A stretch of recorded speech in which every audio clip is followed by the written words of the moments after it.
Tapi lalot dia, teman-teman.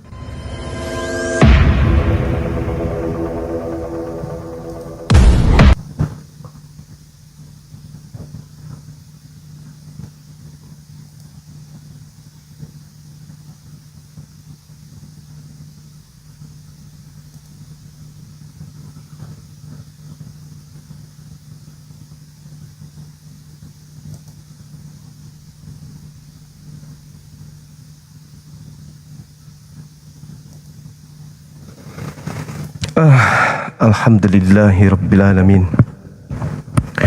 Suara saya kedengaran gak, kawan-kawan sekalian? Kedengaran kan ya? Suara saya kedengaran? Gemah? Nggak bisa lagi, teman-temanku. Aku ada beli mic sama songkat, tapi ternyata kabelnya itu harus pesan sendiri gitu. Harus dipesan tersendiri dia. Sabar ya. Gimana? Masih menggema? Masih? Cek cok. 1 2 3 dicoba, 3 2 1 dibacok. Tes mic. Oke, aman tuh. Agana tuh aman itu. Bismillahirrahmanirrahim. Alhamdulillahi rabbil alamin. Segala puji bagi Allah, pencipta langit dan bumi, yang telah menciptakan segala sesuatunya, termasuk menciptakan makhluk yang disembah oleh orang-orang di luar Islam. Dialah Allah yang menciptakan segala-galanya. Salam serta taslim senantiasa tercurahkan kepada baginda Rasulullah Muhammad sallallahu alaihi wasallam, manusia mulia yang diutus oleh Allah Subhanahu wa taala untuk memurnikan akidah tauhid, membersihkan para nabi dan rasul dari fitnahan akhir zaman. Beliau baginda Rasulullah Muhammad sallallahu alaihi wasallam sebagai satu-satunya jalan terakhir untuk menuju kepada pencipta langit dan bumi dengan hak dan menjelaskan posisi kebatilan. Sahabat yang dimuliakan oleh Allah Subhanahu wa taala, telah berlalu beberapa episode dialog, debat, diskusi antara apologet Islam dan apologet non-Islam di dalam rangkai sebuah kebenaran tercipta di panggung debat. Kita melihat betapa ada sisi kosong di antara tamu-tamu kita dari apologet Islam, apologet Kristen, di dalam menjelaskan dan menguraikan iman mereka terkait dengan materi kita ini. Sahabat yang dimuliakan oleh Allah, kembali kita mengundang saudara-saudara kita, para pemuja tiang salib. Mudah-mudahan hari ini ada di antara mereka yang bisa memberikan penjelasan kepada kita semua, sehingga duduk perkara ini bisa dengan jelas kita uraikan dan kita sampaikan berdasarkan data dalil Al-Quranul Karim, dan juga terhadap hasil penyelidikan, penelitian, pengumpulan data, kesaksian-kesaksian yang tertuang di dalam buku yang saudara kita non-muslim katakan sebagai buku suci atau kitab suci. Ayo teman-teman sekalian, silakan hadir di sini, ajukan permintaan, kita kaji tema ini, di mana tema ini adalah hal yang sangat menarik untuk kita uji kebenarannya, di mana perkara yang harus kita jadikan sebagai acuan di dalam beriman. Allah Subhanahu wa taala menjelaskan apa yang ada di tengah-tengah kita ini, keadaan di mana separuh dari penduduk bumi menyembah selain daripada Allah Azza wa Jalla. Allah Subhanahu wa taala telah menjelaskan dan telah menguraikan lebih dulu di dalam Al-Qur'an surah Al-A'raf ayat 27 seperti yang sering kita bahas.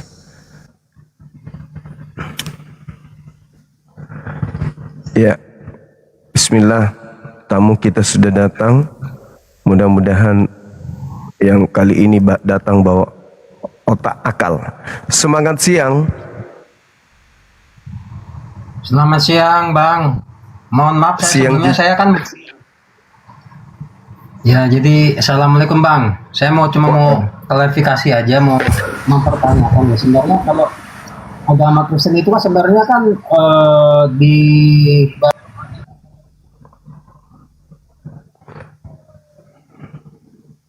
Semangat siang, saudara. Apa ini video para kafir dari apa ini? Kafir dari dulu turun temurun Indonesia. Oh, halo, semangat siang, saudara Kadrun. Kafir dungu turun temurun. Halo.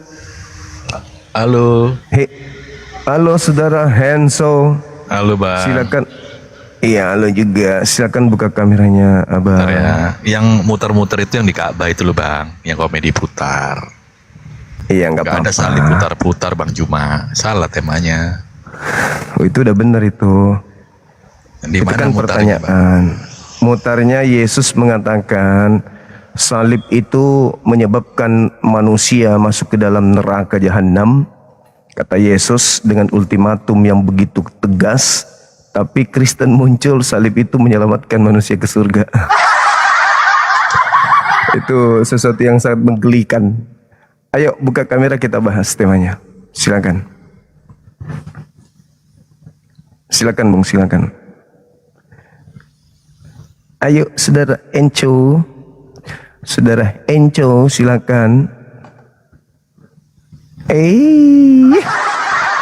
Menyerah tanpa syarat. Halo saudara Kadrun, kafir dungu turun temurun. Kadrun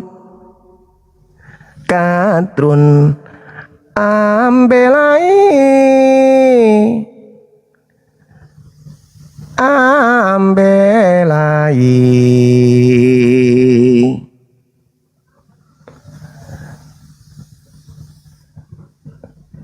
Halo Kadrun.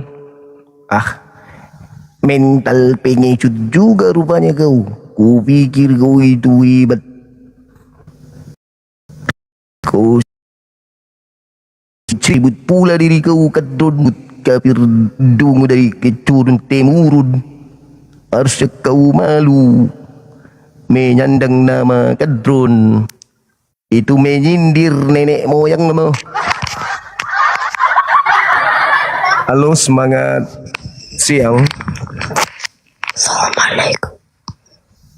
Waalaikum. Salam.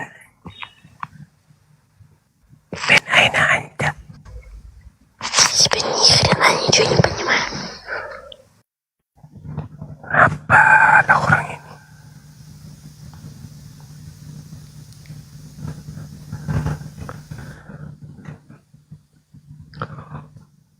Ular sawah.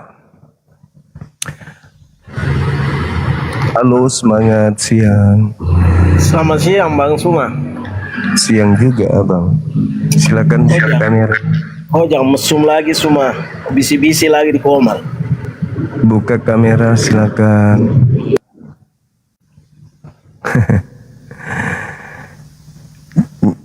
Jangan sensitif kali moderator, biarkan aja dia permalukan dirinya. Halo, semangat Kadrun. Semangat Kadrun. Halo.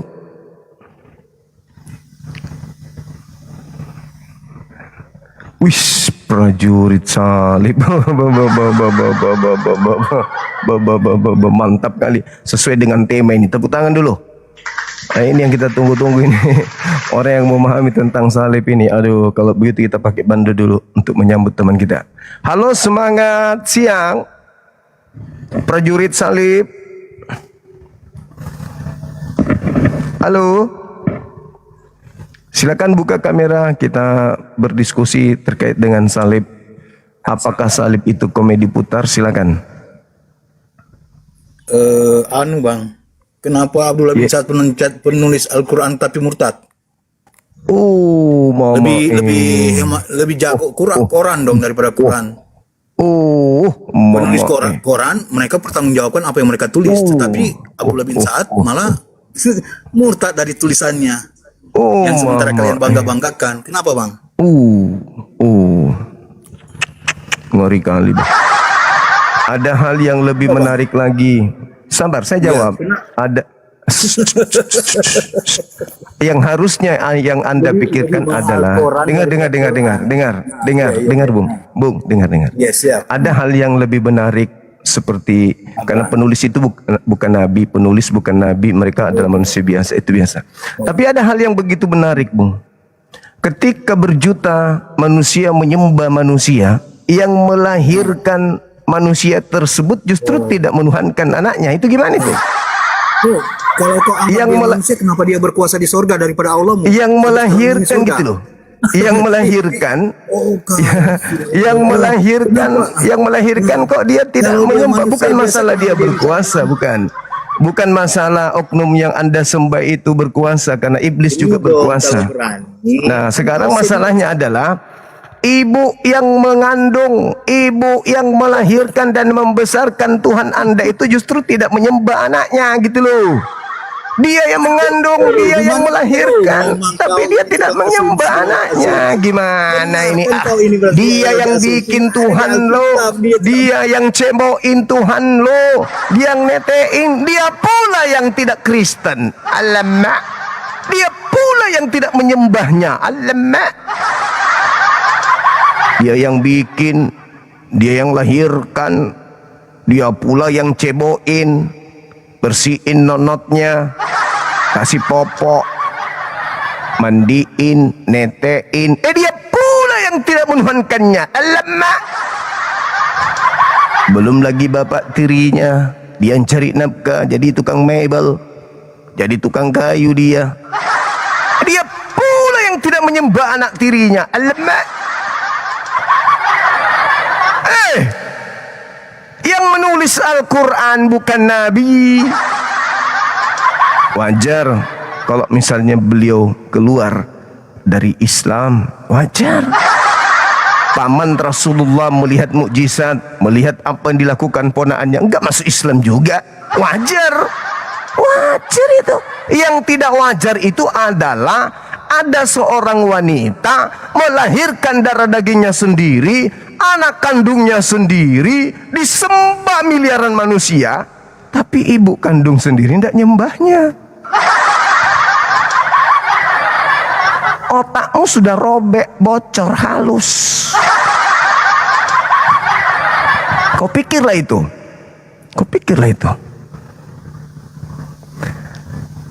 Mamanya sendiri tak menyembah sang anak. Ada orang hidup jauh malah nyembah anaknya. Apa yang salah? Anak orang tinggi 170 km. Tak apalah, itu hanya candaan. 79 Daripada situ lihat anak bayi, Kau lu bodoh. pikir Tuhan.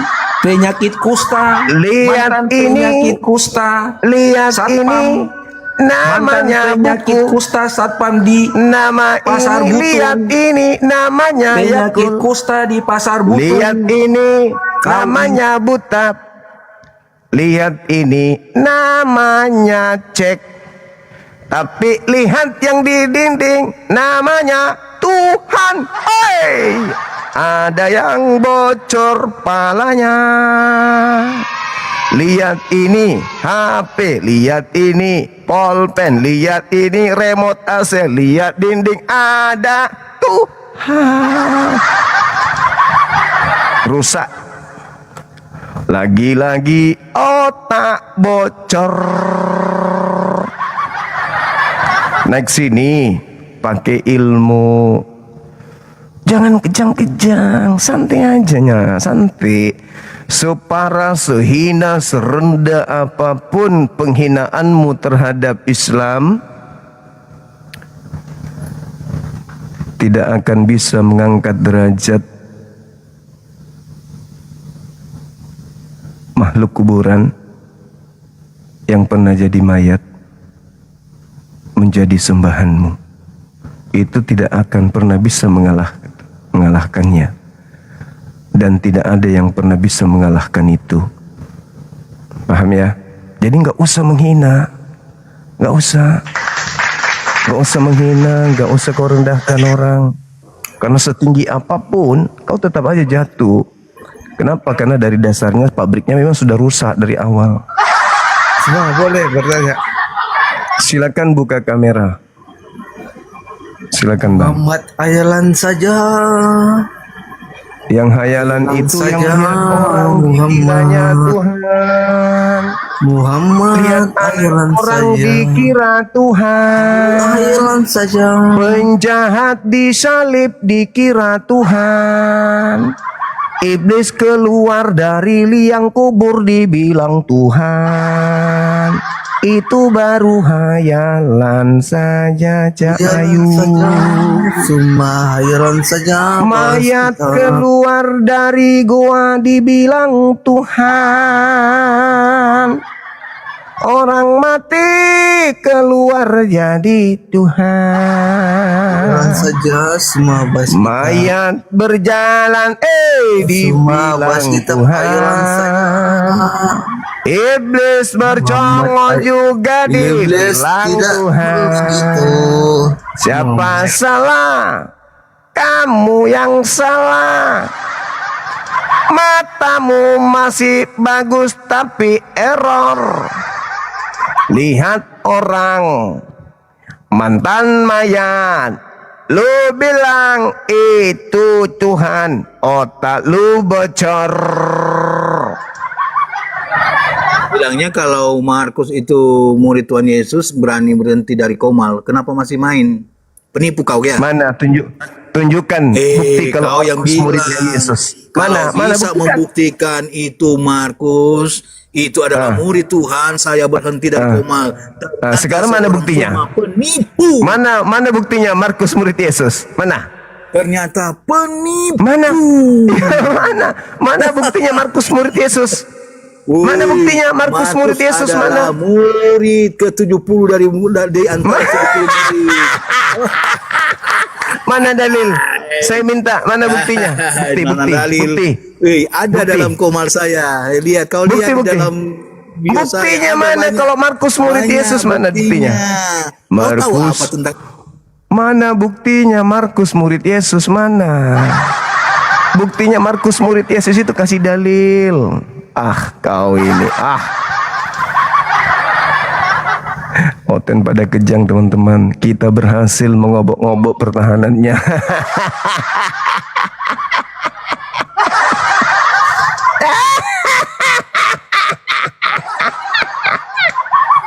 Tidak percuma aku mengutus engkau anakku. Kamu berhasil. Kamu berhasil membuat para penghuni neraka kejang-kejang.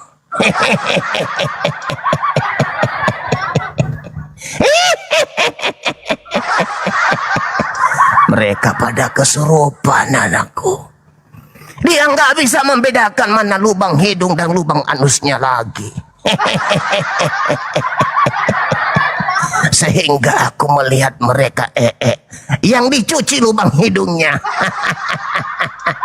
Lalu mereka bernapas pakai anus. Hebat kau anakku. Aku memang melahirkanmu untuk menjadi hancurkan mereka. Karena otak mereka pada bocor.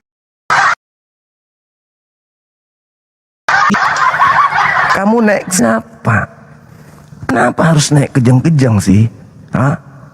Kenapa harus kejang-kejang? Kenapa harus ngamuk? Ini kan pertanyaan. Apakah salib itu komedi putar? Jawab, bukan bang. Salib itu adalah lambang keselamatan.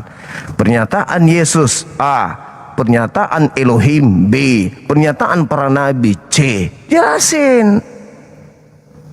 Biar kami ini tahu gitu loh.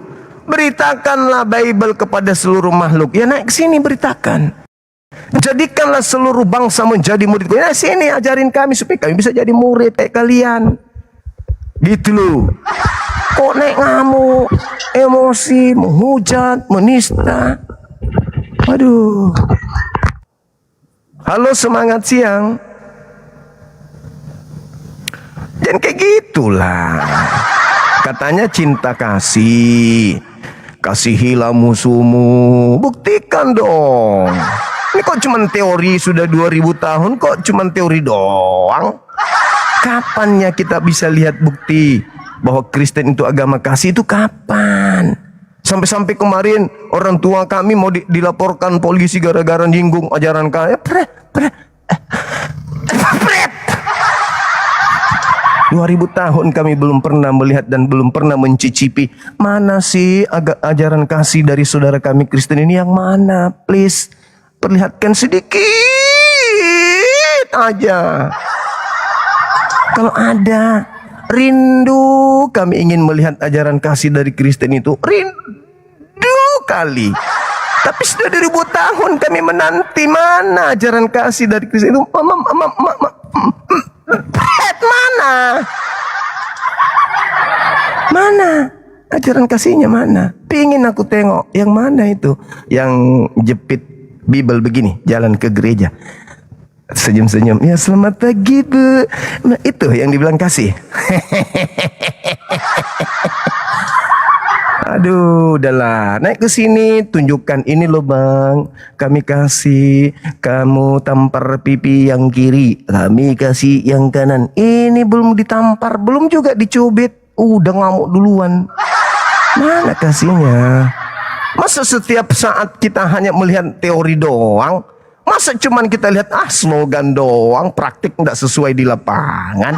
Masa sepanjang saat, sepanjang waktu kalian hanya jadi tontonan yang memalukan? Buktikan dong, kasih itu ini loh bang. Di saat Bang Suma mengatakan, kami balas dengan senyum sembringan, gitu loh. Ini naik-naik, entah apa-apa lah dibahasnya. Nah ini bagus nih, jalur kasih. Nah ini pakar kasih nih. Halo, ayo bang, buka kameranya bang. Kita buktikan, adakah kasih itu di Kristen atau itu hanya alat untuk untuk biar dianggap anu gitu. Padahal tuh ini pelakunya cuma tutor doang. Ayo bang, selamat siang. Silakan buka kameranya. Ajaran kasih tapi hoax. Ayo bang. Silakan. Jalur kasih. Kasih. Maksudnya mungkin kasihan.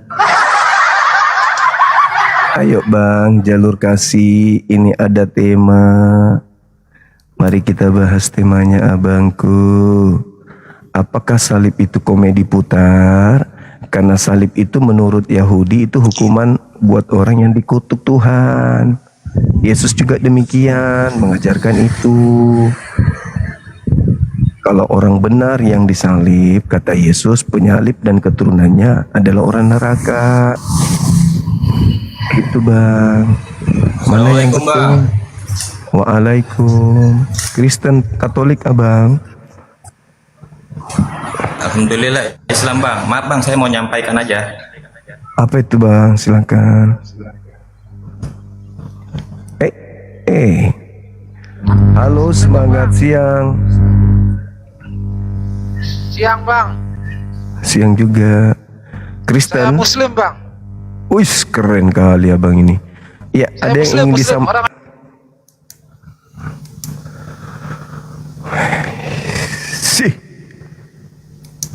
Ayo teman-teman, jangan emosian. Santai kita diskusi. Apa? Ya Allah ya Karim. Diskusi kita, please. Diskusi kita. Yuk. Jangan emosi, jangan ngamuk. Buktikan Kristen itu ajaran kasih gitu loh. Halo, assalamualaikum abangku. Waalaikumsalam warahmatullahi wabarakatuh. Semoga sehat-sehat terus ya abangku ya, perjuangan kita. Amin, amin, amin. Amin. Halo, Abraham. Silakan buka kamera abang. Keturunan Yahudi.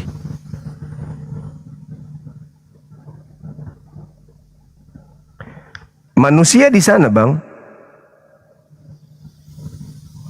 Manusia atau piaraan ini? Piaraan orang ini?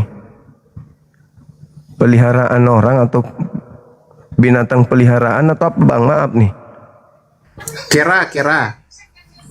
Oh, kera. Tapi bisa ngomong, lucu. Iya, kera kalau diajar bisa ngomong. Sama dengan anjing, babi, kalau diajar juga kan pintar. Oh ya, ya. Jadi ini kera yang beragama apa ini, Bang? Karesteng.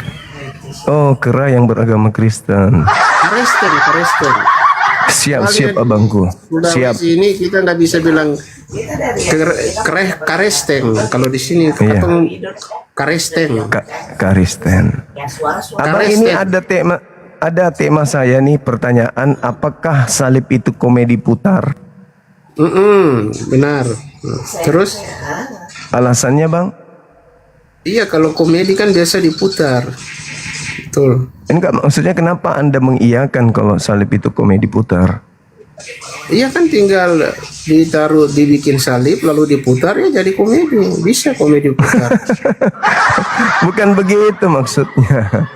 Bukan begitu abangku. Maksudnya Yesus mengecam dan menghujat ya orang-orang yang menyalibkan orang benar, dan juga Yesus mengecam, memberikan ultimatum yang sangat-sangat keras terhadap keturunan para penyalib orang yang benar, dengan Yesus mengatakan tidak mungkin kalian lolos dari neraka gitu loh. Tapi kok nanti di Kristen tanya sama Yesus aja, Yesus lebih tahu itu. Tapi kenapa di Kristen justru salib itu menyelamatkan, Abang? Itu gimana teorinya? Silakan. Salib menyelamatkan, itu benda mati itu. Mati ya. Maksudnya itu kan kayu. Kalau dibuat salib, lah bagaimana caranya dia menyelamatkan? Pertanyaanmu juga tolol juga. Masa kayu bisa menyelamatkan? Jadi yang menyelamatkan apa, Bang?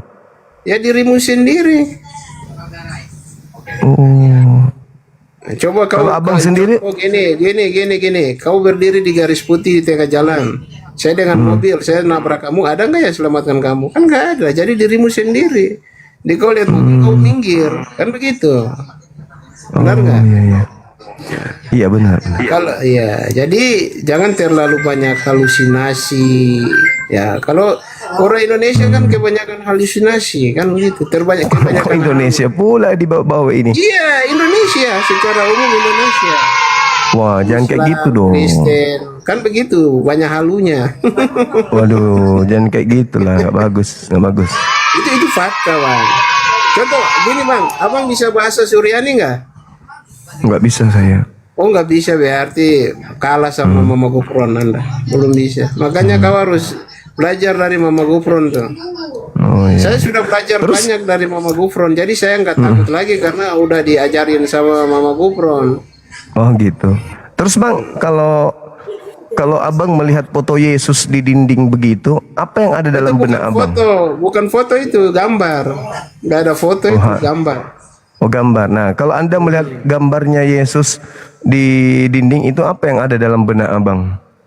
Nggak ada apa-apa sih, itu kan gambar aja, manusia yang bikin gambar, mau ada apa? Nah, yang itu gambarnya siapa? Gambar Tuhan atau gambar Ya gambar, makhluk? saya juga bisa gambar, banyak yang Iya, gambar. maksud Terserah saya siapa yang- gambar yang ada di situ gambar Tuhan atau gambar makhluk? itu nggak tahu juga sih, itu kan orang yang gambar, tanya kepada orang yang gambar. Saya nggak Oh, tahu berarti siapa. abang melihat gambar Yesus itu abang masih halu gitu? Ya, biasa aja kan yang gambar.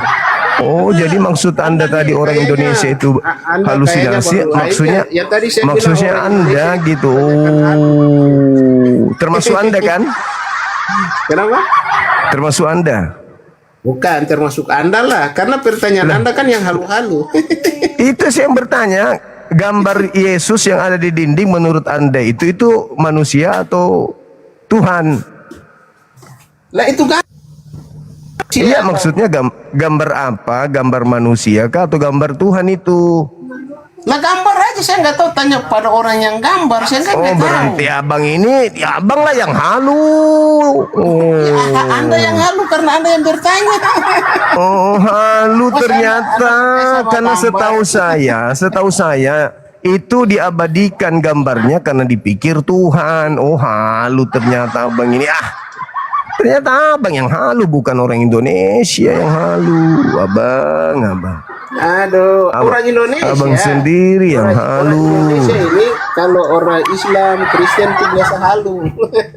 Nggak boleh begitu abangku. Kalau abang yang halu, abang aja, jangan bawa-bawa yang lain dong. Nah, sekarang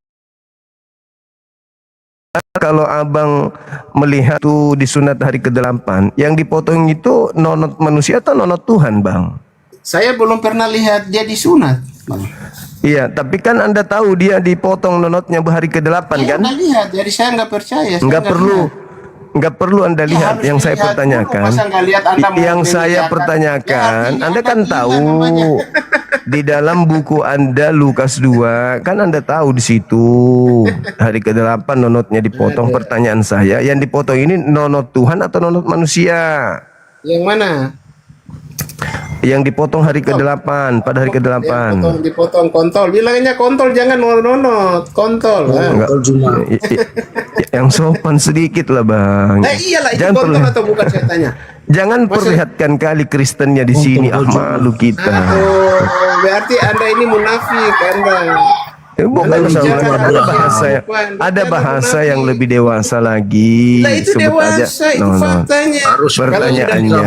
harus punya etika Abraham. Abraham Nonot yang bagus. Buka kameranya saudara punya etika. Peter. Buka kameranya dari mana? Kristen Katolik. Ayo bang. Islam. Islam.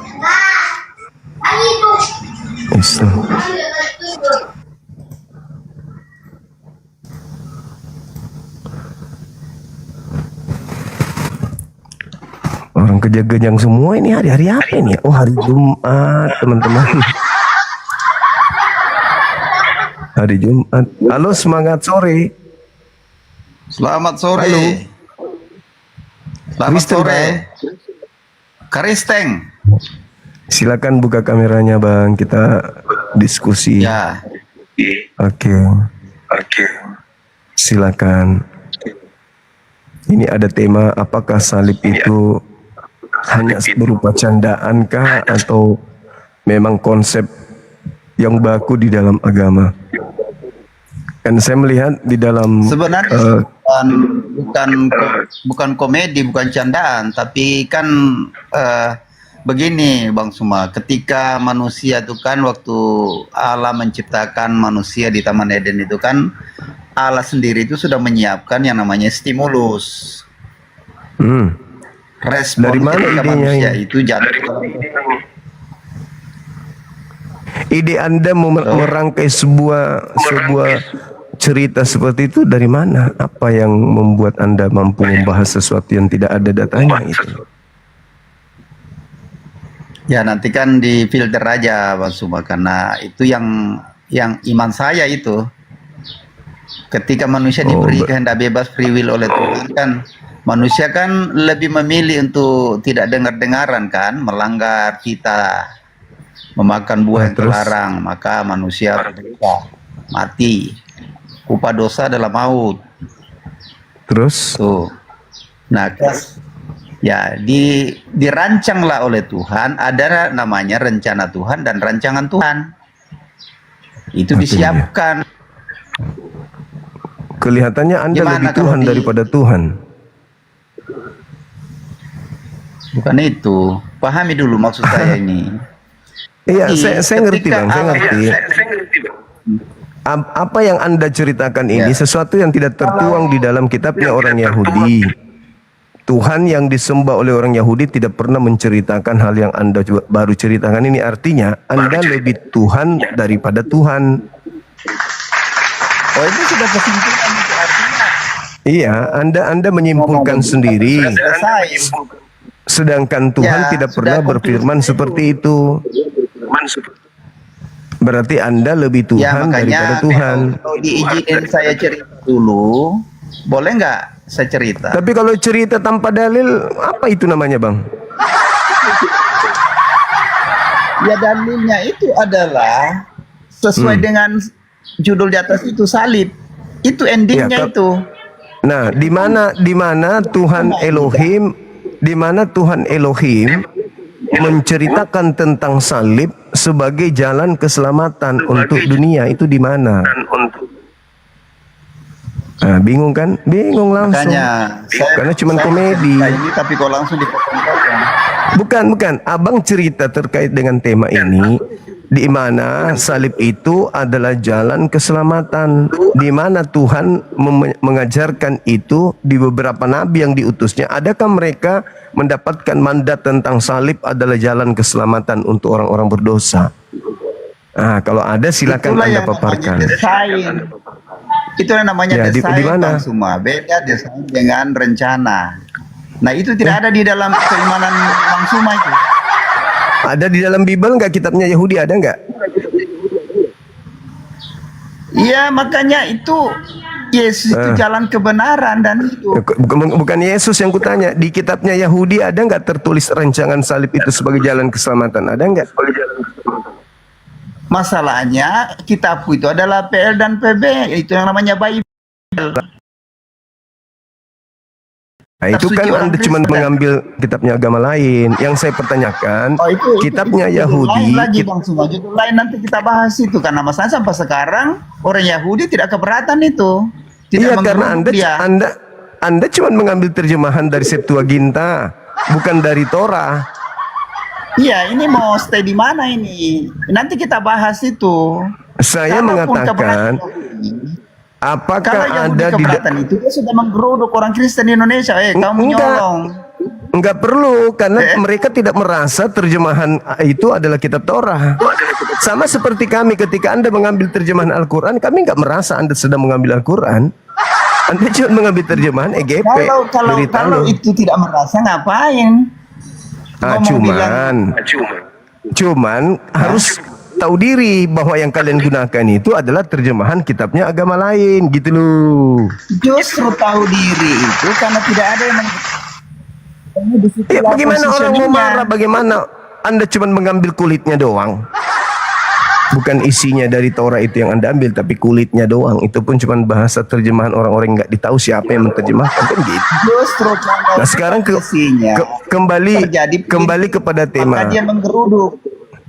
Kembali kepada tema, di mana Tuhannya Yahudi di dalam kitabnya Yahudi membahas tentang penyaliban, rencana dan rancangan Tuhan sampai pada kalau Anda berbicara mengenai rancangan Tuhan, di mana Tuhan di kitabnya Yahudi menceritakan tentang rencana penyaliban terhadap orang benar untuk menyelamatkan orang Roma dan orang Yunani? Di mana? Silakan. Katanya bahwa Allah itu, ya, anaknya yang tunggal itu disalib. Jangan Anda membawa ajaran dari Jangan ada membawa gini- ajaran Kristen masuk ke Pak, situ. Bang Suma. Yang Bang saya Suma. pertanyakan adalah di mana Tuhannya Yahudi menjelaskan tentang penyaliban itu sebagai jalan keselamatan untuk orang-orang Kristen. Mana dalilnya? Tidak ada di Tidak ada, ya sudah. Tidak ada. Nah, apa tema ini? Makanya Berarti saya cocoklah mau- yang mau saya katakan ini sampai komedi bisa putar. penyaliban. Karena Kita tidak ternyata bicara tentang Yahudi, Bang Suma. ternyata Tuhannya Yahudi tidak pernah membahas tentang penyaliban sebagai simbol atau jalan keselamatan. Ya sudah. Sekarang mau Game bicara over berarti. Yahudi atau Kristen. Lah, justru Kristen kan tadinya asalnya ngambil terjemahan kitabnya agama Yahudi dong. Berarti harus ada Ya. dasar pijakan dari agama Yahudi. Kalau tidak ada dasar pijakan dari agama Yahudi, itulah yang disebut komedi putar. Tidak ada dasar pijakannya. Salib bagi Yahudi adalah tempat hukuman orang-orang yang dikutuk. Ayo. Oke, begini aja. Karena itu Begini salib. aja. Bahwa di balik salib itu ada keselamatan. Itu di Karena- Kristen. Itu di Kristen. Yang kita tanya ini di Yahudi. Apakah ada keselamatan di salib? Salib tidak ada di Yahudi, Bang Suma. Nah, Gimana sih? makanya You mau kalau bawa saya begitu kemana ini? coba Anda lihat di dalam Ulangan 21 22 23. Yang digantung di pohon itu, Aku kemana-mana ini. Kok mau bawa saya yang kemana? digantung, Diskusi. yang digantung di pohon adalah orang yang dikutuk Elohim. Tapi kalau di Kita mau bicara Kristen yang sekarang digantung di salib pohon, atau Yahudi, Bang Suma. Bang, penyaliban itu dilakukan oleh orang Yahudi terhadap Yesus. Oke. Orang Lalu Yahudi. Paulus pendiri agama Kristen mengutip Ulangan 21 22 23 untuk melegalkan penyaliban terhadap Yesus tersebut. Menurut orang Kristen, penyaliban itu adalah keselamatan. Menurut Yesus sendiri, penyaliban itu adalah kematian kekal. Menurut Yesus, Yes. di mana Yesus mengatakan bahwa penyaliban itu kematian kekal? Matius 23 nomor 32 sampai 36. Wah, hebat kali Bang Suma. Wah, Aku ingin baca itu. aku kirim juga kau ke perpustakaan, bukan? Aku mau baca dulu itu. Matius berapa itu? Baca Bang, biar enggak sesat Matius. selamanya. Matius berapa? 23 nomor 32 23 sampai ayat. 36. Wa 32 iyaduna illa syaitanam marida. Silakan. Kalau begitu, teruskan dan sempurnakanlah apa yang dimulakan oleh nenek moyangmu. Hai kamu ular, bahkan kamu bagaikan ular kapak berbisa. Kamu dapat melepaskan hukuman neraka. Sesungguhnya aku akan mengutus nabi, orang bijaksana dan ahli Taurat kepadamu. Kamu akan membunuh dan menyalib mereka yang lain. Yang lain pula kamu sebat di dalam seuma dan buru dari kota ke kota. Jadi di sini Yesus bilang begitu, salib. Iya dong. Penyaliban Yesus itu kan ayatnya di sini 33. Hai kamu ular ular, kamu bagaikan ular kapak berbisa. Bagaimana kamu dapat melepaskan diri daripada hukuman neraka? Sesungguhnya aku, Tuhan Yesus, akan mengutus nabi, ya, mengutus nabi. Ya. Orang bijaksana dan ahli Taurat kepadamu, kamu akan membunuh dan menyalib mereka. Apakah ini Yesus sendiri yang mau menyerahkan dirinya disalib di sini? Yang saya pahami bukan, tapi nabi. Loh. Kalau Iya, dia, maksud- kalau dia itu Yesus sendiri, mana mungkin dia bilang menyalibkan diriku? Bang, Gimana? data yang Anda baca itu, Yesus mengecam orang-orang yang melakukan penyaliban terhadap orang benar, bahwa mereka tidak akan selamat karena nenek moyang mereka telah menyalib orang yang benar. Jadi penuhilah takaran nenek moyangmu, kata Yesus. Penuhi. Ayat Bagaimana 34 mungkin? loh, Bang Suma. Iya, silakan. Sesungguhnya aku, Tuhan akan mengutus nabi, orang bijaksana dan ahli Taurat kepadamu. Terus Nabi di sini dengan aku itu sama nggak itu? Yesus itu tidak bercerita tentang Yesus.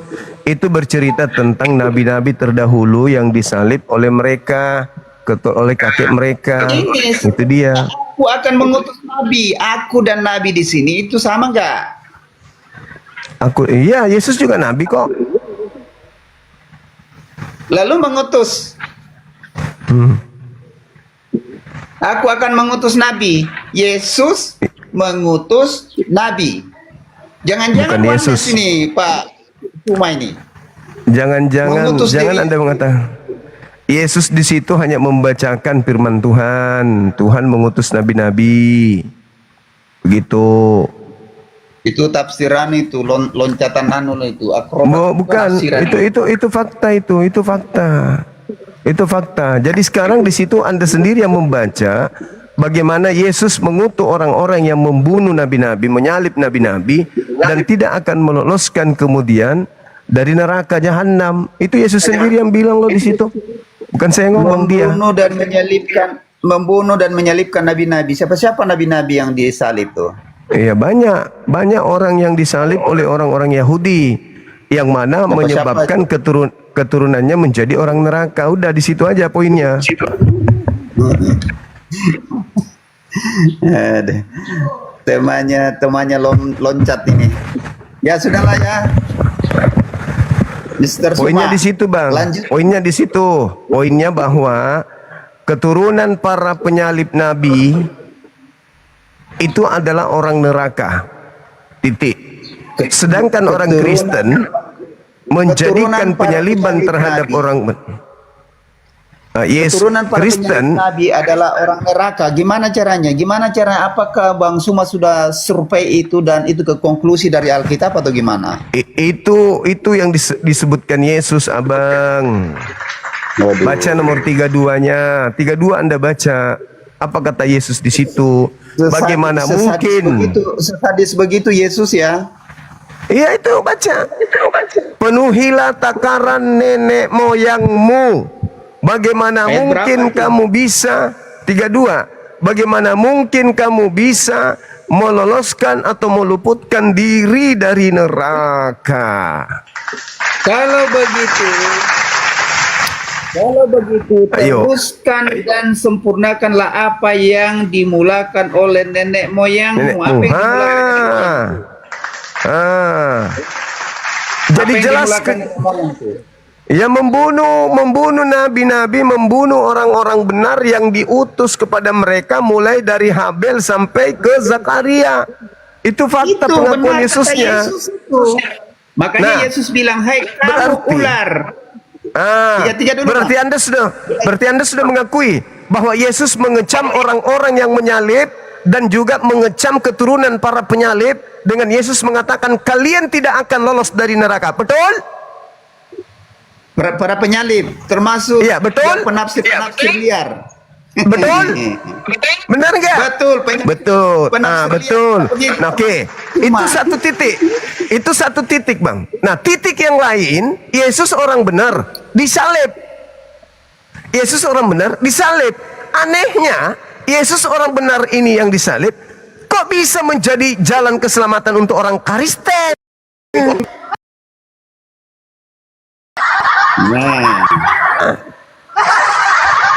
untuk penebusan itu tidak mungkin orang yang Alamak. salah jadi penebus. Mister Suma. Alamak. Tidak ada penebusan, nggak ada. Kalau ada penebusan, Adakah tidak adalah yang orang mau neraka menebus? disebabkan karena penyaliban. Yesus mengatakan penyaliban itu tidak menebus, justru penyaliban itu menyebabkan orang masuk Itulah neraka. yang saya mau bilang tadi, itu yang saya mau bilang tadi, ada rencana Tuhan dan rancangan Tuhan. Dua kali lebih Dan jahat di Islam daripada nggak orang ada Farisi. itu. Anda memutar Di Islam nggak ada kejahatan itu menjadi rancangan dan kebaikan. desainnya Itulah Tuhan. kerja iblis itu begitu. Kejahatan diputar menjadi kebaikan. Kebaikan diputar menjadi kejahatan. Ini yang sedang Anda praktekkan. Oke, gantian ya semua. Ya, silakan. Ketika menyalibkan Yesus itu, iblis selesai sudah kekristenan, selesai sudah meninggal itu Yesus. Ternyata bangkit, keprank dia itu si iblis tuh. Itulah yang namanya desain. Makanya Edis bilang ada peran iblis dalam penyaliban, itu desain dari Tuhan. Tapi di Islam kan tidak ada itu. Saya pasti Sahabat Raja Bintang ada Syukur. dalam Islam itu. Di Islam yang disalib itu orang yang membenci pencipta langit dan bumi dan membenci Nabi Isa. Itu yang dalam Ya, Al-Quran. itu bukan penebusan, itu memang wajar itu orang yang Memang bukan salah. penebusan. Nah, sekarang siapa yang mengajarkan Kristen menebus dosa menggunakan darah manusia? Tidak ada. Justru itu di Tidak dalam ada. Terus perjanjian ilmu lama. dari mana? Karena Terus ilmu dari mana? Korban penebus salah, korban Terus penebus ilmu salah dari di dalam mana? perjanjian lama itu berulang-ulang dan korbannya mati. Ya, dan itu binatang, Ya, korbannya mati. bukan manusia. Yang korbannya penebusan manusia dalam itu perjanjian adalah baru. Dewa Molok. Perjanjian di penebusan perjanjian baru itu korbannya hidup. Yesus Kristus bangkit dari kematian. Berarti dia cuma Tidak ngeprank. ada lagi korban. Tidak Ngeprank ada berarti korban lagi. harusnya kalau dia korban, dia mati dong seterusnya. Aku menebus bukan kamu dengan penebusan. cara mati ya. Mati. Dia mati lagi. Kita udah ditebus. Kalau Tuhan tidak Ternyata bangkit dari 3 hari kematian, kemudian bangkit. Dek, aku kalau hidup Tuhan kembali, tidak bangkit dari Dek. kematian, Batal aku akan jadi mubelok. penebusan. Itu sama halnya Anda punya utang di Pegadaian 1 miliar. Aku tebuskan utangmu ya. Aku bayar 1 miliar. 3 hari kemudian aku lagi datang ambil. Sini deh. Aku ambil lagi kembali. Iya, kamu berutang lagi. Berutang lagi kembali. Utangmu yang tadi kulunasi 1 miliar, baru 3 hari ku masukkan uang ke bank, saya tarik kembali. Artinya Kalau Anda Yesus cuma di bangkit prank dari selama 3 kematian, hari. maka saya Kembali lagi pastikan- berutang. Kenapa? Karena aku tarik kembali uangku. Gitu, sama seperti Yesus. Aku mati untuk nebus dosa. Kau hidup kembali, berarti berdosa lagi orang. Begitu logikanya. Makanya saya katakan, apakah salib itu komedi putar? Kok bisa-bisanya orang bisa selamat karena membunuh orang benar? Atau jangan-jangan Balik ada salib kekuatan, ada kehidupan. ada kekuatan Tanpa di balik penyaliban salib tidak untuk ada menyesatkan keselamatan. manusia. Tanpa penyaliban tidak ada keselamatan. Nah, ini yang jadi ini yang bahaya. Sangkanya iblis, sangkanya Ini iblis, bahaya. kalau Yesus itu duduk, Ini yang bahaya, maka ini yang bahaya. Kristen Tanpa penyaliban ternyata orang binasa. Ini yang bangkit dari bahaya ini. kematian. Kalau Iblis itu benar ketar adanya, kemari. kalau itu benar adanya, maka Yesus tidak mungkin mengutuk para penyalib. Yesus tidak mungkin mengutuk keturunan para penyalib, nggak mungkin. Kalau salib bisa menyelamatkan, maka selamatlah keturunan para penyalib. Ini enggak, malah dibilang celakalah, celakalah, celakalah, celakalah, celakalah, celakalah, celakalah, celakalah, celakalah, celakalah, celakalah. Bagaimana mungkin kamu bisa meloloskan dirimu dari api neraka jahanam? Celaka, celaka, celaka, celaka. Selayaknya Ini kok manusia malah itu yang selamat? dicari. Dari mana ilmunya? Ilmu dari mana Kristen dapatkan? Salib menyelamatkan. Sementara di Yesus salib membinasakan, kekal di neraka. Ya namanya penebusan. Loh, penebusan matamu suwe. nenekmu kiper. Di mana ada orang menebus dengan menggunakan darah manusia? Kristen itu penebusan. Berarti orang-orang yang telah membunuh nabi-nabi juga, berarti mereka harusnya menebus dosa mereka. Ayo, nabi yang dibunuh oleh mereka harusnya juga adalah penebus dosa.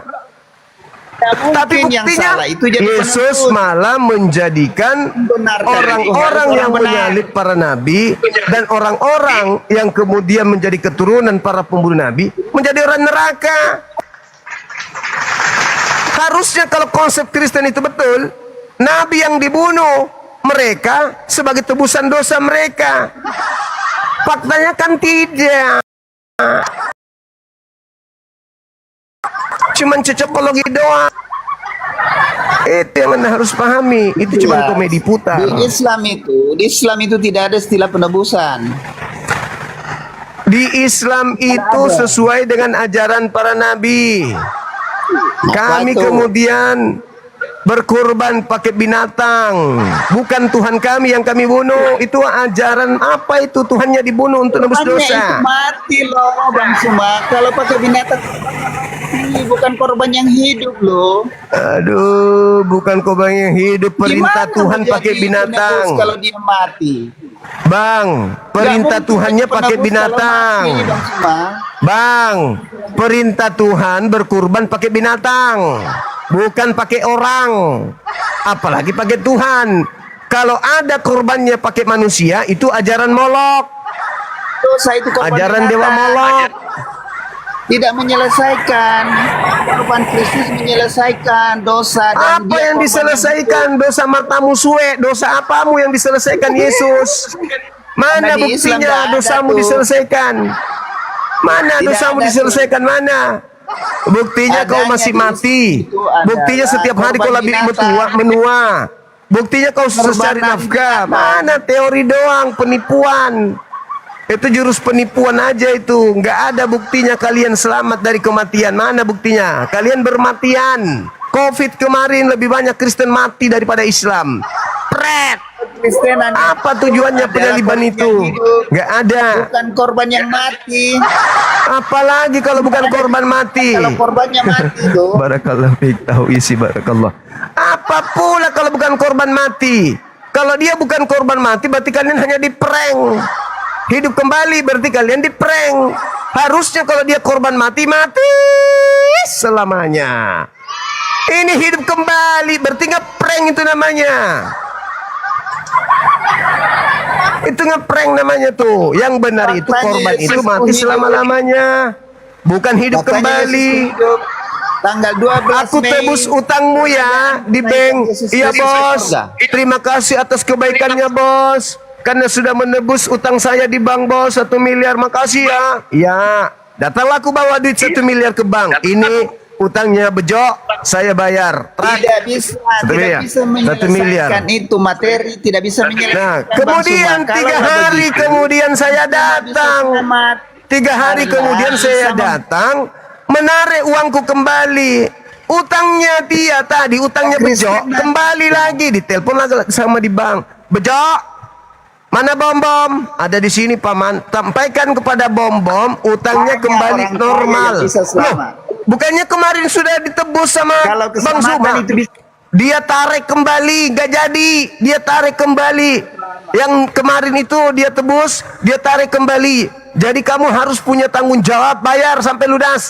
Karena tadi duitnya Bang Suma ditarik kembali ya bom-bom ya. Katanya ditebus. Katanya ditebusnya. Ternyata cuma 3 hari. Apanya itu kalau cuma 3 hari? Kau pikir selama-lamanya ditebuskan? Makanya di dalam Roma 8 nomor 10, jika Yesus ada di dalam diri lu memang mati karena dosa lu. Lu mati karena dosa. Yesus nggak pernah nebus dosa, cuma ngeprank doang. Lalu salib itu apa? Judulmu apa? Salib itu adalah hukuman kutuk, titik. Yang disalib itu adalah kutukan dosa ditebus oleh orang yang benar. Tidak mungkin orang yang salah dan mati terus itu menjadi penebus. Kenapa pula? Di mana kamu dapat konsep orang benar disalib? Nenekmu yang Yesus tidak ada keturunan salah dalam keberapa diri yang dia, mengajarimu bahwa Yesus dosa anak Allah ditebus yang pakai hidup. darah manusia? Anak Allah yang tanpa dosa jadi korban Doktrin, dosa. dogma. Di mana ceritanya di kitabnya Yahudi Tuhan memerintahkan membunuh manusia untuk tebus dosa itu di mana?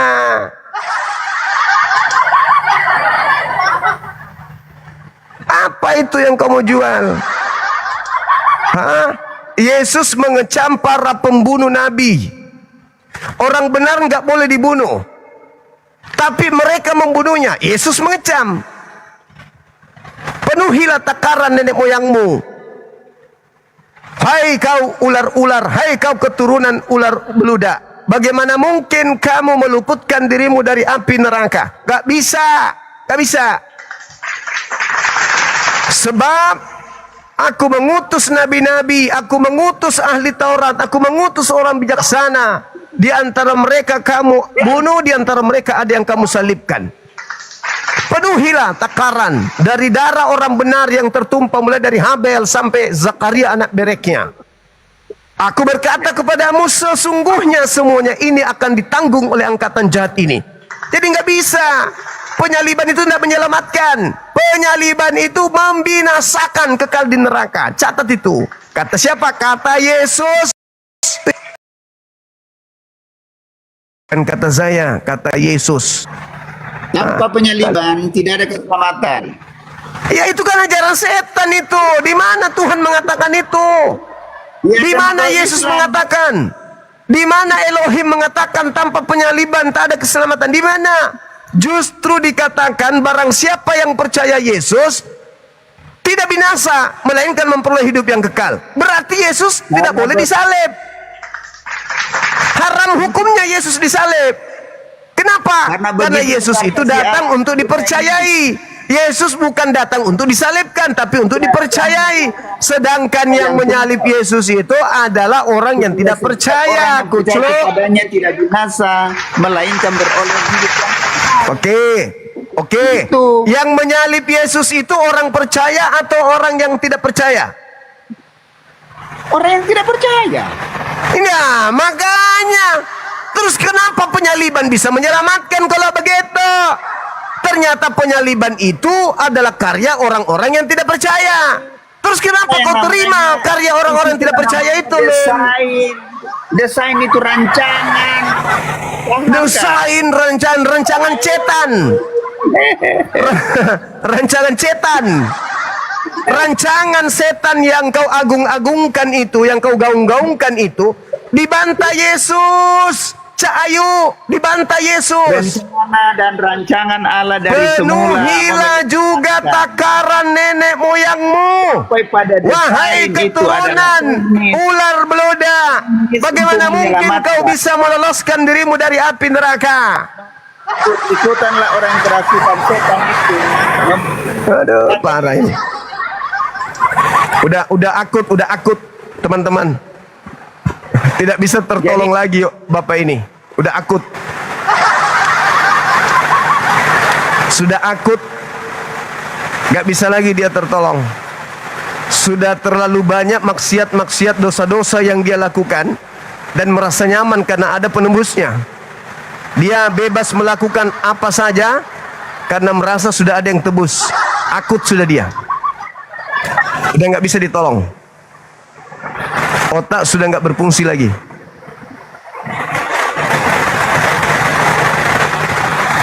Aku dari Kali Jumang. Halo, semangat siang. Buka kamera diskusi kita. Selamat siang Bang Juma. Siang juga. Silakan. Ini saya bukan berdebat tentang salib itu komedi putar ya. Saya Kristen. Cuma saya agama saya masih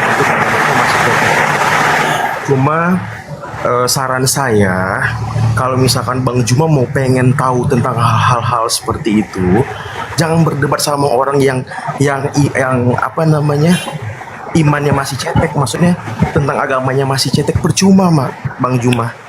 Yang ada nggak percuma dong. Ya percuma Nggak dong. percuma, nggak percuma. Minimal mereka sadar bahwa ternyata selama ini kita dicekoki oleh doktrin dogma yang tidak berkesesuaian dengan fakta di lapangan, kan begitu? Ya. Saya yang membantu mereka untuk memahami dalil. Nah, Karena selama ini hanya mendengarkan teori di gereja saja. Iya. Kalau berhadapan dengan saya kasih data akurat, saya kasih, bukan doktrin. Iya, tapi kan alangkah baiknya Bang Juma itu entah ngadirin podcast ke pendeta-pendeta yang mengerti tentang pembahasan itu. Undangan kita sudah kita sebar kemana-mana dari beberapa tahun lalu, nggak ada pendeta yang berani. Masa Karena sih? pendeta karena pendeta sebenarnya tahu mereka sebenarnya duduk perkara yang sesungguhnya itu mereka paham, mereka ngerti. Cuman karena ada udang di balik batu, mereka nggak mau meninggalkan. Karena kalau mereka tinggalkan, Ustadz, sorry, Bang Juma, sorry, saya potong dulu. Itu Ustadz yang di podcast kayak Pendeta Marcel Sairang, yang sama Ustadz apa gitu. Nah itu kenapa bisa Bang Juma, mereka bisa podcast bareng gitu? iya itu bukan debat bang, itu cuma memaparkan. Kalau di sini memang diskusi debat, dialog, mengupas tuntas isi kitab Al-Quran dan Bible, kaitannya dengan tema yang ada yang diusung. Begitu. Kenal kau komedi putar. Iya, tapi kan alangkah baiknya coba deh Bang, pertanyaan, Bang itu Juma pertanyaan. coba ngajuin lagi deh. Nanti coba ya, saya kan kenal itu asistennya mereka. Nanti saya coba ajuin ya, kalau misalkan nanti ini kita undang Bang Juma untuk podcast, siap ya? Untuk berdebat, jangan podcast, untuk berdebat. Iya kan sama aja Bang Juma, gimana sih berdebat. Ya kan, itu kan bukan. rulesnya harus ada rules Bukan. dong. Maksudnya kita berdebat tentang itu langsung to the point gitu loh, kan nggak mungkin. Ya enggak, juga. saya intinya di situ. Saya mau hadir tapi saya Kan berdebat. kita harus ada rulesnya. Ini kan Saya paham, saya ngerti. Bang Juma, Saya Abang ngerti, Jumaku saya yang ngerti. baik dan ganteng. Saya Abang ngerti, sebentar, saya bentar. paham. Abang Jumaku Saya yang baik paham, dan saya ganteng. ngerti. Kita negara hukum Bang Juma, ya kan? Semuanya itu punya rules. Saya ngerti, saya paham, gak usah saya diajarin. Kami sudah sering mengundang pendeta tuh hadir tatap muka tapi nihil. Dia minta uang terlalu tinggi. Satu pendeta mintanya satu wakil Kristen mintanya 200 juta satu orang. Terlalu tinggi, padahal ya isinya cuma gitu-gitu doang. Paling dogma doktrin. Coba kembali dulu ke judul ini dulu. Iya, silakan. Dia bilang selalu Bisa buka kamera kah? enggak salah. Buka kamera dong. Kalau Anda penasaran dengan tema saya, silakan buka kamera. Enggak masalah. Kita diskusi aja. Buka kamera. Enggak apa-apa. Iya, buka kamera lah, Bang. Keluar ini. Moderator enggak kerja ini kayaknya. Nah. Ayo buka kamera. Silakan. Kita bahas Aku ini. di mute.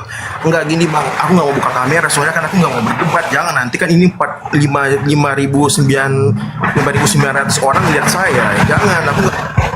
Kebenaran itu tidak perlu ditakutkan. Nyawa pun taruhannya kalau kebenaran. Bagi kami, prinsip kami, satu orang yang kami selamatkan itu sama dengan kami menyelamatkan jutaan manusia. Dan kalau kami diam, berarti kami membiarkan satu manusia menjadi kafir, sama halnya kami membiarkan jutaan manusia menjadi kafir. Catat itu. Nggak perlu takut. Kalau kamu nggak mau buka kamera, wajahmu nggak pakai seperti saya, aman. Yang penting buka kamera, kita diskusi, kita berdebat. Ya, saatnya kita uraikan kebenaran itu. Negara menjamin tiap-tiap pemeluknya untuk menyampaikan, menjalankan ajaran agamanya. Agamamu, salah satu poinnya, beritakanlah Bible. Kedua, jadikanlah seluruh bangsa menjadi murid. Kami umat Islam disuruh menyeru. Islam diperintahkan untuk menyeru kepada manusia dengan cara ma'ruf, berdebat dengan manusia dengan cara baik. Illal ladzina zalamu minhum, kecuali terhadap orang-orang zalim yang ada di antara mereka. Aturannya jelas kok, negara menjamin kita, agama juga menjamin kita. Saatnya sekarang sediakan ilmu, hadapi kita untuk berdialog. Jangan sembunyi-sembunyi dari gang ke gang, dari desa ke desa, murtadkan orang. Jangan, tidak laku lagi cara-cara kayak begitu. Nanti lu dimasa sama masyarakat. Karena masyarakat Islam sudah tahu, oh ternyata ada misionaris datang ke lorong-lorong, pura-pura pakai kopiah, pakai baju koko, pakai sarung, datang bawa Bible dalam bahasa Arab. Biblenya disebutnya Injil, Tuhannya disebutnya Allah juga. Nanti kalian dimasa sama masyarakat Islam. Mending di sini. Sampaikan jemaat-jemaat di gereja, bapak-bapak sekalian, seperti yang kita tahu di Indonesia sekarang ada apologet Islam yang dipimpin oleh Bang Suma. Nah itu kalau bisa sebentar malam jam 9 semua pada tonton di sana ya. Kebetulan sebentar malam saya akan naik sebagai narasumber untuk mewakili umat Kristen. Begitu. Ini mah kebalikan. Jangan coba-coba buka komal TikTok. Di situ ada Bang Suma. Kenapa memang? Dia itu suka memelintir dalil. Dia tidak tahu apa-apa. Dia tidak punya Roh Kudus. Itu kan? Lalu bagaimana dengan amanat agung? Beritakanlah Bible kepada seluruh makhluk. Jadikanlah seluruh manusia menjadi muridku. Masa sembunyi-sembunyi? Harus di sini kebuka. Orang semua memandang. Dari strata yang paling rendah sampai tertinggi orang melihat. Oh iya ya, nah orang masing-masing bisa buka Bible. Bang Suma mengatakan baca di Matius 23 nomor 32 sampai 34. Orang baca semua berubah. Oh iya juga ya. Iya juga lah. Yang membenarkan silakan membenarkan, yang menyalahkan silakan menyalahkan. Tapi tidak boleh ada yang disembunyikan, kan begitu. Apa yang kita takutkan rupanya? Enggak ada yang perlu kita takutkan. Ancaman dari mana pula? Saya udah kenyang kalau ancaman-ancaman kayak begitu. Sampaikan kebenaran itu, jangan ditutup-tutupi. Sudah selesai. Biarkan orang memilah. Oh ini benar, ini yang salah, ini keliru, ini masih perlu pembenahan. Ini kayak gitu aja nya. Begitu kawan-kawanku. Halo, selamat sore saudara Rafael. Ada onde-onde kah? Halo, silakan buka kamera. Selamat sore Bang Suma. Onde-onde buat apa Bang Suma? Onde-onde buat cemilan. Buka kamera silakan Bang. Oh, saya pikir ini acara naik rumah. Belum Bang Suma. Acara naik rumah. Acara naik rumah. Iya, silakan Bang, kita diskusi kalau mau diskusi. Baik. Saya ini Bang, saya sempat lihat pernyataannya Ustadz Maulana itu, katanya di surga nanti ada 2 perkawinan ya. Yang satu perkawinannya antara Nabi Isa dengan katanya siapa? Ratu Asia kalau tidak salah. Yang kedua nabinya Abang bersama dengan Siti Maryam. Itu bagaimana ceritanya Bang? Siti Maryam. Iya, saya juga nggak ini. Kebetulan videonya lewat, terus saya lihat begitu. Makanya nggak tahu memang mungkin dia baca, mungkin dia punya kitab sendiri. Kalau itu saya sendiri belum pernah baca. Katanya ada kitabnya sih, karena itu videonya itu pas dia lagi diskusi dengan Bang Ivan Gunawan.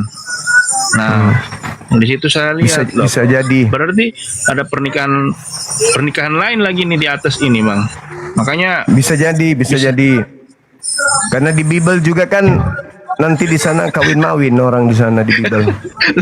Loh, enggak begitu, Bang. Makanya saya ingin pertanyakan bagaimana validkah ini atau bagaimana? Kalau bisa jadi, bisa tidak. Berarti belum valid, Bang. Kalau di Islam bukan hanya Nabi Muhammad, bukan cuma Nabi Isa yang akan menikah. Umat Islam nanti di surga semuanya akan menikah. Semua umat Islam akan menikah. Sebagaimana di bumi kita menikah, di surga kita menikah. Sama ajaran Yesus juga begitu. Yesus juga mengajarkan nanti di surga menikah. Yesus ajarkan kok. Seperti itu, Bang. Ya, maksudnya kalau pernikahan kami, pernikahan anak domba itu berbeda makna, Bang. Cuman di sini kan saya ingin bertanya untuk bagaimana mengkonfirmasi apakah benar itu yang dimaksud atau bagaimana, Bang, gitu. Saya belum pernah membaca kitabnya, tapi kalau saya ditanya apakah di surga Islam itu menikah, gitu, menikah. Karena kami di surga kami tetap kami manusia. Kami tidak berubah menjadi makhluk aneh. Di dunia ada kelamin, di sana nggak ada kelaminnya.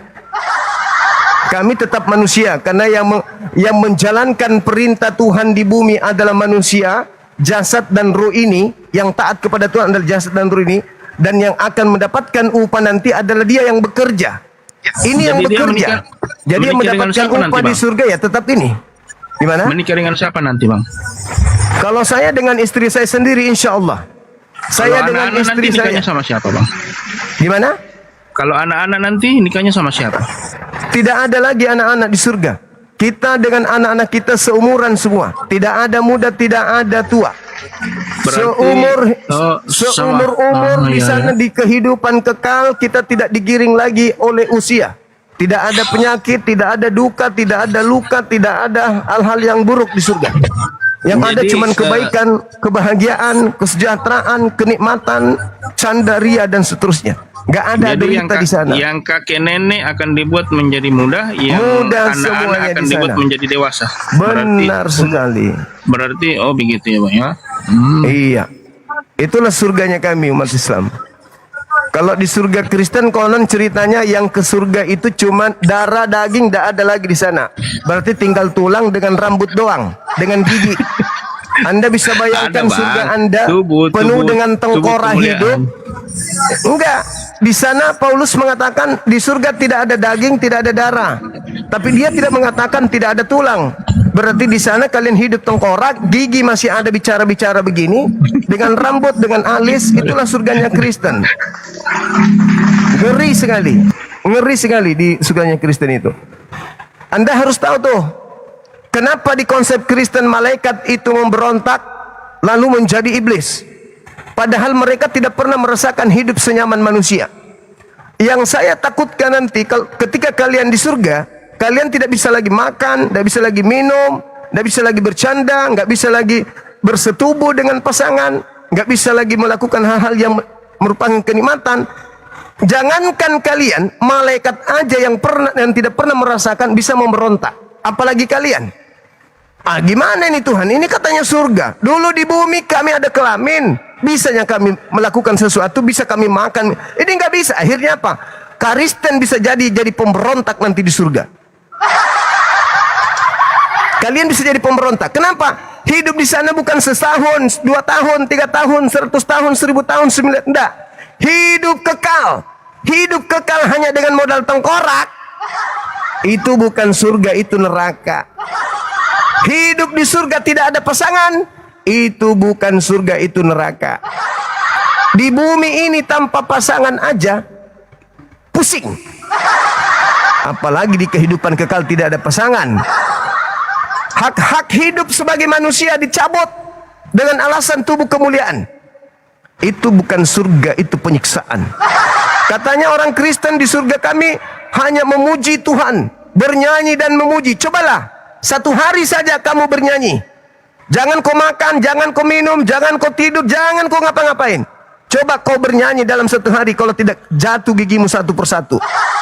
Menari coba, kalau kau tidak mati menari joget. Kau menari. Aku tanya, apa yang kau rupanya kau kerjakan di surgamu? Kami hanya menari dan memuji. Haleluya, haleluya, haleluya, haleluya, haleluya, haleluya, haleluya, haleluya, haleluya, haleluya. Lakukanlah itu dalam 1 hari. Ini bukan sehari, Pak. Dalam kehidupan kekal. Itu surga. Na'udzubillah thumma na'udzubillah.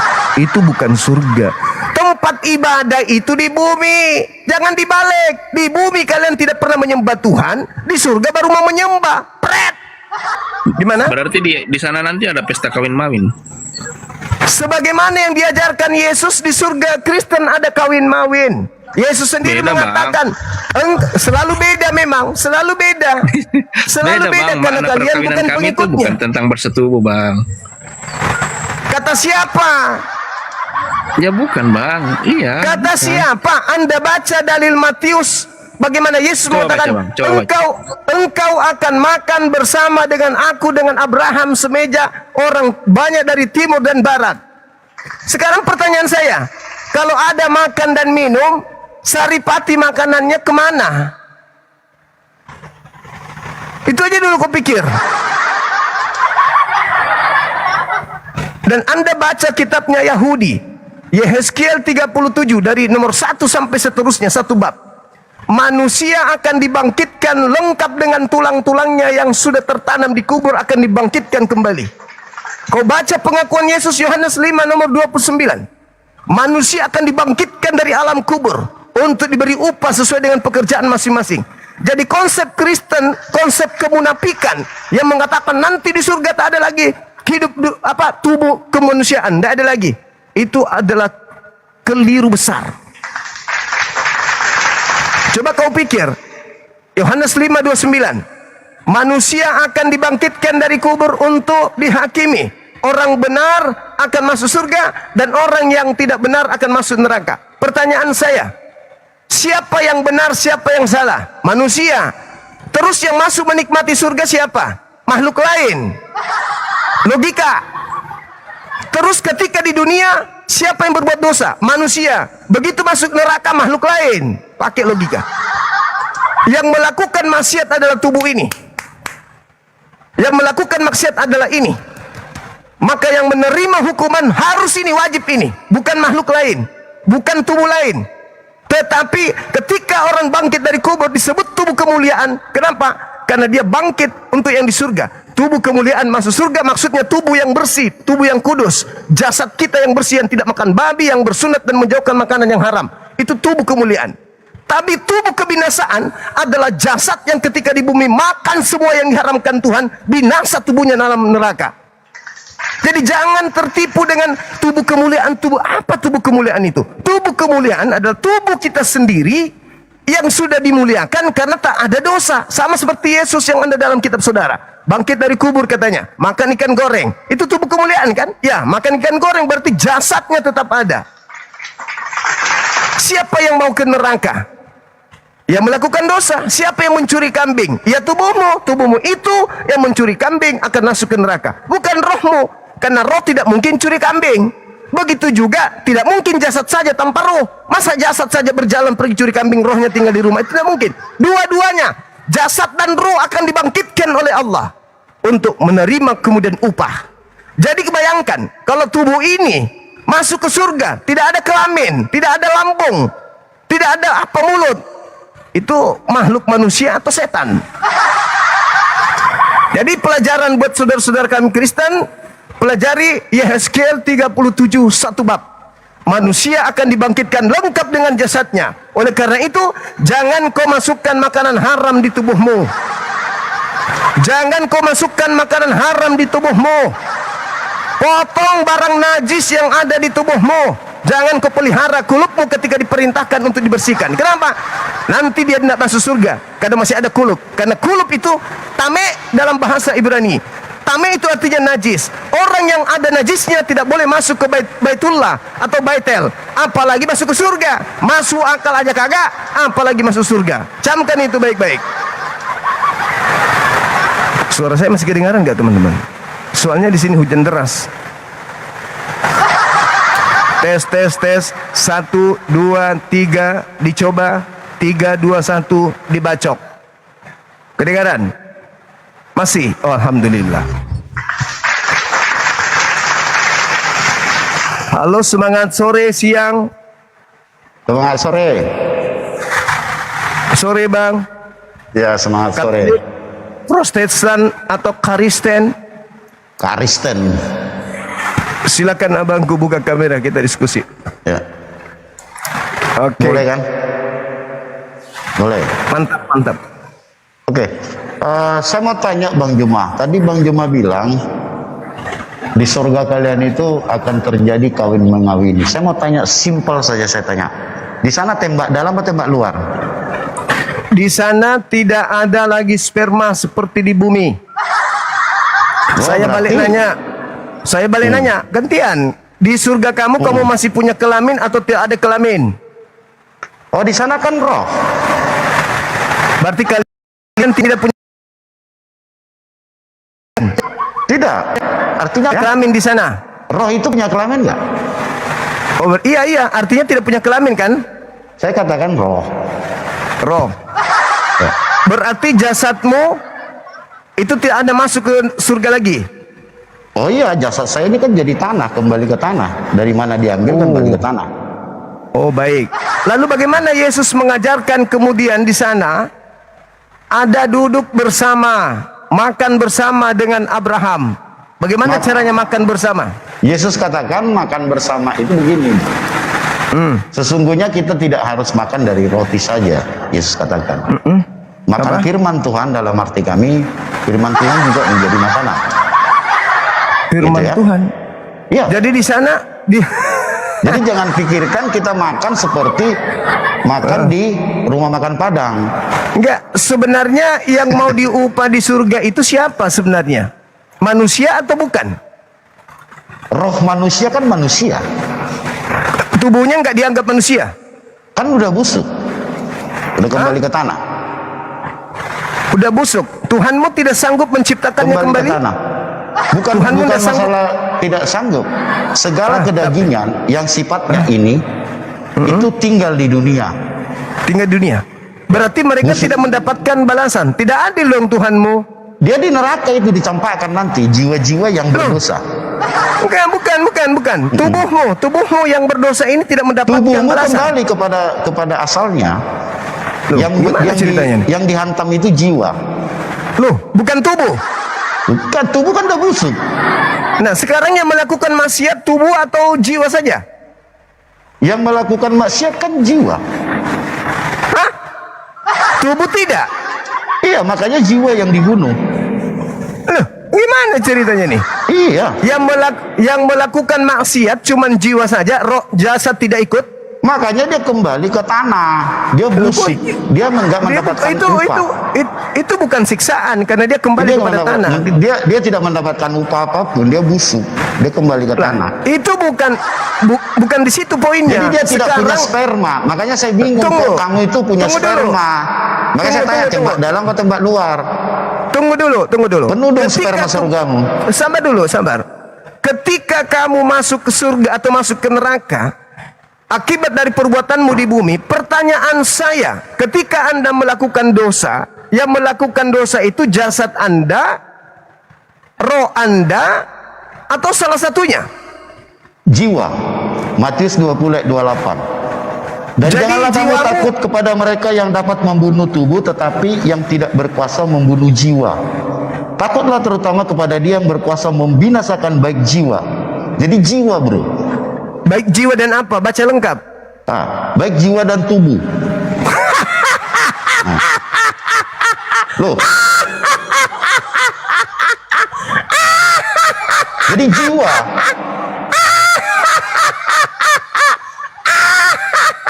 Jangan gila kau, Juma. Berarti tubuh juga. Jadi jiwa itu. Tubuh juga. Tubuh itu tidak masuk dalam kerajaan Allah. Tubuh juga, tadi kau yang baca, jangan kau kibul. Tubuh, jiwa, jangan kau takut kepada dia yang mampu membinasakan tubuh, tetapi takutlah kau kepada jiwa. dia. Sabar. Dengar takutlah dulu. kau, sabar. Takutlah kau kepada dia yang membinasakan jiwa dan tubuh yang dilemparkan ke dalam api neraka. Jadi tubuhmu yang busuk itu, jangan kau berbohong. Tubuh yang busuk itu, dengar dulu. Tubuhmu yang busuk itu, maksudmu kau kembali ke tubuh yang semula. Yes. Wa daraba lana mathalan wa nasiya khalqa. Sekarang berani enggak kau baca dalil?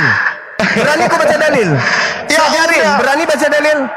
Berani baca dalil? Jadi tubuhmu yang dulu, sekarang ini tubuhmu yang ini, yang nantinya busuk. Iya. Kembali lagi kau menjadi tubuh yang seperti ini. Benar sekali, bangkit kembali. Betul. Itu tubuh kemuliaan, tetapi bukan tubuhmu yang berdosa itu, bro, yang juga busuk itu. Salah. Jangan kau pakai Yeskiel. Tunggu. Yeskiel itu dia dibangkitkan untuk berperang. Sabar. Itu. Sabar. Sekarang baca Yohanes 5:29. Berani kau baca? Kau pertanggungjawabkan itu pengakuan Yesus. Silakan. Yohanes 5:29. Oke, Kalian memang harus diajarin. Silakan.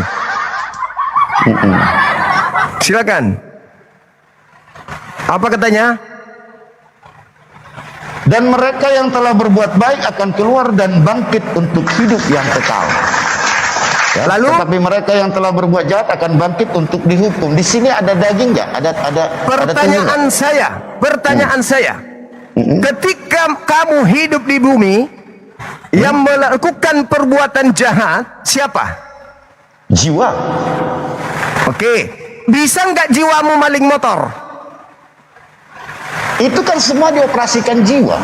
Saya ulang, bisa nggak jiwamu maling motor? Bisa nggak tubuhmu maling motor kalau jiwamu tidak perintah? Nah, berarti semuanya kan? Di sini tidak ada bahasa tubuh. Ada nggak di sini bahasa tubuh? Yohanes 5 ayat 9, ada nggak bahasa tubuh? Sabar. Yang dibangkitkan adalah yang berbuat jahat. Betul? Yang dibangkitkan adalah yang berbuat jahat. Pertanyaan saya, apakah jiwamu, apakah rohmu bisa maling motor tanpa jasad? Buka mic-mu, buka. Ilmumu masih cetek. Buka, mic-mu buka. Apakah tubuhmu bisa maling motor tanpa jiwamu?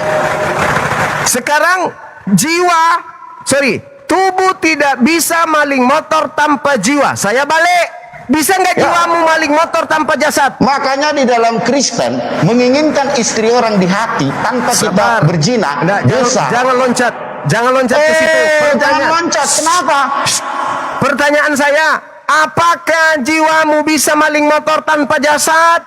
Berzina, apakah bisa berzina tanpa tubuhmu? Ini kau. Udah kau turun. Di dalam ajaran Kristen, orang yang menginginkan istri orang turun. Makanya kurangi makan babi, bisa otakmu kerja nih. Otak. Yesus sendiri mengatakan yang baik akan diupah dengan surga. Yang bangkit jahat diupah neraka. Orang dikatakan jahat ketika dia melakukan kejahatan. Contoh, maling motor. Sekarang kalau Anda mengatakan yang ke neraka cuman roh saja, jasad tidak. Pertanyaannya, apakah bisa roh mencuri motor tanpa jasad? Belum pernah kita melihat ada motor lari sendiri, karena kita tidak melihat malingnya. Kok jalan sendiri? Oh, ada maling. Siapa yang maling? Rohnya yang tadi, Oten pemakan babi. Gak ada itu. Jasad terlibat ketika pencurian. Roh terlibat ketika pencurian. Ingat, saudara ingat, roh itu adalah esensi yang suci.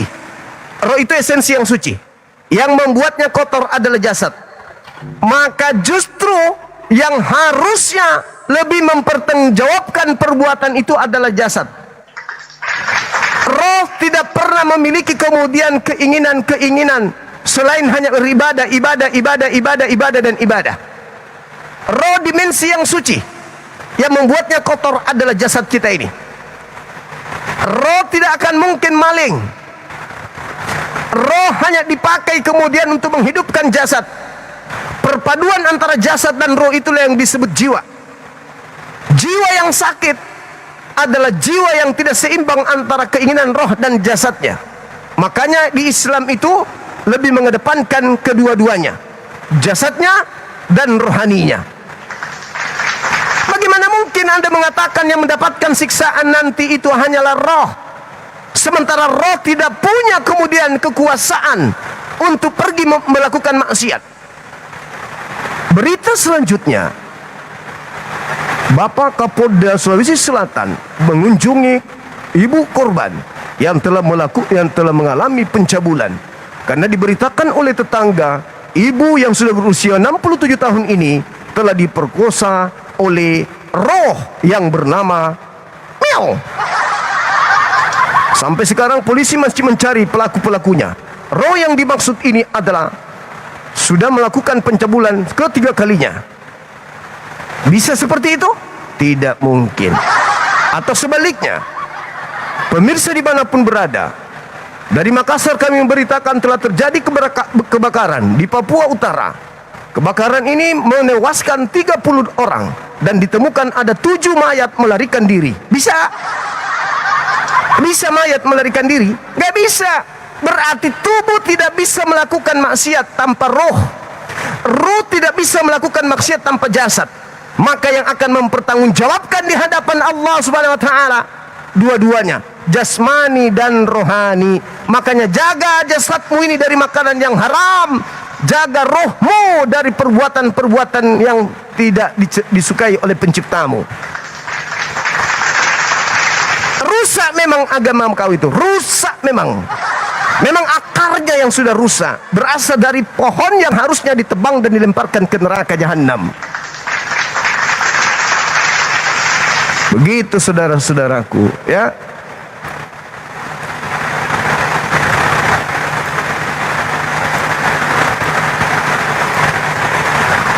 Tadi kita dengarkan di surga nanti ada makan minum, tapi makan firman. Makan firman di sana nanti dia. Nah, dikatakan duduk bersama dengan Abraham. Duduk apa? Apa yang mereka pakai duduk? Pantat nggak ada.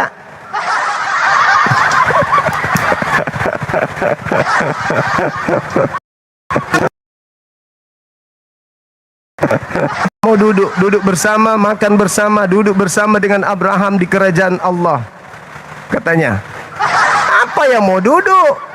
Begitu mau duduk lewat, ada kursi duduk lewat, ada kursi lewat, nggak bisa nyangkut karena cuman roh. Masolang generasi. Bersyukurlah kita menjadi agama Islam, agama yang rasional, bukan agama yang irrasional. Berbeda dengan agama mereka, agama yang tidak masuk akal.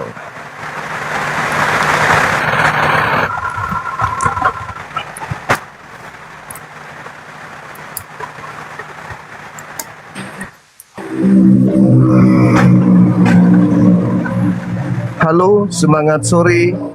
Apakah Anda termasuk makhluk yang akan gentayangan di surga? Halo? Apakah Anda penghuni surga yang gentayangan? Halo? Makhluk gentayangan kah Anda nanti di surga?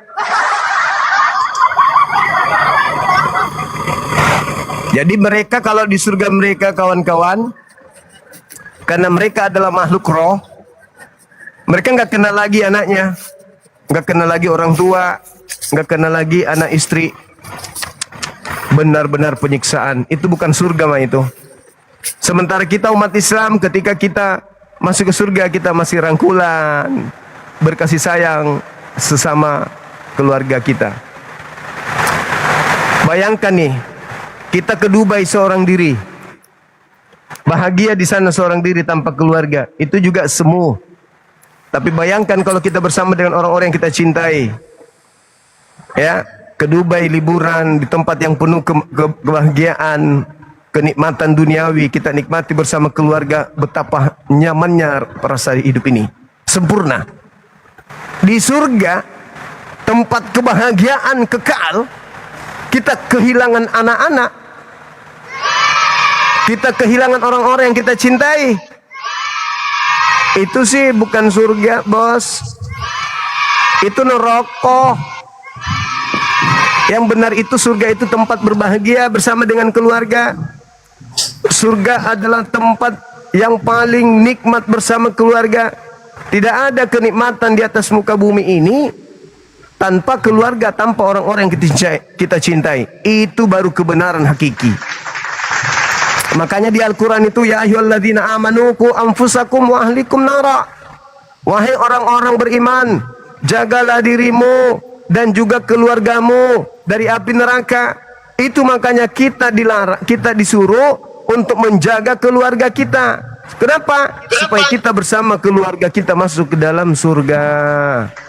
Hidup bersama dengan mereka, bersendagura dengan mereka, berbahagia dengan mereka, bahagia dengan mereka. Begitu saudara-saudaraku sekalian.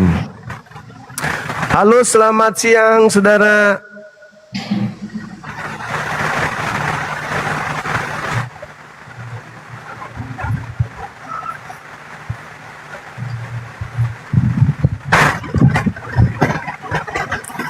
Halo, Bang Kiko, apa kabar? Sehat bang, sehat. Alhamdulillah. Abang sehat. Sehat, sehat Bang, sehat. Sehat Kenapa banget tadi pun. itu jiwanya nggak, apa tubuhnya nggak ikut, jiwanya yang melakukan. Iya, dia curi motor pakai jiwa, nggak pakai jasad dia. Mungkin dia lupa bang, atau tidak tahu kali bang. Jiwa tidak akan mampu berbuat apa-apa. Tubuh tidak akan mampu berbuat apa-apa kalau tidak digerakkan jiwa. Seperti tadi Abang Juma bilang, seseorang melakukan pencurian, pembakaran dan lain-lain sebagainya, dan akibat tubuh yang lemah ini diperintahkan oleh jiwa, makanya dilakukan sesuatu apapun yang dilakukan, kebaikan, keburukan, apapun dan semuanya itu. Mungkin tadi dia lupa bang, lupa atau tidak tahu atau kurang belajar, ya itu namanya relatif lah, manusia harus banyak belajar. Kalau belum tahu seperti itu, maaf saudaraku, kalau masih nonton, kalau masih belum paham sesuatu jangan naik-naik seolah-olah mewakili semuanya bang. Akhirnya tadi Bang Juma keras berbicara sampai saya kurang apa ya, kurang terima statement Bang Juma karena bilang gini, begini nih ajarannya nih. Dia aja bang, mungkin dia nggak tahu. Jadi ajaran kita itu bukan seperti itu.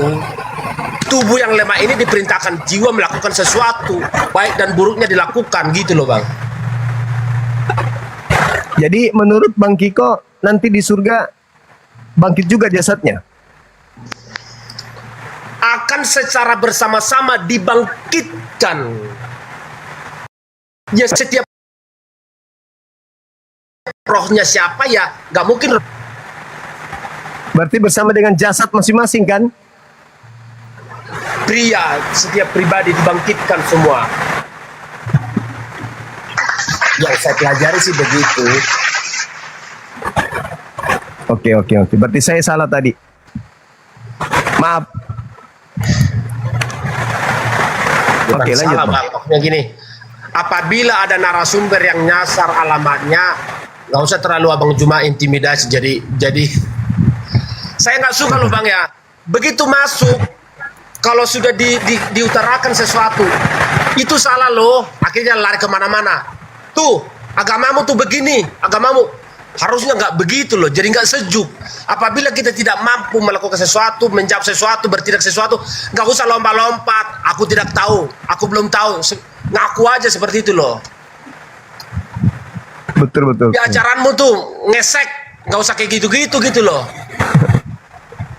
Emang di Kristen nggak ada persetubuhan? Ada, cuma persetubuhannya yang seperti apa konteks dalam keimanan, yang seperti apa konteks dalam dunia manusia gitu. Jangan dicampur aduk, dipilah-pilah, dipisah antara ini dan itu dan ini. Jelas gitu. Gimana sih yang dibangkitkan cuma rohnya? Memang tubuh ini akan tinggal bang, akan tinggal memang. Karena tubuh ini sudah berdosa, sudah melakukan. Tapi yang saya maksud tadi itu, apakah tubuh ini mampu melakukan sesuatu? Tidak, tanpa dipengaruhi atau tanpa digerakkan oleh jiwa, tubuh tidak akan mampu melakukan sesuatu apapun. Tapi dalam keimanan kami, tubuh yang sudah berdosa ini tidak akan diikut sertakan ke surga. Hanya roh. Di sana, di kami ya, di ajaran kami gitu loh bang, pasti dia udah bertentangan sama pikiran Bang Juma nih. Sebenarnya bagaimana ya konsep keimanan orang Kristen? Saya punya keyakinan Bang Juma tuh udah berpikir berbeda.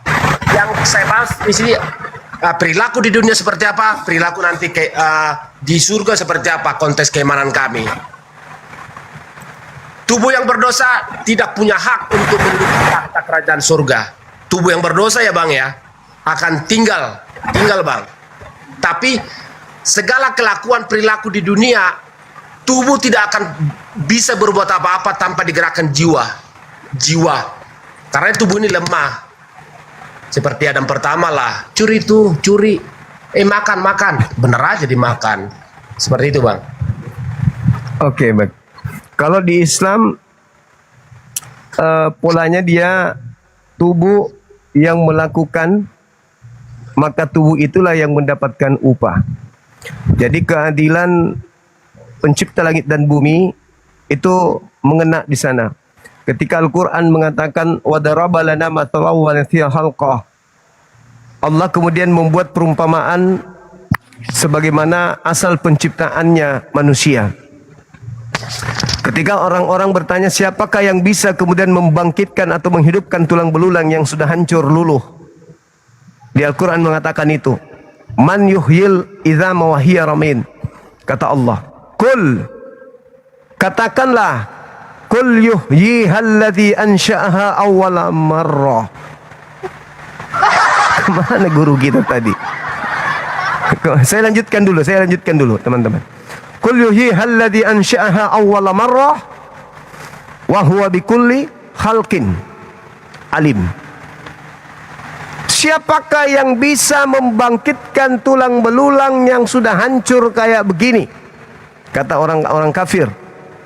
Allah mengatakan, katakanlah kepada mereka, wahai Nabi Muhammad, yang bisa menghidupkannya adalah hakikat yang menciptakannya pertama kali.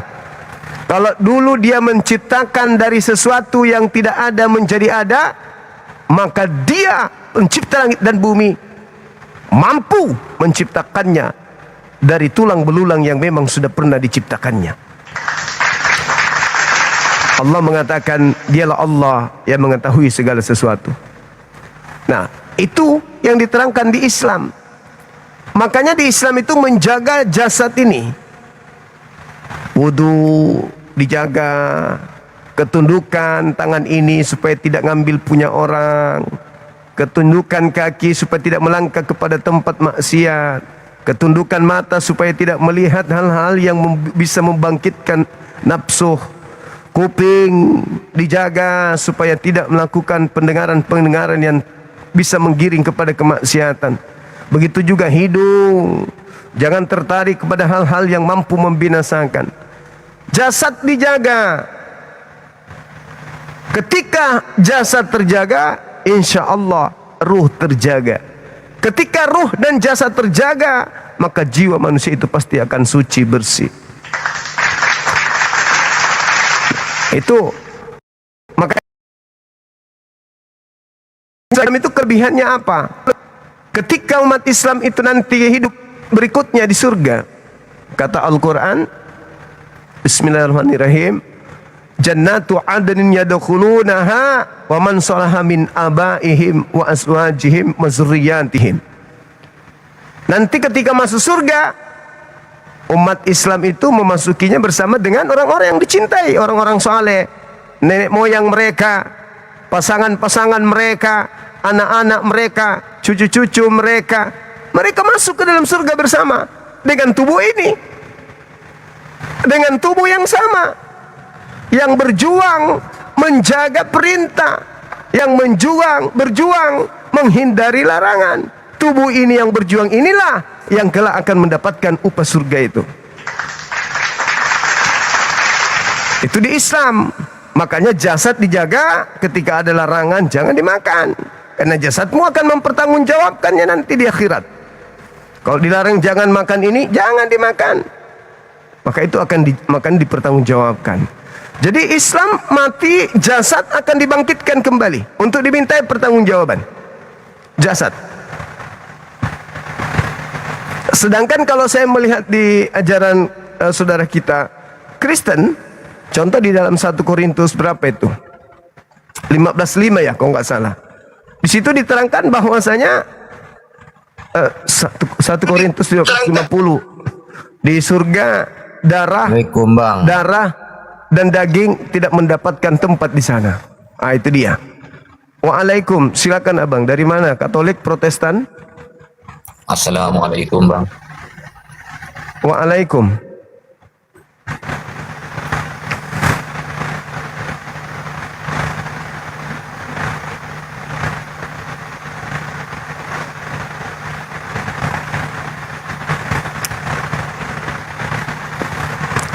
Silakan teman-teman Oten naik kembali, ajukan permintaan, kita diskusi. Dinda Dio monitor, yang mau naik Muslim saya izin ibadah.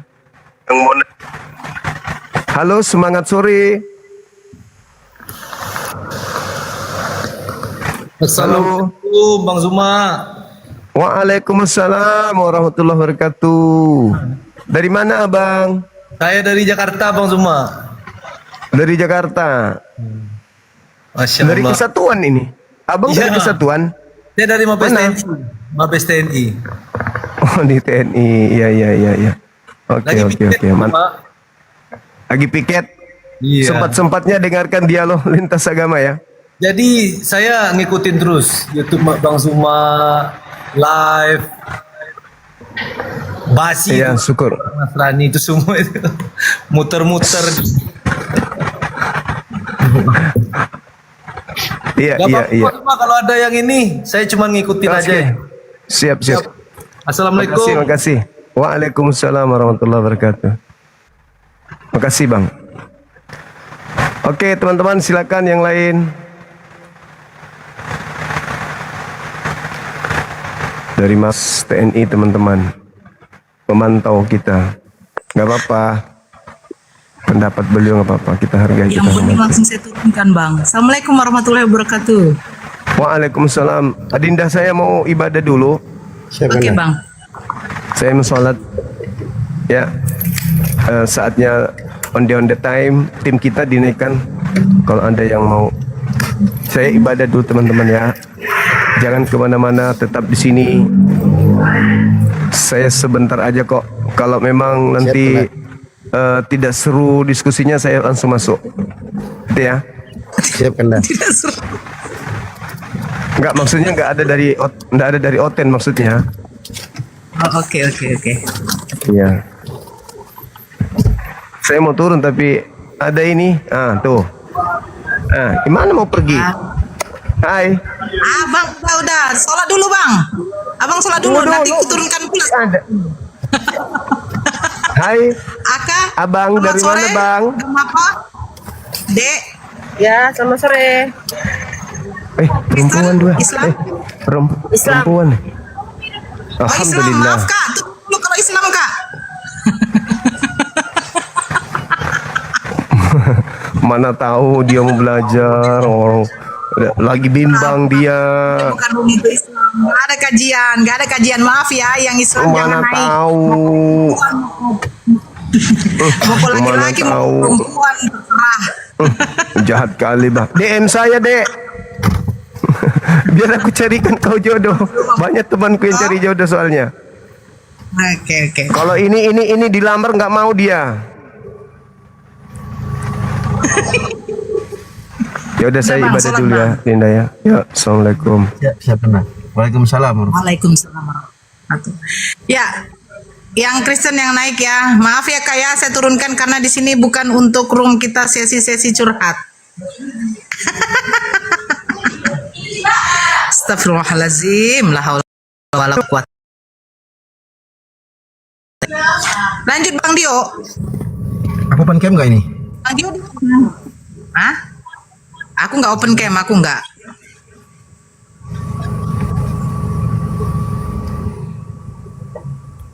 Ini siapa ini?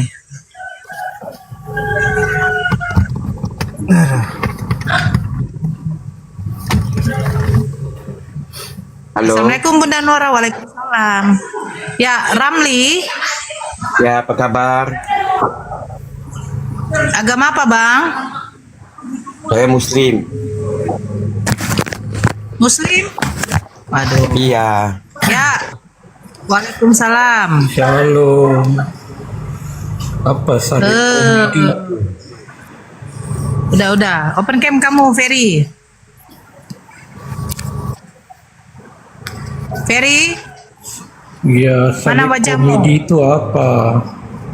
Wajahmu dulu. Itu sudah open cam. Ayo wajahmu mana?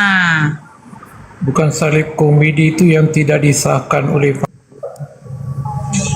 Banyak aku cerita lah. Saya suruh bilang wajahmu. Mama lu Mana Bang Dio? apa? Mau isi pengajian biasa. Oh, oke. Ya, Sir. Yo, assalamualaikum warahmatullahi wabarakatuh. Islam? Iya, kenapa? Islam? Iya, Islam kenapa? Ada masalah? Nih.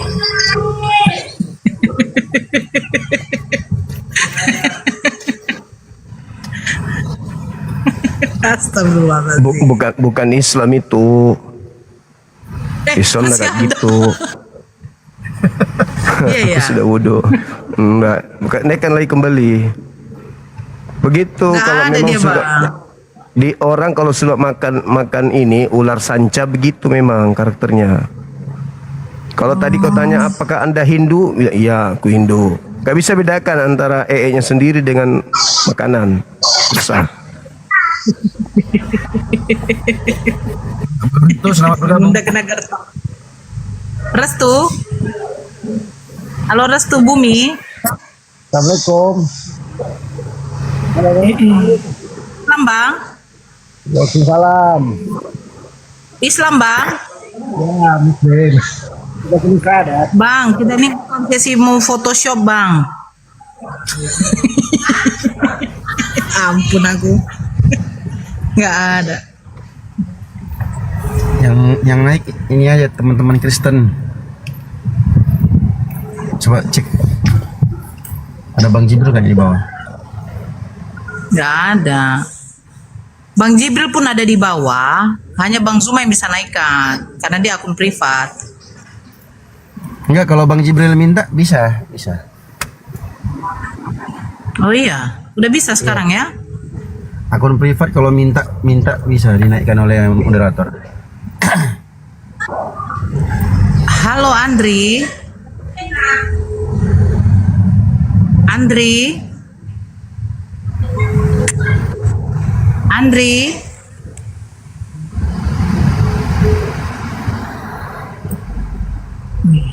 Ampun aku.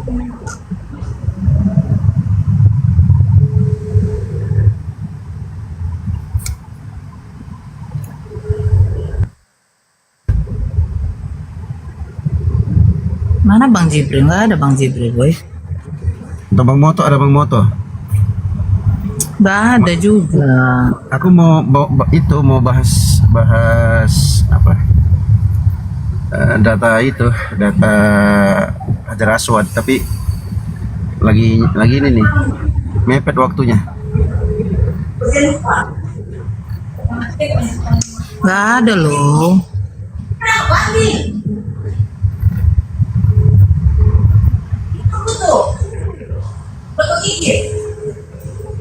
Mana ya? Nggak ada Bang Jo. Terima kasih buat teman-teman yang sudah bergabung yang apa namanya sudah berbagi, yang tap layar, yang typing, pokoknya semua kalian lah. Semoga Allah balas kalian dengan kebaikan. Gimana Kak? Tap layar, aku bilang. Iya, ini teman-teman tap layar terus itu dari tadi itu nggak berhenti. Keren teman-teman Muslim. Ini udah 1 M ini. Ayo, cetak sampai 2 M. Cetak nggak itu?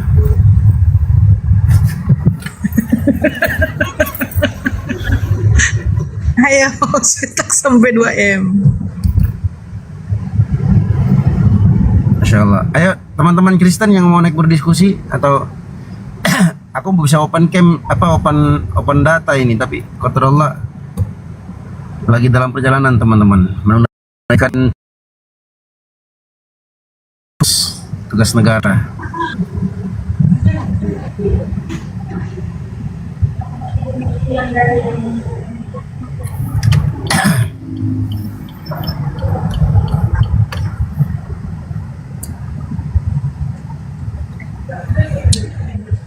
Ayo, yang mau naik silakan naik, saudara kita yang Kristen ya. Kita berdiskusi, temanya Salib Komedi Putar.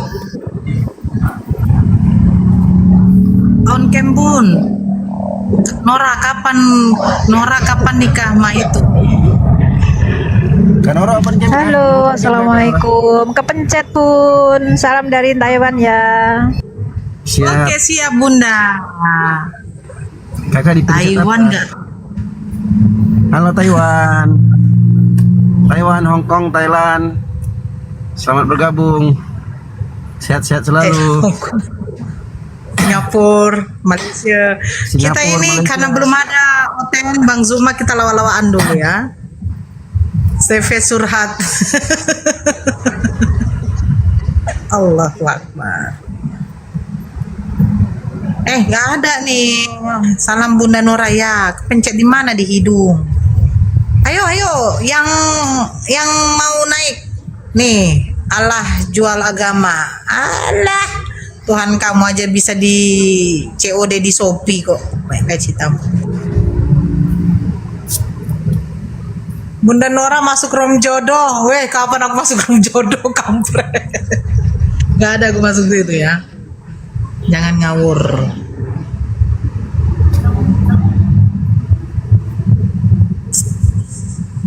Ini ya yang apa ya Bang Dio karena lagi nyetir. Jadi saya yang periksa nih tamu-tamu yang mau naik ini siapa ini. Iya, cek aja Kak.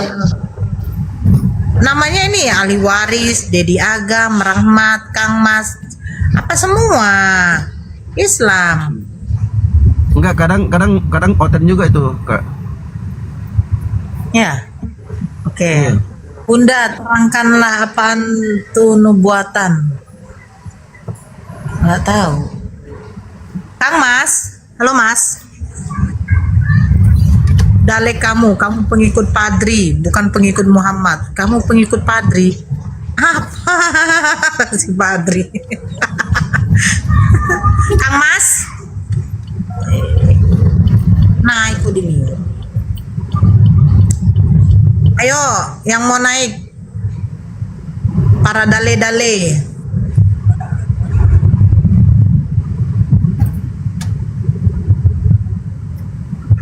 Mbak Nora mau tanya kenapa kalau dengar Oten bicara kepalaku jadi kunang-kunang.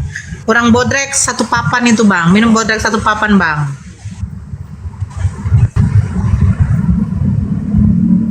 Bentar, aku cek Bang Moto dulu ya. Oke. Bunda kapan diskusi lagi dengan Mikana? Seru banget. Malas aku.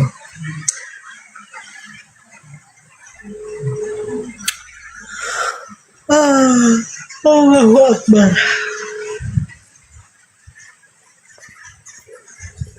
Halo Dedi.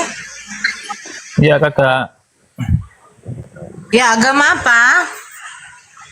Udah berapa pendeta yang dicukur bulunya sama Bang Zuma hari ini kak? Itu aja kak. Waduh. Ngawur. Ayo. Gak ada loh yang mau naik.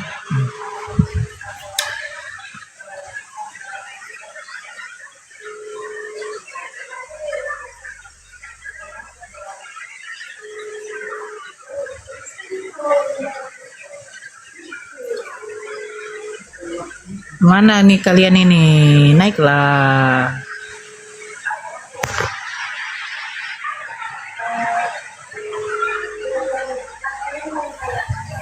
Bunda Nora yang cantik, boleh bertanya? Agama apa Bang Paci? Mau bertanya saja ini Bunda. Iya, tapi agama apa Bang? Sebelum Yesus lahir ke dunia, Bunda Maria bertuhankan siapa Bunda? Bang, agama apa dulu? Alhamdulillah Islam. Oh Islam. Bentar ya. Sehat selalu ya Bunda.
Ya, selamat sore Pak Budi Darmawan 0911.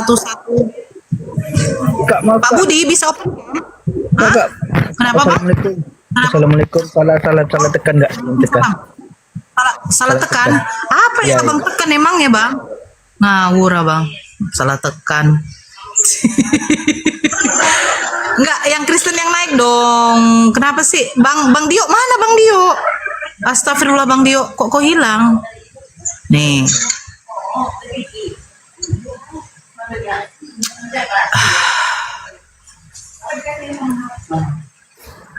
Ya, kencing unta. Halo kencing. Horas, agama apa Bang? Lah, namamu kan kencing unta. Agama apa Bang? Abang agama apa? Muslim, alhamdulillah. Oh, Islam. Oke.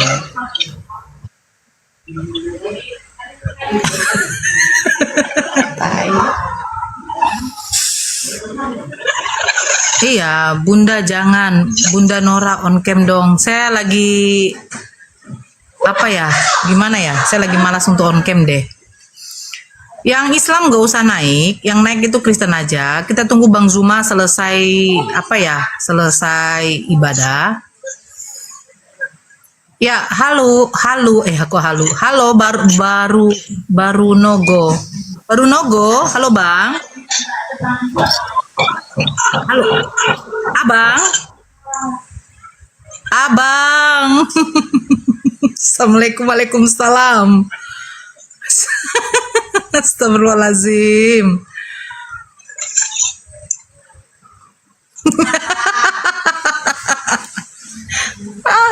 Astagfirullah. Ya, yang naik itu tolonglah, yang beragama Kristen lah ya.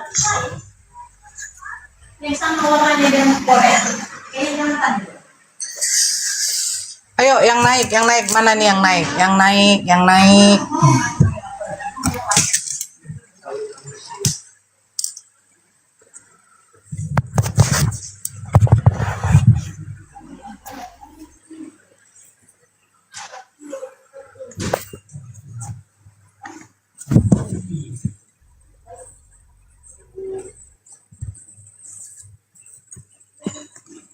Ayo.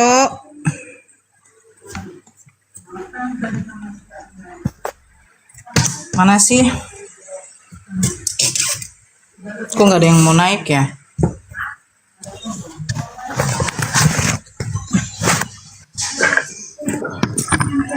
Assalamualaikum Bunda Nora. Waalaikumsalam. Islam Abang? Islam Mbak Bunda Nora. Saya ini aja sengaja pengen naik. Ya. Dengan mumpung Bang Juma lagi ibadah. Soalnya kalau lagi debat sama Oten mah kan saya nggak berani naik, saya nggak berani gangguin. Punya Kapolri. Ya. Itu kan Bunda Nora nggak ini lagi nggak debat sama Mika nak? Oh, enggak dulu Abang. Ada yang mau disampaikan Bang? Nggak seru banget Mikana kepancing emosinya tuh. Ya, nggak apa-apa Bang. Ya udah Bun, turunin aja Bun, udah gitu aja. Oke. Yuk. Assalamualaikum. Waalaikumsalam Bun.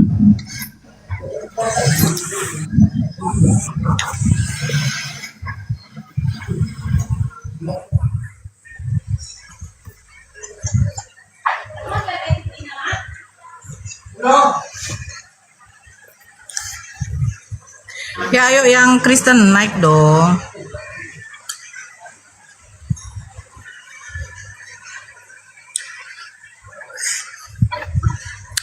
Mana lagi yang Kristen?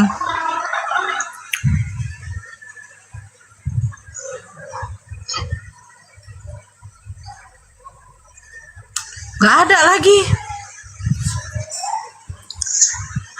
Yang keresteng naik. tunggu Bang Zuma selesai ibadah ya. Bang Zuma selesai ibadah, baru kita lanjut lagi.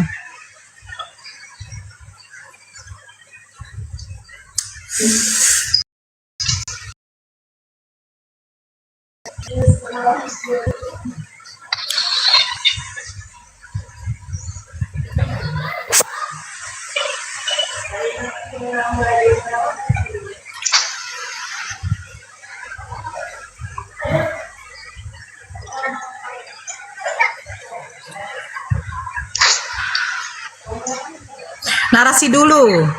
Apa mau ku narasikan, woi?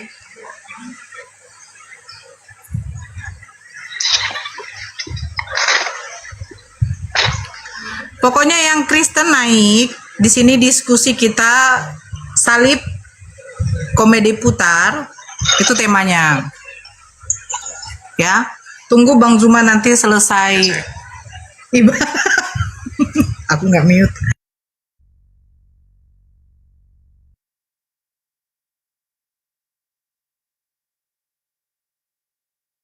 Kak Nora habis nangis ya. Jadi tahu kalian ya, kenapa saya habis nangis? Aku nggak menangis, aku hanya mengeluarkan air mata saja.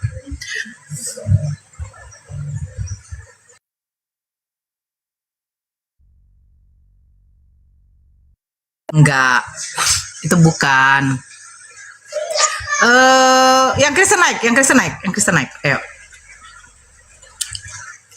Perisai naik kok, Perisai. Kok jangan kayak gitu dong, Perisai. Kok belum selesai diskusi sama aku loh. Naik kok, Perisai. Ayo, ayo, naik. Bangun tidur, iya. Enggak, aku nggak bangun tidur. Cuman tadi malam mungkin tidurnya agak kelamaan ya. Kan Bang Zuma aja rungkat jam berapa itu. Di PHP ini ya. Siapa yang PHP-in aku? Nggak ada. Si Gondrong tuh setia loh. Gondrong tuh setia. Kalian belum tahu kesetiaan dia. Naik kau Perisai, cepatlah. Cie lagi VC ya? Enggak lah.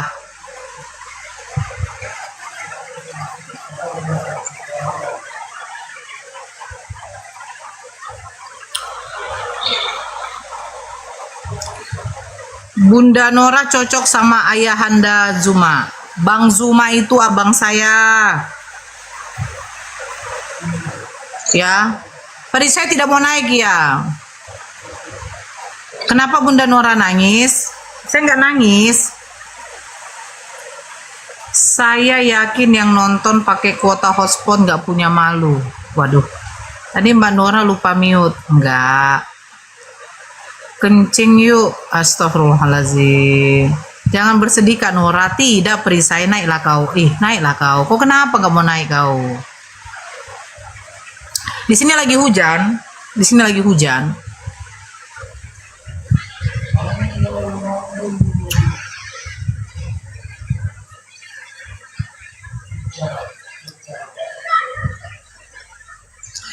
Ada keponakan saya tuh, dia masih Kristen tuh, tapi nggak tahu dia mau masuk Islam.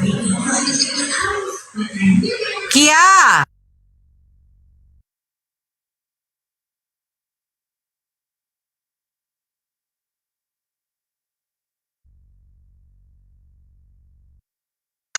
saya sediakan bahu kalau mau hilang nangis Bu. Enggak lah.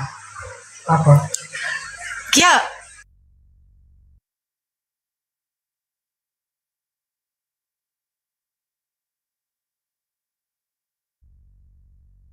Kak Nora, iya. Ada keponakan saya tuh di situ, tapi dia masih Kristen. Doakanlah ya, mudah-mudahan dia masuk Islam.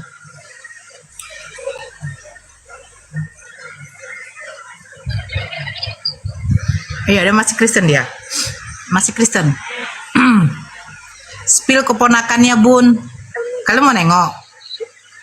Mau nengok?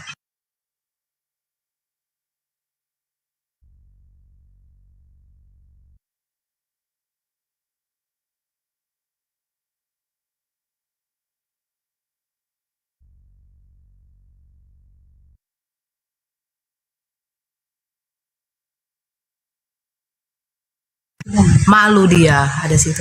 Malu dia. Kia sini Kia nak, namanya Hiskia. Hiskia dia. Sini Nae, sebentar aja ada yang mau lihat kamu Nae.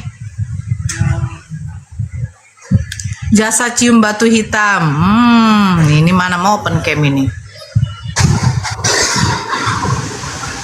Jasa. Jasa. Ya, open cam. Halo Bang, open cam Bang. Abang. Halo.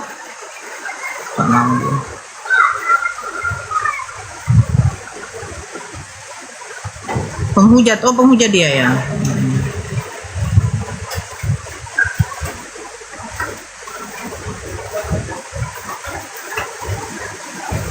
Tuh, kalau penghujat nggak ada yang mau naik gue.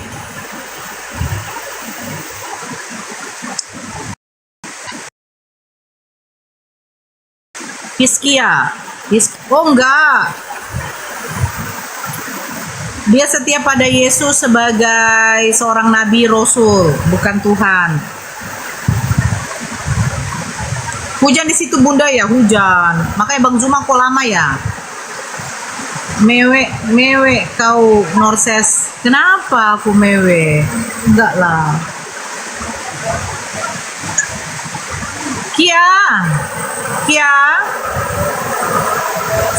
Pil anak buahnya Bunda. Nggak mau dia. Halo Mbak Nora, halo juga. Agak ribut ya, maaf ya kalau ribut ya. Kontak kemana-mana Bang Dio. Abang Dio. Cek.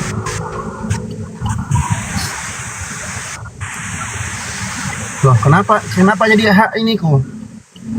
Foto profil kok berubah? Kok foto profil berubah? Kenapa Bang Dio? Foto profilnya kok berubah?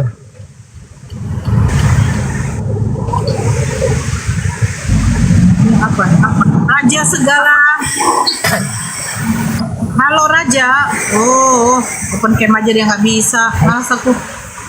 Turun kau. Hiskia milik Yesus. Intinya insya Allah saya akan mengislamkan keponakan saya. Kia sini dong. Ada yang mau lihat Kia?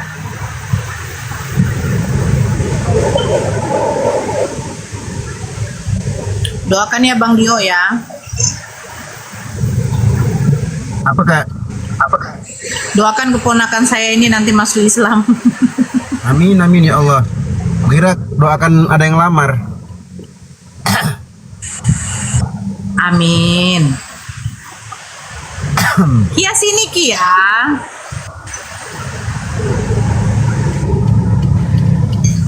Sebentar aja Kia.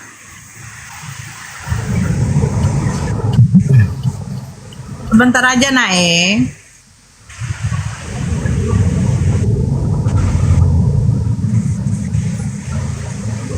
Hiskia,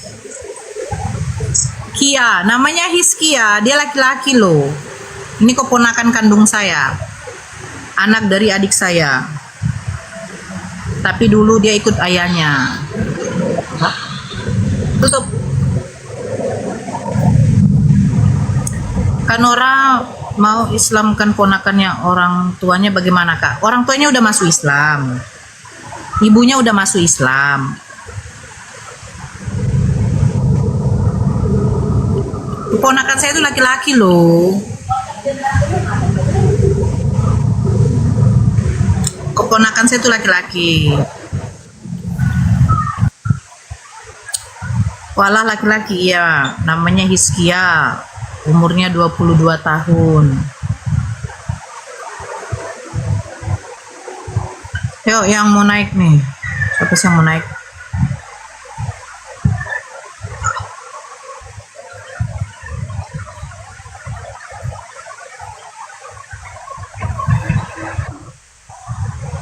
Halo Putra. Iya. Putra, agama apa bang? Kristen. Abang kok belum bisa open cam ya? Iya. Sorry ya. Gimana itu? Keluar laku. Kenapa bang? Keluar laku kalau nggak bisa on cam. Iya, abang harus open cam bang, baru bisa kita diskusi. Oke. Ya, makasih ya bang.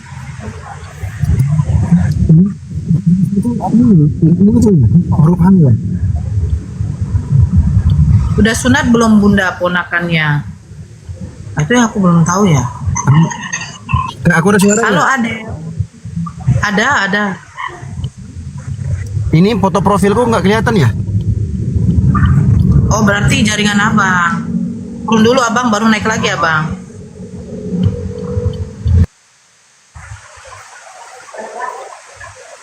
Naik lagi bang Dio.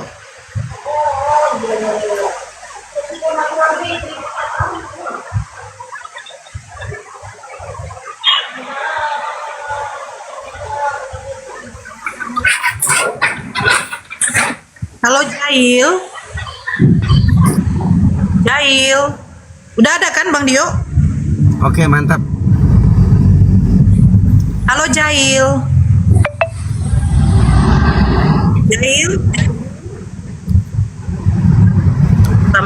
Sampai selesai Bang Zuma ibadah satu pun belum ada yang apa.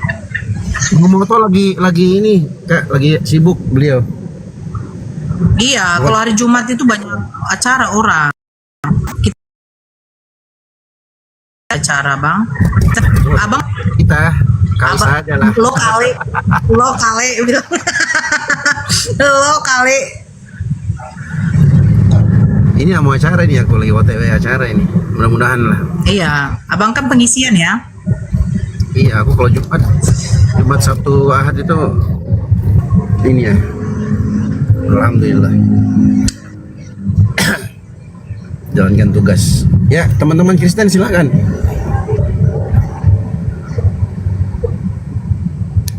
Ini Ilham Jaya kenapa ya? Coba Ilham naik coba. Oke. Nora bisa ngomong Betawi sedulur? Nggak pandai aku orang Batak aku. Halo Jihad. Ya, Assalamualaikum warahmatullahi wabarakatuh. Salam kenal Bang Dio, ya, Nora. Ini 8 ya?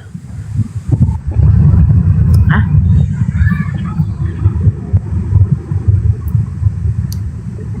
Kemal diskusi bang, diskusi lintas agama bang.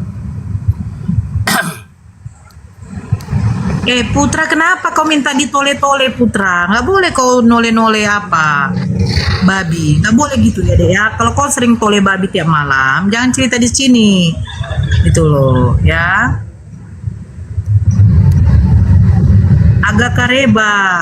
Kiamat. Baji-baji. Bukan kiamat. Kalau kiamat, suara kiamat itu macam kentut. Iya. Suara kentut. Putra, kalau kau sering tolein babi tiap malam, jangan kau cerita di sini deh, nggak boleh, ya. Waalaikumsalam Ilham. Kita di sini jadi membaca apa? Membaca typing, nggak ada yang naik, weh. Makan mie ayam ceker dulu Bunda Nora, makasih. Cantik si tobal bibir, kenapa sih kamu? Ayo naik. Oh, minta dinaikin dia Bang Dio. Siapa? Ayo naik Putra. Naik Putra. Naik. Ah, si Jail pula yang naik. Bunda Nora di Makassar ya? Enggak. Halo Jail. Halo. Ya, waalaikumsalam. Agama apa, Bang? Alhamdulillah Islam. Oke, ada yang mau disampaikan? Ini lagi baik saya loh. Cuman salut aja sama Mbak Nora untuk berdiskusi lintas agama. Hebat. Alhamdulillah. Abang, jangan gitu Bang. Nanti kalau ada Bang Zuma, saya support Bang Zuma. Kaminya nggak diadakan. Ya Bang Dio ya. Ya sih kayak gitu ya Bang. Kalian semua itu hebat-hebat. Aku aja nggak disebut ini aja nggak disebut. Iya betul. Ya makasih ya bang supportnya. Assalamualaikum. Waalaikumsalam. Iya, nanti kalau ada Bang Zuma, saya bangga, saya senang, saya support Bang Zuma. Kami ditiadakan loh. Astagfirullah. Kalian tidak tahu kalau kami itu juga.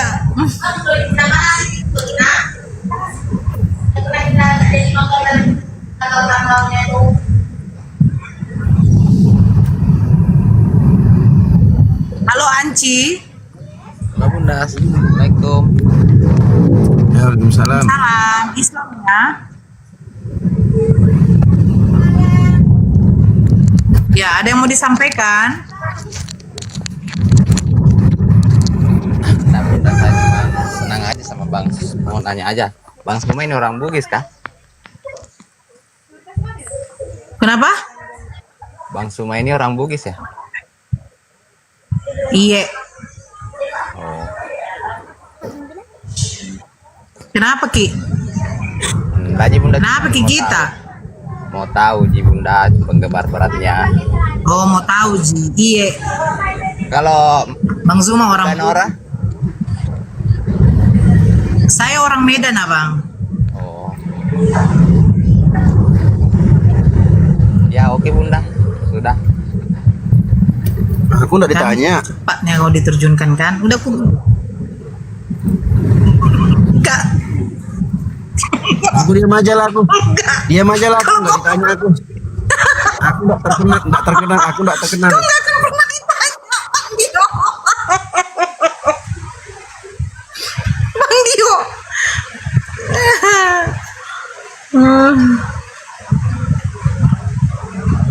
Merajuk Dio, iya Bang Johan. Itu gara-gara kau Bang Johan.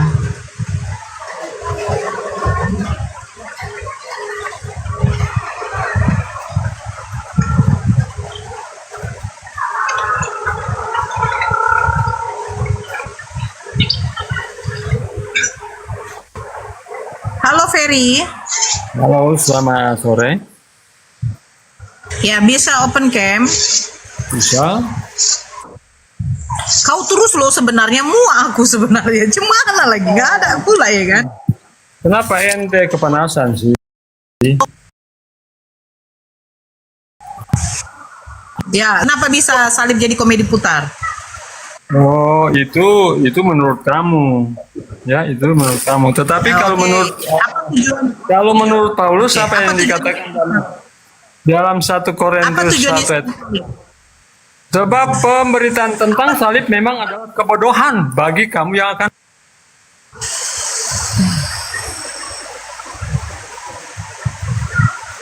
Saya tadi tanya apa Bang Dio sama dia? Saya tanya, apa tujuan Yesus disalib? Itu aja dulu kamu jelaskan gitu loh.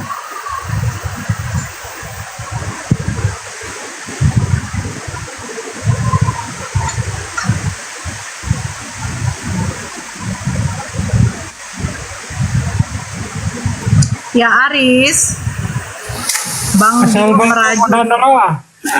Assalamualaikum Bunda Nora. Ya, Waalaikumsalam.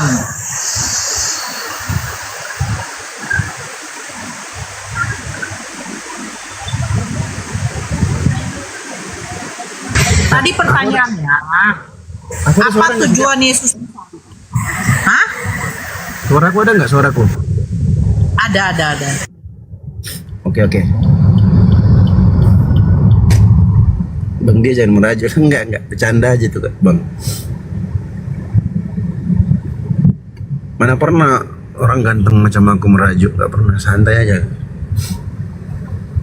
Nah, silakan open cam lagi. Pertanyaan saya begini Fer. Makanya dengarkanlah. Apa tujuan Yesus disalib? Silakan jawab. Open cam.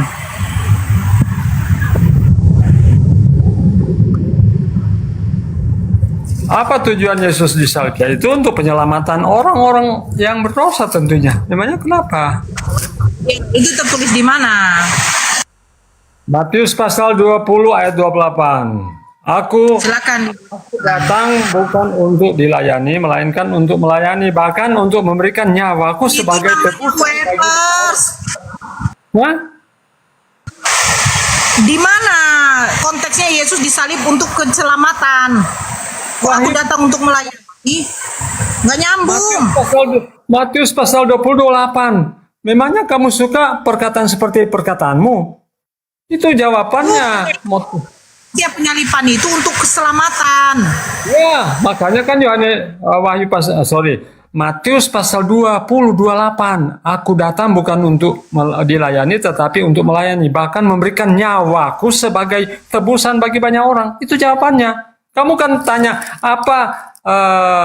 apa itu fungsi dari penyalipan? Itu fungsinya, itu kegunaannya. Kamu bertanya tapi nggak tahu. Masuk, Bang. Oke, sebaiknya saya dengan Suma aja. Kamu jadi apa saja? Kau saja. Turbo di sini kau. Bang, abang mau diskusi sama Ferry, Bang. Daripada nggak ada lagi, Bang. Cemana lagi, Bang? Kemarin saya diskusi dengan Suma, kemudian dia turunkan lagi saya. Turun, Bang Dio. Biar saya obati meskipun belum maksimal obat yang saya kasih kemarin, tidak apa-apa. Kamu ini ya, Bang ya. Cuma kamu enggak diam dulu sebentar. Ferry diam dulu. Kami mau izin turun. Naik ke surga Lu itu diam kamu dulu. Ternyata Bang, kami izin turun ya, Bang. Kami di bawah. Iya Dinda. Oke. Assalamualaikum warahmatullahi wabarakatuh. Waalaikumsalam warahmatullahi wabarakatuh. Izin turun juga kan dah. Tapi siap. Nanti dia stroke, udah tua dia. Saya tahu siapa Suma, suka bohong. Dia kan mengatakan kemarin bahwa Yesus menyerahkan nyawanya ketika dia naik ke surga. Ketika dikejar dia lari. Betul tidak? Itu aja Anda bohong. Itu aja Anda bohong. Oke. Coba Anda tunjukkan mana Yesus menyerahkan diri ketika dia mau naik ke surga. Oke, mana dalilnya, Bang? Sebelum kita lanjut. Sederhananya begini, Saudara Ferry. Yesus itu menyerahkan nyawanya, menyerahkan dirinya kepada Bapa atau kepada tentara Romawi? Itu dulu jawab. Ketika dia naik ke surga, itu yang kamu katakan. Yesus menyerahkan nyawanya ketika dia naik ke surga. Makanya itu saya tanya. Makanya saya tanya samamu. Saya tanya samamu. Saya mau buktikan kebohonganmu. Yesus menyerahkan dirinya kepada Bapa atau menyerahkan dirinya kehendaknya kepada tentara Romawi? Jawab. Pertanyaan saya itu belum dijawab, Anda sudah bertanya lagi. Gimana sih kamu? Itu jawabannya. Pertanyaanmu jawabannya itu di situ.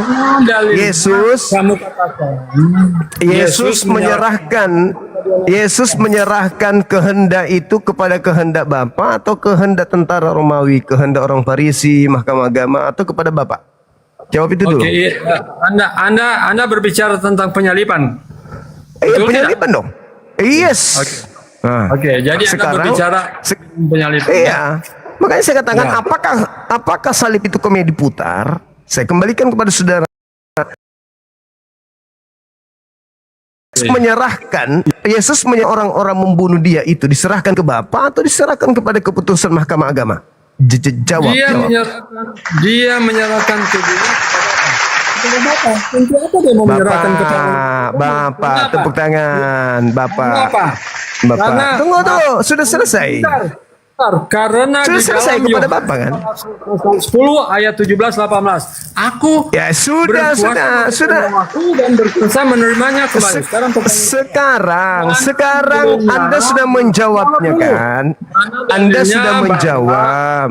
Anda sudah menjawabnya bahwa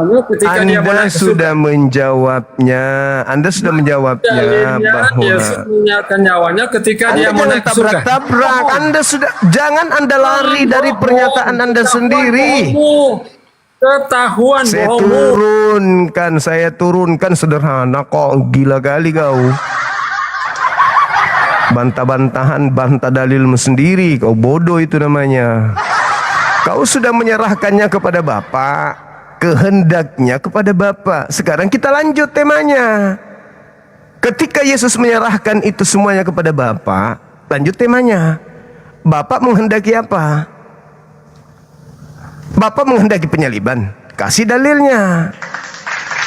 Kalau Bapak tidak menghendaki penyaliban, lalu orang-orang berusaha untuk membunuhnya, apa tindakan Bapak? Membiarkan atau menyelamatkan? Kalau menyelamatkan berarti dia menyerahkan nyawanya kepada Bapak untuk orang banyak. Itu maksudnya, itu bukan menyerahkan dirinya kepada kehendak imam kepala. Menyerahkan nyawa itu bukan disalib. Menyerahkan nyawa itu maksudnya menyerahkan dirinya, diangkat ke langit. Kamu yang berpikir itu arahnya ke salib. Allahu Akbar. Peri. Kenapanya kau seperti setan? Cuman setan yang mau Yesus disalib. Sekarang kalau Yesus menyerahkan kepada Bapak, sekarang kita tanya Bapak, Bapak, apakah engkau mau? Apakah engkau mau Yesus ini dibunuh oleh orang-orang jahat? Kalau mau, kasih dalil. Kalau tidak mau, saya yang kasih dalil. Begitu kan? Karena saya tidak pernah menemukan Bapak itu mau. Kalau kau katakan mau, mana dalilnya Bapak mau menyerahkan orang benar untuk dibunuh demi dosa orang jahat? Kasih dalil. Gak ada. Nah, saya mengatakan Tuhan tidak mau, tak kasih dalil. Yesus berdoa, setelah Yesus berdoa, Tuhan mendengarkan doanya. Ibrani 5 nomor 7. Yesus berdoa kepada Bapa yang sanggup menyelamatkannya dari kematian, dan atas kesolehannya doanya dikabulkan. Jedor. Yang kedua, setelah dia menyerahkan kepada Bapa, seorang malaikat turun ke bumi memberikan kekuatan kepadanya. Pertanyaannya, kekuatan untuk apa? Kekuatan untuk ke langit atau kekuatan untuk ke tiang salib? Nah, kenapa ke tiang salib aja butuh kekuatan? Yang benar, kekuatan diberikan kepada manusia Yesus untuk apa? Melewati angkasa samudra, meluncur sampai ke atas, ke atas, ke atas, ke atas, dan ke atas. Itu yang betul. Jadi jangan halusinasi lah. Agama Anda memang buatan orang-orang barat, orang Farisi. Tapi jangan juga halusinasi.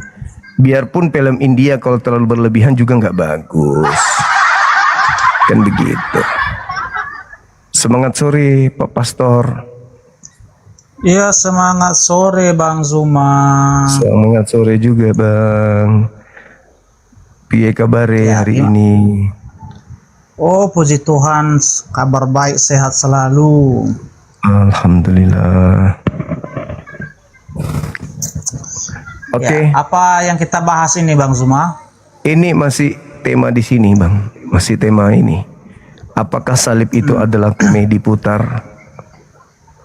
Atau Maksudnya salib komedi itu putar itu apa? hanya candaan saja, gurauan saja? Karena kenapa? Karena bertentangan dengan pandangan Yesus terhadap salib. Yesus memiliki pandangan lain, Kristen.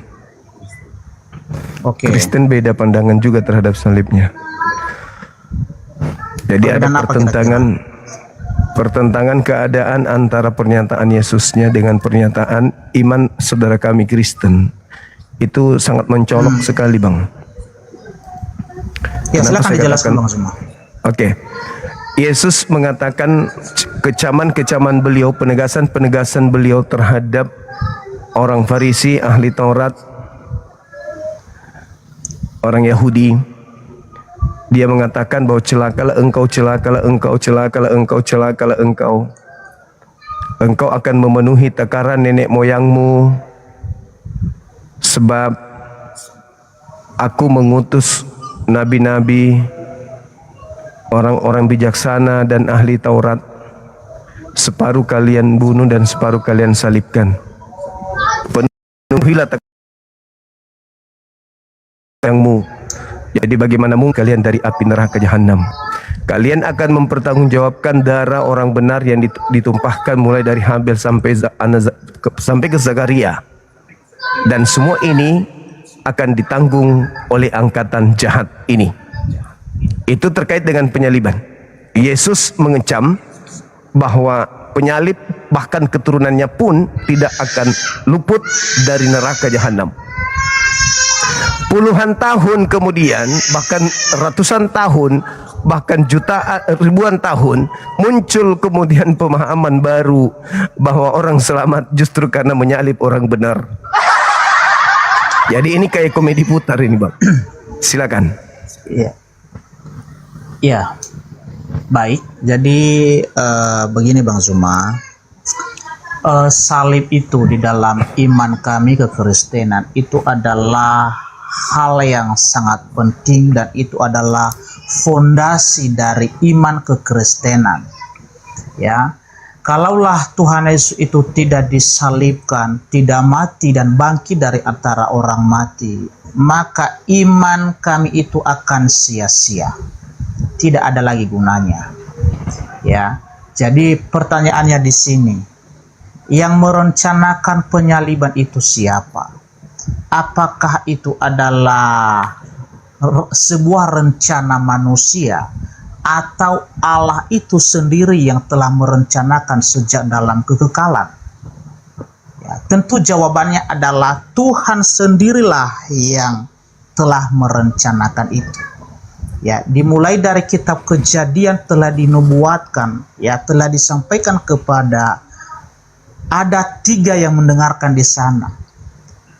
Ular yang adalah jelmaan dari iblis itu. Ya. Adam manusia pertama ciptaan Tuhan. Dan Hawa istrinya dari istrinya Adam. Itu yang mendengarkan pertama bagaimana kedatangan sang juru selamat, sang Mesias itu. Ketika Tuhan berkata, di Kejadian pasal 3 ayat 15 saya bacakan. Kejadian pasal 3 ayat 15. Ya. Dan aku akan menjadikan Kejadian pasal 3. Oh, kenapa ini salah ya? Sabar dulu Bang Zuma ya. Ini salah. Silakan Bang.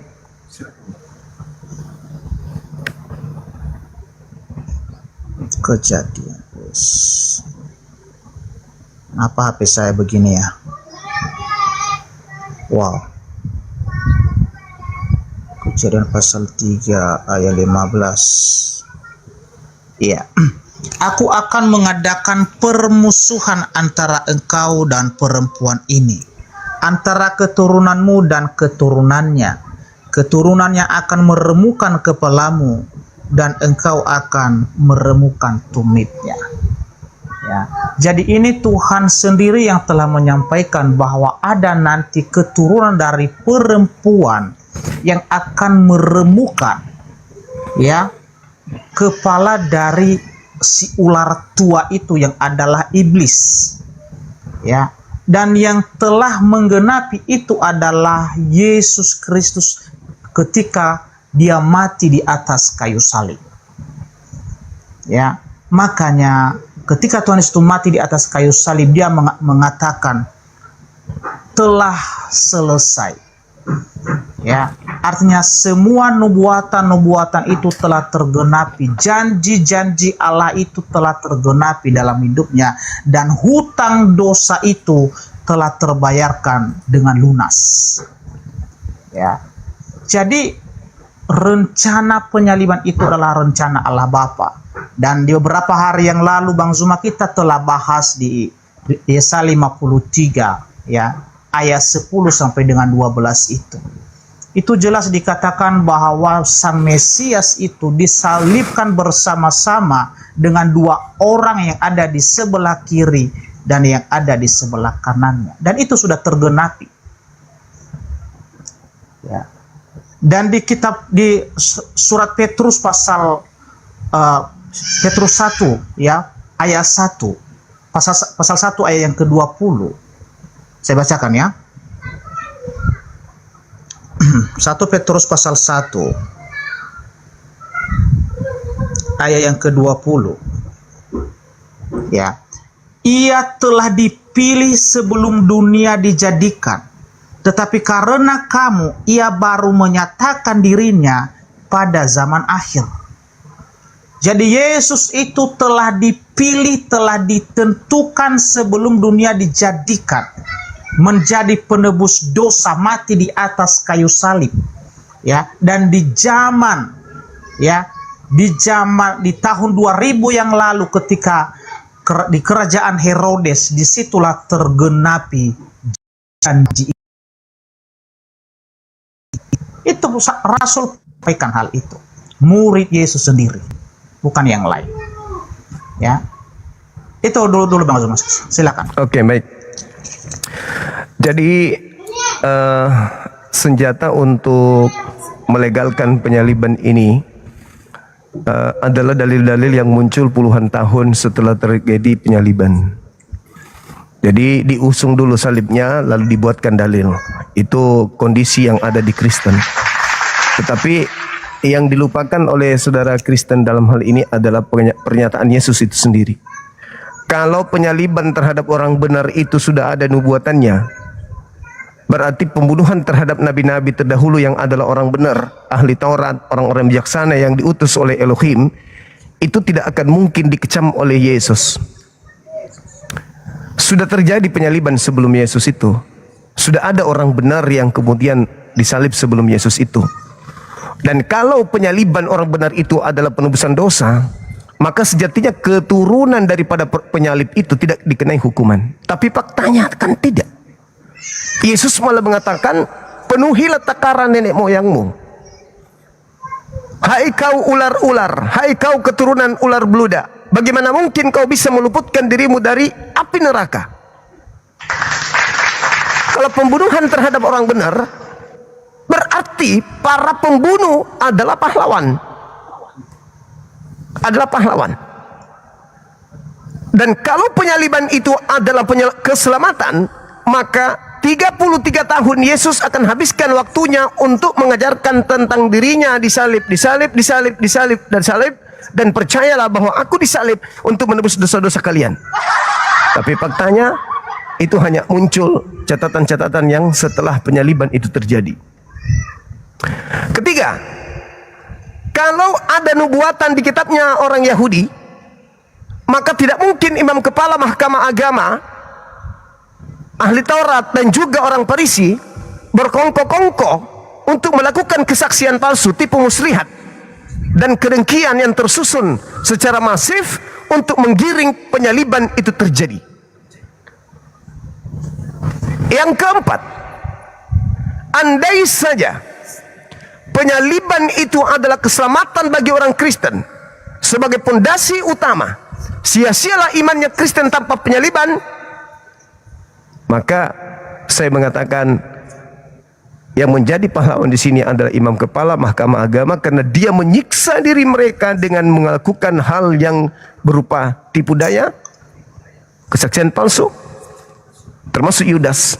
Itu semuanya adalah pahlawan bagi Kristen. Tanpa pengkhianatan Yudas, Yesus tidak disalib.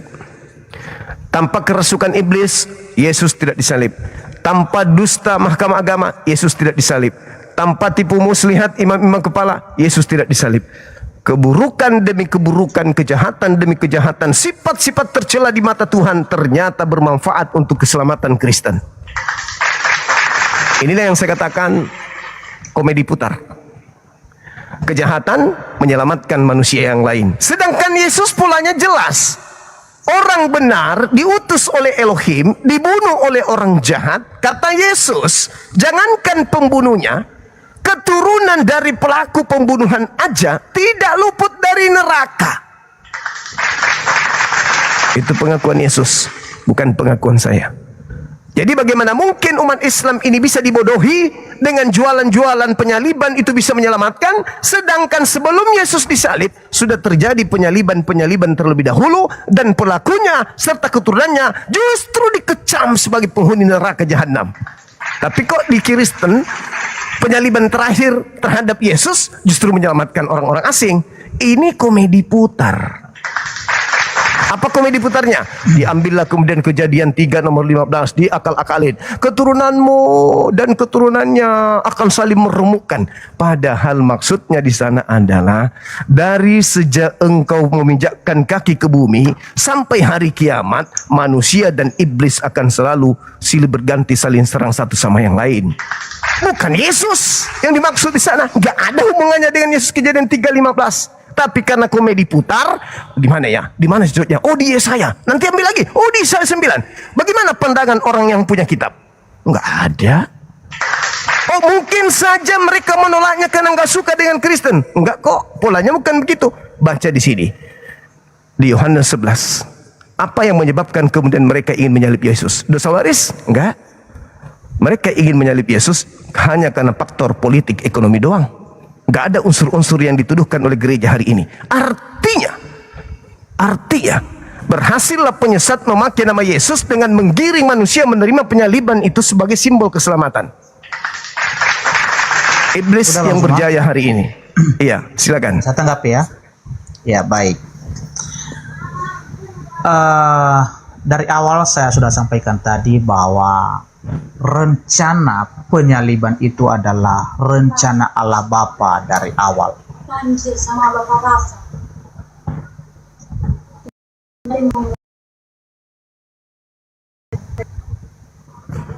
Ada yang manggil saya sebentar, 2 menit aja ya. Oke ya, ntar ya. Oke. Saya nggak apa. Saya tinggalkan aja HP-nya. Saya mute aja dulu ya. Boleh.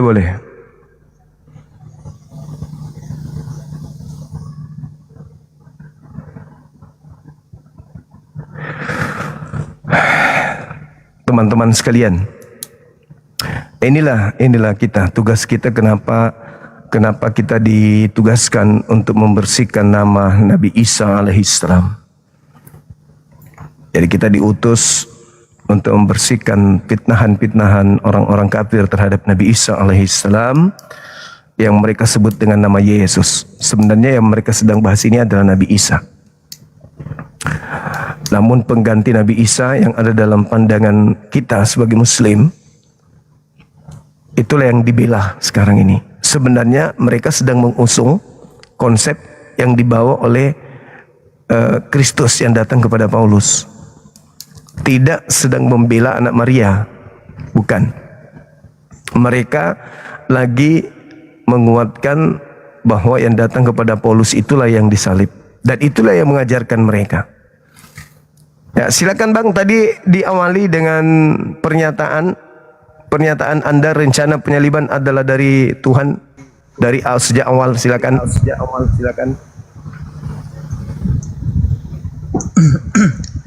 Ya, gimana Bang Zuma?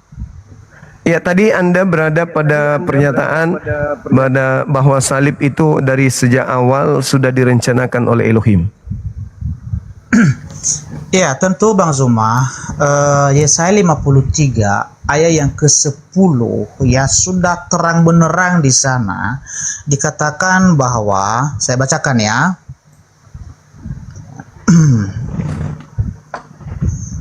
Yesaya 53 ayat yang ke-10.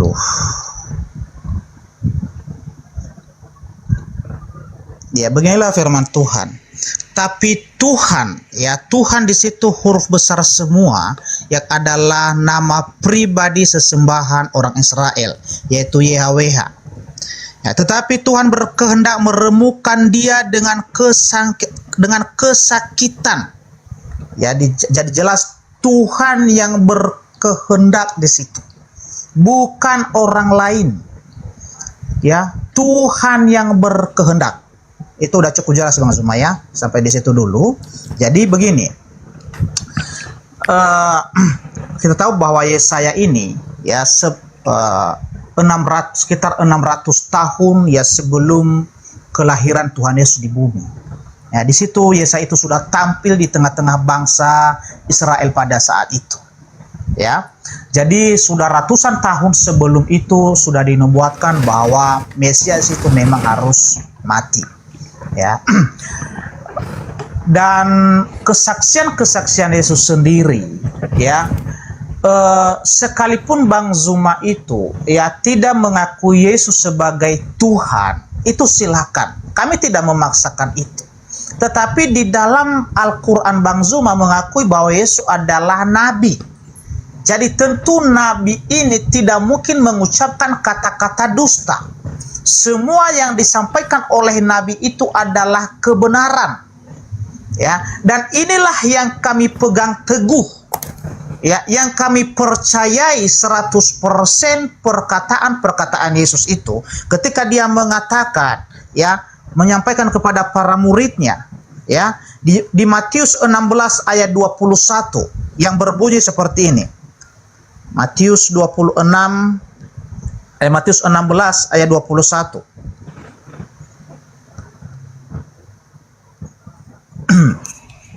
Ya. Sejak waktu itu Yesus mulai menyatakan kepada murid-muridnya bahwa ia harus pergi ke Yerusalem dan menanggung banyak penderitaan dari pihak tua-tua, imam-imam kepala, dan ahli-ahli Taurat, lalu dibunuh dan dibangkitkan pada hari ketiga. Ya. Jadi Tuhan Yesus jauh-jauh hari sebelum penangkapannya, kematiannya, penyalibannya itu, dia telah memberitahukan kepada para murid. Ya. Dan bahkan pada perjamuan malam, ya, perjamuan terakhir pada saat dia ditangkap oleh prajurit Romawi yang dipimpin oleh imam-imam kepala pada saat itu, ya, dia sendiri yang mengatakan, ambillah cawan ini, minumlah, ya, ini darahku, darah perjanjian. Ya, saya bacakan Bang ya, karena saya nggak hafal semua teksnya. Matius 26 ayat 27. Ya. Sesudah itu ia mengambil cawan, mengucap syukur, lalu memberikannya kepada mereka dan berkata, minumlah kamu semua dari cawan ini, sebab inilah darah perjanjian untuk pengampunan dosa. Ya. Yesus sendiri yang menyampaikan itu, bahwa darahnya itu yang akan tertumpah di atas kayu salib, maknanya, fungsinya adalah untuk pengampunan dosa.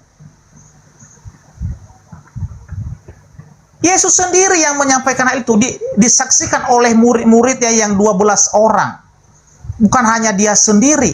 Dan inilah yang ditulis oleh murid-murid itu.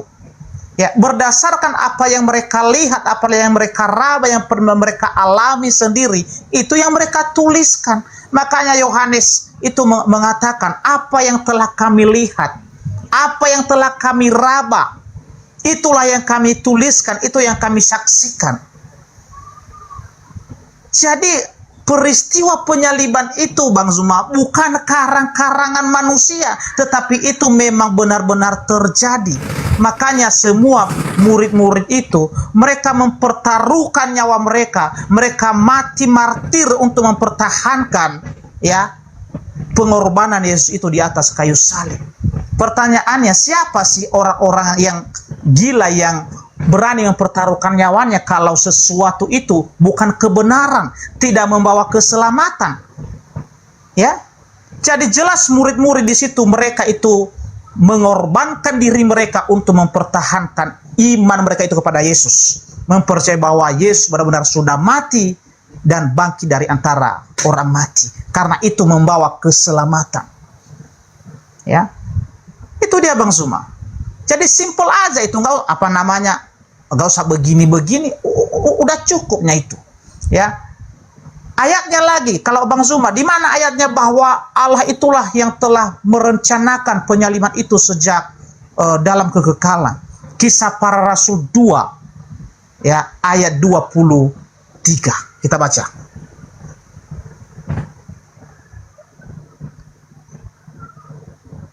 Ya. Dia yang diserahkan Allah menurut maksud dan rencananya telah kamu salibkan dan kamu bunuh oleh tangan bangsa-bangsa durhaka. Ya. Jadi ini jelas-jelas bahwa Allah lah yang telah menyerahkan dia. Ya. Dan rencananya Allah. Jadi jangan Bang Zuma disama-samakan ketika orang Yahudi, orang-orang Israel membunuh ya para nabi-nabi yang terdahulu itu beda konteksnya Bang ya. Ketika ya nabi-nabi itu dibunuh oleh orang-orang Yahudi, orang-orang Israel, itu kematian para nabi itu bukan tujuan untuk penebusan dosa. Ya, bukan tujuan untuk penebusan dosa, tetapi memang karena ya orang-orang Israel pada saat itu tidak mau menerima kebenaran. Mereka tidak mau ditegur, tidak mau dinasehatin. Ya. Menolak kebenaran, makanya mereka membunuh semua nabi-nabi itu. Nah, Bang Zuma tadi mengatakan, "Oh, kenapa keturunan dari yang membunuh Yesus ini, yang menyalibkan Yesus ini, dihukum selama-lamanya?" Memang itu fakta dan kebenaran Bang Zuma. Itulah keadilan Tuhan bahwa dia tidak pernah melepaskan orang-orang yang berdosa. Upah dosa ialah maut. Karena kenapa? Orang-orang yang menyalibkan Yesus itu Yudas yang telah menyerahkan dia. Imam-imam kepala yang telah menyerahkan dia kepada prajurit Romawi. Ya, prajurit-prajurit Romawi yang telah menyalibkan dia. Ya, semua itu kena hukuman. Karena kenapa? Motivasi mereka pada saat itu bukan karena Yesus mau menebus dosa. Mereka belum mengerti apa makna kematian Yesus itu pada saat itu. Mereka belum mengerti itu. Ya, yang mereka lakukan adalah supaya rencana mereka berhasil. Ya, bukan untuk keselamatan semua umat manusia. Kalau yang merencanakan, yang sudah tahu apa arti kematian itu adalah hanya Yesus sendiri dan juga Bapa di sorga. Ya, kalaulah semua imam kepala pada situ itu untuk memuaskan kebencian mereka, membalas dendam kepada Yesus. Ya, oleh karena mereka benci. Ya, bukan karena mereka tahu, oh kalau Yesus ini mati nanti kita salibkan, ya itu kan untuk penebusan dosa kita. Bukan itu Bang Zuma. Motivasi itulah yang sangat penting. Ya, kenapa orang itu dijadikan pahlawan? Karena motivasinya sudah benar. Ya, contoh di negara kita Indonesia ini kan, nah, kenapa Pak ada 5 pahlawan di pahlawan nasional itu? Karena motivasi mereka untuk membebaskan ya orang Indonesia ini dari jajahan Belanda dan juga orang Jepang pada saat itu. Ya. Jadi pengkhianat itu apakah dijadikan pahlawan? Tidak. Jadi tentu seperti siapa tadi?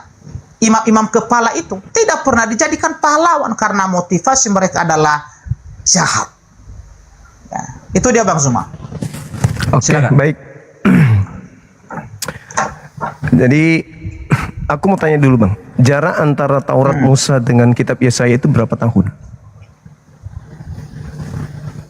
Musa 1500 tahun, 1000 tahun. Enggak lah. Enggak sampai, karena dia ada di abad ke-8. Bisa dihitung Yesaya itu ya kurang lebih lah segitu. Nah sekarang gini Bung, ketika Anda membawa kitab Kejadian 3 masuk ke dalam ranah penyaliban yang kalian jadikan materi setiap hari, penyaliban, saya membacakan sebuah dalil. Saya bacakan karena terlalu panjang, saya belum hafal ya, di dalam kitabnya Nabi Musa. Apa itu Bang? Dikatakan gini, jika kamu sungguh-sungguh taat kepada Tuhan Elohim dan dengan sungguh-sungguh melakukan segala perintah yang kuperintahkan kepadamu hari ini, maka Tuhan Elohimmu akan meninggikan kamu di atas seluruh bangsa di bumi. Segala berkat ini akan datang kepadamu dan melimpahi kamu jika kamu taat kepada suara Tuhan Elohim. Ya, diberkatilah buah kandunganmu, lalu diberkatilah tanahmu, diberkatilah ternakmu, keturunan sapimu dan kawanan dombamu itu semuanya akan diberkati. Diberkatilah kerenjangmu, diberkatilah semua kedatanganmu, diberkati. Bila mana engkau taat kepada hukum yang datang melalui Nabi Musa. Sebaliknya, dengarkan apa kata Tuhan. Tetapi jika kamu tidak mendengarkan suara Tuhan Elohim dan tidak taat sepenuhnya pada segala perintah dan ketetapannya yang kuberitakan kepadamu hari ini, maka kutukan ini akan menimpahmu. Terkutuklah kamu di kota dan terkutuklah kamu di ladang atau di desa. Terkutuklah keranjangmu dan tempat adonanmu. Terkutuklah buah kandunganmu atau anak-anakmu dan hasil tanahmu dan anak-anak sapimu dan anak dosamu. Terkutuklah kamu ketika masuk ke dalam sebuah kota dan terkutuklah kamu ketika kamu keluar. Tuhan akan mengirimkan kutukan atas kamu, kekacauan dan teguran pada segala pekerjaan tanganmu, sampai kamu binasa dan musnah dengan cepat karena kejahatan perbuatanmu. Karena kamu telah meninggalkan aku, Tuhan akan mendatangkan wabah penyakit kepadamu sampai ia membinasakan kamu dari muka bumi, di mana kamu akan memilikinya. Tuhan akan menimpakan kepadamu penyakit TBC, demam, radang, penyakit layu, jamur, penyakit layu dan jamur, dan semua itu akan mengejarmu sampai kamu binasa. Langit di kepalamu akan menjadi tembaga dan bumi di bawahmu akan menjadi besi. Tuhan akan menurunkan abu debu atas tanahmu, dari langit semuanya akan turun di atasmu sampai kamu binasa. Tuhan akan membiarkan musuh-musuhmu, bla bla bla bla bla. Tuhan akan menimpakan kamu. Tuhan, solusi dari ini semua menurut kitab Taurat apa solusinya? Penyaliban.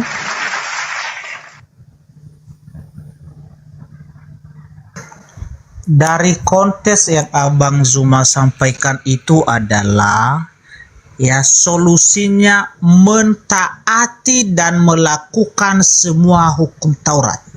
Nah, kalau tidak maka kutukan-kutukan itu akan berlaku, bukan? Terjadi, ya. Nah, terus mana ajarannya salib orang benar di situ? Kenapa harus menunggu tentara Romawi menguasai Yerusalem dulu? Kenapa harus di abad pertama? Kenapa nggak diajarkan solusi itu pada saat itu? Kenapa harus Yeremia Anda ambil dan sama dulu? Anda asal-asal mengambil kitab Yeremia, sedangkan kitabnya Nabi Musa tidak ada sedikit pun menubuatkan anak manusia akan datang menebus dosa dengan cara mati disalib. Di mana di kitab Tauratnya Nabi Musa? Sementara disitulah pentingnya. Di kitab Taurat Musa inilah pentingnya harusnya solusi penyaliban itu datang. Tapi apa kata kitabnya Nabi Musa? Malah orang yang melakukan dosa yang harus digantung dengan jalan kutuk. Jangan membunuh orang yang benar, jangan membunuh orang yang tidak bersalah. Membunuh orang yang benar, ini yang berlaku. Terkutuk. Maka Yesus mengatakan apa di Matius 23? Penuhilah juga takaran nenek moyangmu karena melanggar hukum tadi, hukum Taurat tadi, membunuh. Maka kutukan demi kutukan diberikan kemudian oleh Elohim kepada mereka. Sampai Yesus mengatakan, bagaimana mungkin kamu akan lolos dari hukuman neraka? Sebab aku mengutus nabi-nabi, mengutus ahli Taurat, mengutus kemudian orang bijaksana, tetapi kalian salibkan. Kalian tidak akan lolos dari api neraka karena menyalibkan orang benar. Nah, itu bukan Yesus yang disalib, bukan. Maksudnya di sana adalah orang-orang yang disalib, dibunuh, ditumpahkan darahnya dari Habel sampai kepada Zakaria. Maka keturunan para penyalib itu adalah orang neraka. Tiba-tiba saja muncul Kristen. Pengajaran Yesus, para nabi, di luar kitabnya orang Yahudi, tiba-tiba salib yang tadinya menyebabkan orang masuk neraka berubah fungsi menjadi menyebabkan manusia masuk surga. Apakah Anda tidak melihat data yang saya baca tadi begitu ngerinya? Terkutuklah buah janinmu. Anak-anak yang belum lahir aja udah dikutuk sama Elohim. Disebabkan karena orang Yahudi tidak mentaati perintah Elohim. Anak yang belum lahir, bahkan bukan hanya anak, adonan roti, keranjang saja dikutuk sama Tuhan. Domba-domba dikutuk oleh Tuhan oleh gara-gara mereka tidak mentaati hukum Tuhan. Mana solusi salibnya? Tidak ada. Justru penyaliban terjadi terhadap orang benar. Itulah yang menyebabkan mereka menjadi orang neraka. Lalu, Udah Bang Zuma. Lalu dari mana Kristen mengambil konsep? Dari Yesaya 53. Lebih dulu Taurat, kurang lebih 1000 tahun, baru datang konsep Yesaya 53. Dan itu sama sekali tidak berbicara tentang Yesus. Itu hanya cocokologi Kristen karena tidak ada data, tidak ada senjata untuk dia pakai. Terakhir dari saya, Bung. Jadi saya katakan kepada saudara, ketika Yesus, Nabi Yesus, Rasul Yesus, nabinya orang Yahudi, menyatakan kepada orang Yahudi, waspadalah kepada penyesat yang datang kepadamu memakai namaku. Buah dari penyesatan ini adalah salib. Inilah yang Anda sedang lakukan. Penyesatan itu menjual salib. Penyesatan itu salib menjadi keselamatan. Buah penyesatan itu Yesus menebus dosa. Buah penyesatan itu itulah agama Kristen. Inilah yang dihindari oleh Yesus, jangan sampai jadi Kristen. Karena Kristen itu adalah agama yang diajarkan oleh si penyesat dengan memakai namaku.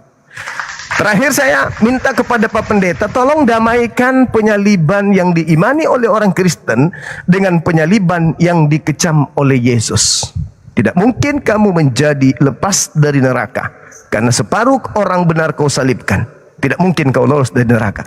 Tolong bagaimana caranya Anda menyambungkan kecaman Yesus ini, kok tiba-tiba berubah 180 derajat menjadi keselamatan di Kristen. Silakan. Iya. Bentar lu Bang Zuma, sebelum saya menjawab, di mana ayatnya bahwa Yesus mengecam ya penyaliban itu, di mana? Matius 23, nomor 32, 33, 34 sampai 36. Silakan Anda baca. Ya, baik. Oke, nanti di akhir nanti saya tanggapi itu ya. Karena saya lupa nanti apa narasi-narasi dari Bang Zuma. Oke ya. Saya pasti akan jawab nanti itu. Ya.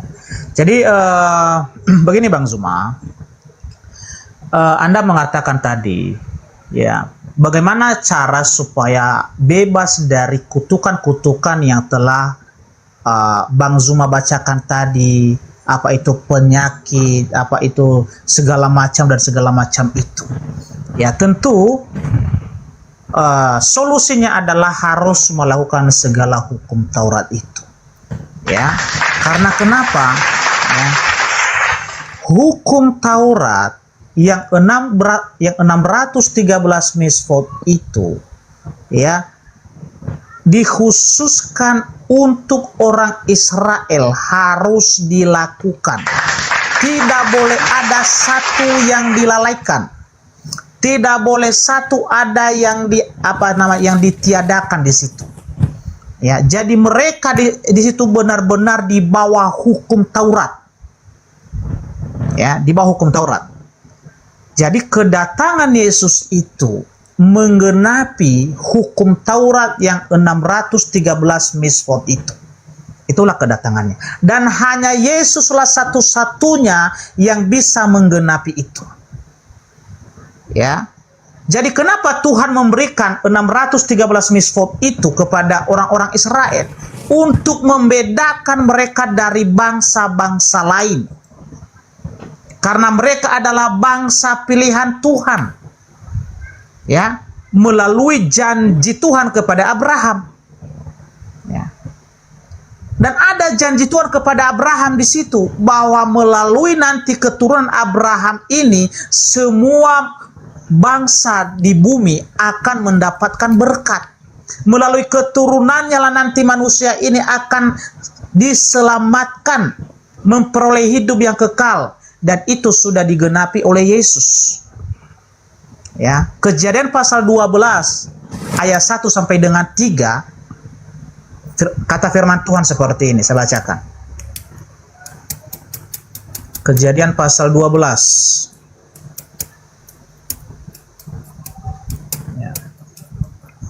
Berfirmanlah Tuhan kepada Abraham, pergilah dari negerimu dan di sana saudaramu, dari sanak saudaramu dan di rumah bapamu ini ke negeri yang akan kutunjukkan kepadamu. Aku akan membuat engkau menjadi bangsa yang besar dan memberkati engkau serta membuat namamu dan engkau akan menjadi berkat. Aku akan memberkati orang-orang yang memberkati engkau dan mengutuk orang-orang yang mengutuk engkau. Dan olehmu semua kaum di muka bumi akan mendapat berkat. Ya, itu ada janji Tuhan kepada Abraham di situ, bahwa melalui keturunannya manusia di bumi akan mendapat berkat. Dan itulah Yesus itu. Ya, jadi hukum-hukum yang Abang Zuma sampaikan tadi itu adalah dikhususkan kepada orang Israel, baik itu hukum sunat, ya seremonial, ya dan hukum sipil, ya itu dikhususkan bagi mereka. Tidak ada yang boleh mereka tiadakan, yang boleh mereka abaikan di situ. Makanya Rasul Paulus mengatakan, ya, tidak ada yang selamat kalau dia di bawah hukum Taurat, karena begitu ketat ya hukum Taurat itu, tidak boleh diabaikan sama sekali. Ya, Galatia 2 ayat 16 kata Rasul Paulus, kamu tahu bahwa tidak seorang pun yang dibenarkan oleh karena melakukan hukum Taurat, tetapi hanya oleh karena iman dalam Kristus Yesus. Karena tidak ada yang sanggup, Bang Zuma, menggenapi 613 misfot itu. Ya, Yakobus sendiri, ya Rasul Paulus adalah orang Yahudi. Dia dari suku Benyamin dan dia adalah orang Farisi. Makanya dia mengerti hukum Taurat itu. Yakobus adalah orang Farisi, orang Israel. Makanya dia mengerti hukum Taurat itu. Ya, dan dua-duanya berpendapat bahwa kalaulah orang itu di bawah hukum Taurat, tidak ada yang bisa selamat karena tidak ada yang mampu menggenapi, melakukan dengan sempurna hukum Taurat itu. Ya, di Yakobus pasal 2 ayat ke-10. Ini kata Yakobus, murid Yesus. Ya. Yakobus pasal 2 ayat ke-10. Nah. Sebab barang siapa menuruti seluruh hukum itu, tetapi mengabaikan satu bagian daripadanya, ia bersalah terhadap seluruhnya. Ya. Artinya, ketiga hukum itu, yaitu seremonial, hukum sipil, dan hukum moral, tidak boleh diabaikan satu, Bang Zuma. Ya, tidak boleh, harus dilakukan semua. Adakah manusia yang tidak melanggar itu? Tentu tidak ada. Hanya Yesuslah yang bisa menggenapi semua itu.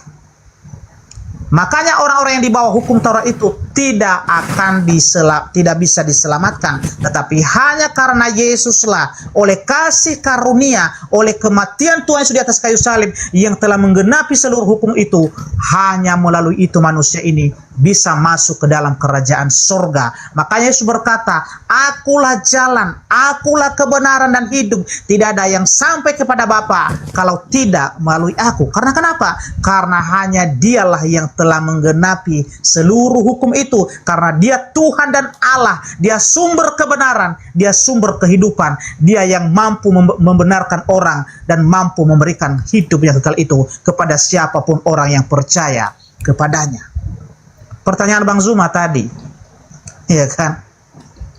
Bagaimana dengan Matius 23, ya kan, ayat 32? Kita bacakan ayat itu, Bang Zuma.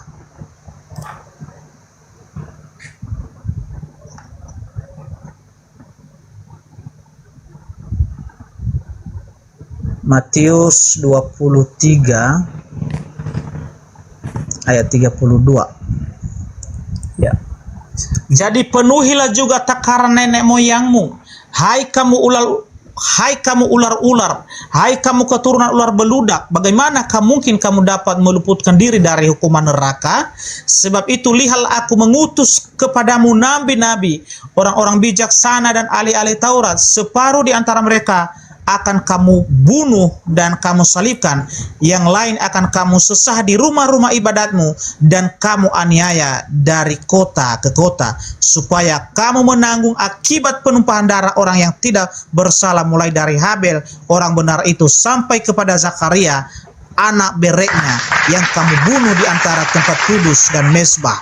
Aku berkata kepadamu, sesungguhnya semuanya ini akan ditangguh angkatan ini. Ini sudah benar ayat ini, Bang Zuma. Ya, jadi semua mereka orang-orang Yahudi, imam-imam ya pada saat itu yang bekerja, yang sudah ditugaskan di Bait Allah ya, di sinagog untuk melaksanakan tugas keimamatan di sana ya, dan mereka yang membunuh orang-orang yang benar ya, nabi-nabi ya, mereka itu akan dihukum sesuai dengan perbuatan mereka. Ya, dihukum yang menyalibkan Yesus itu mereka dihukum. Ya, bukan Yesus di situ. Bukan Yesus di sana. Yesus tidak masuk di situ. Abel sampai ke Zakaria. Yesus. Iya. Saya belum selesai.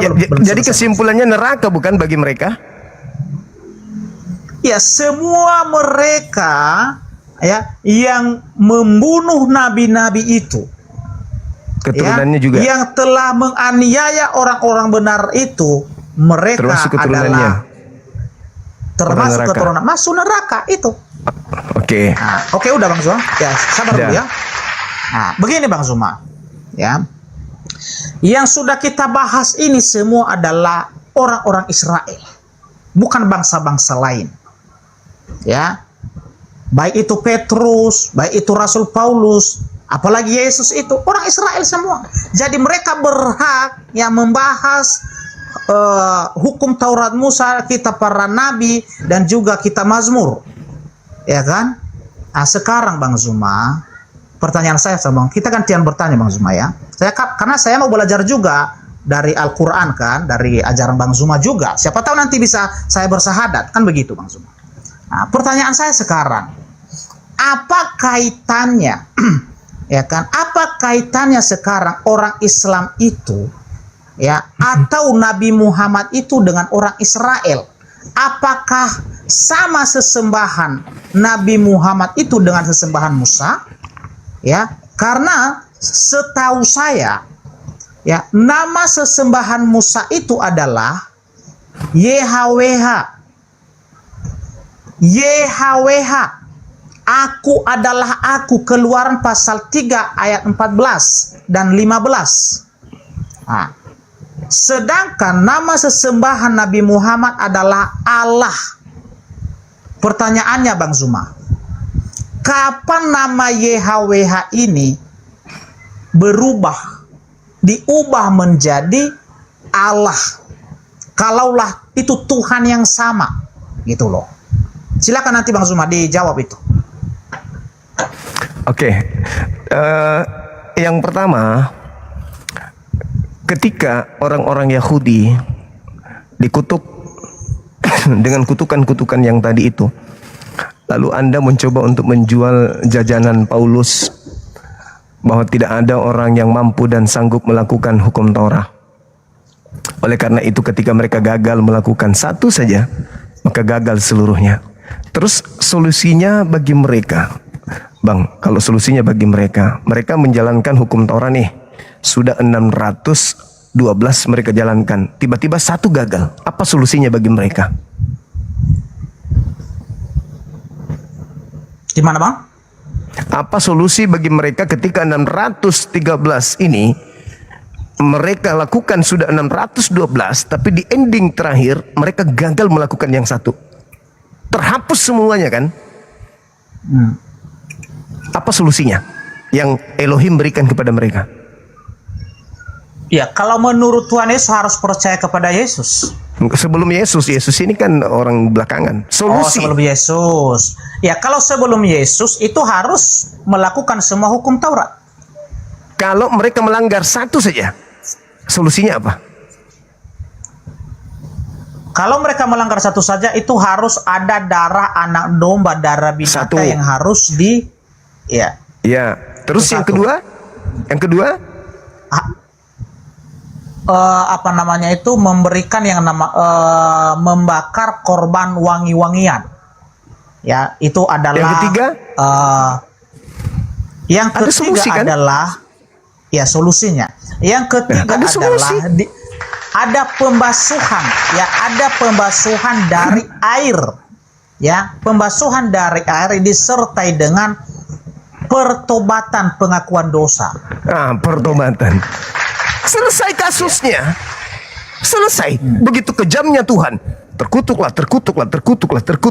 Lagian Bung, di dalam Ulangan 30 nomor 11, Tuhan mengatakan di situ dengan sangat jelas, apa yang kusampaikan kepadamu hari ini tidaklah sukar bagimu, tetapi adalah hal yang mudah bagimu. Bukan sesuatu yang sukar. Apa yang sukar di Taurat itu nggak ada. Nggak ada yang sukar. Jadi apapun yang Anda narasikan kemudian ujung-ujungnya bertobat. Jadi Yesus nggak laku. Pengorbanan salib itu nggak laku. Kenapa? Karena itu sudah ada solusi bagi mereka, yaitu pertobatan. Anda sendiri menyebutkan tadi. Nah, ketika saudara dengan tegas mengatakan bahwa hukum Taurat hanya untuk Israel, betul ya? Ya. Oke, saya ingin membaca sebuah dalil di surat Paulus kepada orang-orang yang ada di Galatia 3 nomor 13. Kristus telah menembus kita dari kutuk hukum Taurat dengan jalan menjadi kutuk karena kita sebab ada tertulis terkutuklah orang yang digantung di atas tiang salib. Pertanyaan saya, kita di situ siapa? Itu kan ya, itu Rasul Paulus berkata kepada orang-orang Israel yang di Galatia. Berarti Yesus itu untuk orang-orang Israel kan? Ya, kenapa Rasul Paulus berkata demikian? Karena orang-orang Yahudi yang ada di Galatia pada saat itu, mereka tidak percaya karena mereka memisahkan diri dari orang-orang Galatia yang belum sunat pada saat itu, karena orang Israel ini selalu meninggi-tinggikan diri mereka karena mereka sunat, menganggap semua yang belum sunat itu adalah kafir. Oke, jadi kesimpulannya adalah Yesus mati di atas tiang salib itu untuk menebus mereka dari kutuk Taurat. Mereka di sini hanya Bani Israel kan?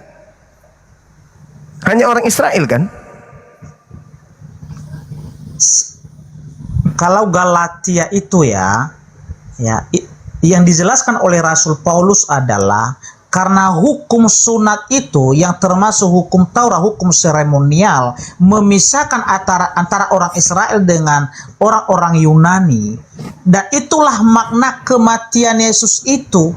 Ya, hukum sunat itu telah digenapi oleh Yesus, sehingga benteng pemisah itu sudah dihancurkan, sehingga baik orang Israel, orang Yahudi dan orang Yunani sama-sama mendapat bagian dalam kerajaan surga, sama-sama mendapatkan keselamatan melalui Yesus Kristus, karena Yesus telah menggenapi hukum Taurat itu melalui kematiannya di atas kayu salib. Nah, Yesus mati untuk menebus Taurat. Untuk siapa dia tebus Taurat itu? Untuk orang Yahudi atau untuk non-Yahudi juga? Kok untuk menebus Taurat? Enggak ada menebus Taurat, kata menebus Taurat di situ. Galatia 3, Kristus telah menebus kita. Menggenapi hukum Taurat, bukan untuk menebus. Kristus telah menebus kita dari kutuk hukum Taurat dengan jalan menjadi kutuk. Nah, menebus yang ditebus di situ siapa? Apa?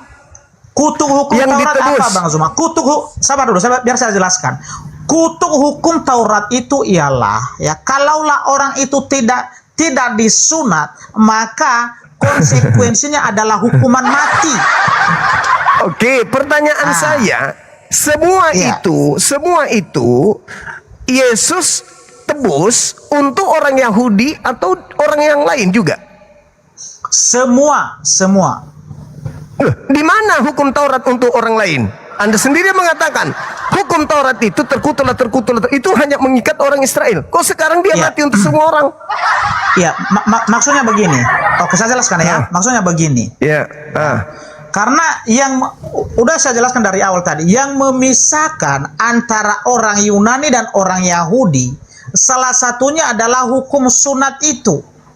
Oke. Jadi kematian Tuhan Yesus itu ya untuk menggenapi seluruh hukum seremonial dan hukum sipil itu, sehingga tidak ada lagi yang memisahkan, yang membeda-bedakan antara orang Yahudi dengan orang Yunani. Itu maksudnya. Maksudnya apa ini? Maksudnya apa?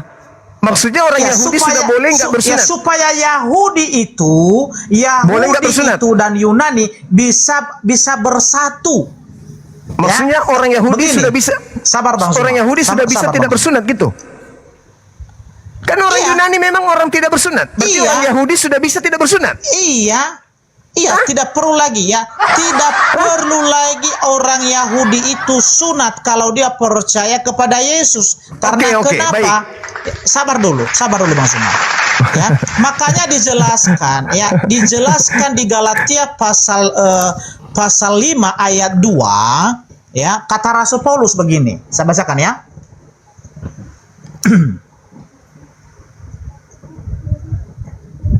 Galatia pasal 5 ayat 2.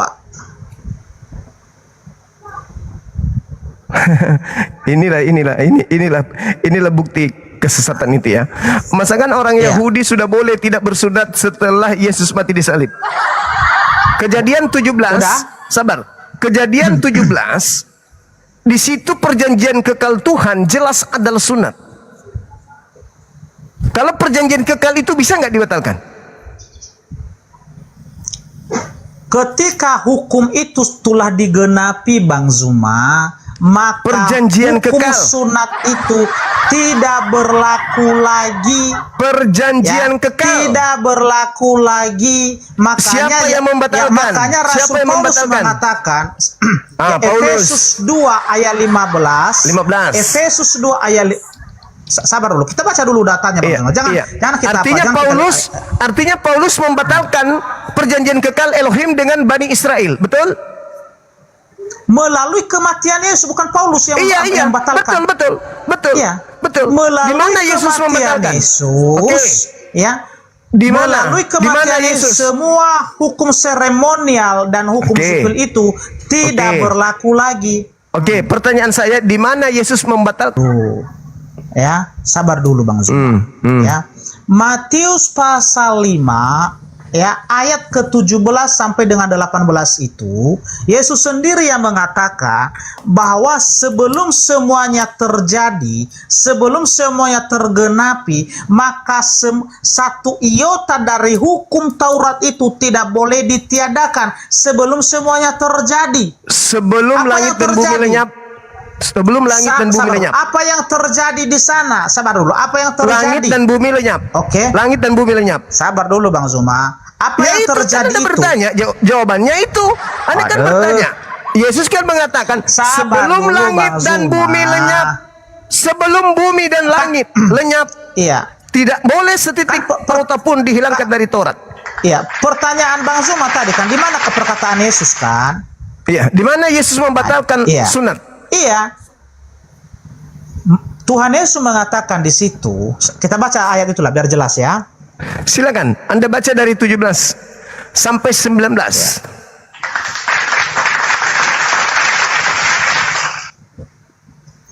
Matius 5 ayat 17. Ya, beginilah firman Tuhan, ya. Janganlah kamu menyangka bahwa aku datang untuk meniadakan hukum Taurat atau kitab para nabi.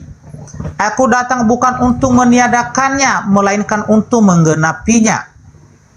Karena aku berkata kepadamu, sesungguhnya sebelum lenyap langit dan bumi ini, satu iota atau satu titik pun tidak akan ditiadakan dari hukum Taurat sebelum semuanya terjadi. Sebelum kiamat kan? Ingat ya, kalimat terakhir itu kata Tuhan Yesus sebelum semuanya terjadi. Apa yang sebelum semuanya terjadi? Sabar dulu. Apa? Ya, sebelum semuanya terjadi di sini, maksud Yesus adalah kematiannya di atas kayu salib. Oke. Bisa saya buktikan itu Bang Zuma. Oke. Di mana ya ketika Yesus di atas kayu salib ya, sudah dulu, selesai. Ya. Yohanes 19:30. Sabar dulu. Ada para Kristen. Allahu Akbar, Masya Allah. Lanjut. Ya. Yohanes 19 ayat 30 ya. Yesus berkata ya, telestai, sudah selesai. Ya. Apaan yang selesai? Ya, penebusan dosa itu dan hukum-hukum Taurat itu telah tergenapi, telah dibayar lunas oleh kematian Yesus di atas kayu salib. Ya Allah, tidak ya ada Karim. lagi yang tersisa. Itu sebelum langit dan bumi lenyap. Bang Zuma, semua belum selesai. Anda mengartikannya salib. Ya. Terlalu panjang Anda bernarasi tapi kosong. Itu hanya penipuan saja. Baca nomor 19-nya, Bang. Oke, Bang Zuma. Dari Matius 5. Ya Allah ya. Udah. Ya, baik. Ya, Bang Zuma. Boleh dengarkan saya, Bang Zuma? Saya dengarkan bualan Anda, silakan. Oke, baik. Bang Zuma telah melupakan pertanyaan saya tadi. Ya, enggak, saya masih ingat. Kapan masih nama ingat YHWH itu masih ingat. berubah Saya masih menjadi ingat. Allah? Oke, silakan Bang Zuma. Karena saya masih udah ingat. banyak saya jawab pertanyaan dari Bang Qulu Zuma. amanna billah wa ma unzila ila. Udahlah. Oke. Kami beriman kepada Allah, tidak berlandaskan kitab yang datang dari barat. Iman kami adalah Al-Qur'an. Qulu amanna billah wa ma unzila ilaina wa ma unzila ila Ibrahim wa Ismail wa Ishaq wa Yaqub. Kami beriman kepada Al-Qur'an kami. Dalilnya jelas surah Al-Baqarah ayat 146, 43, 44, 45 dan seterusnya. Bahwa yang kami sembah adalah yang disembah oleh Nabi Ibrahim.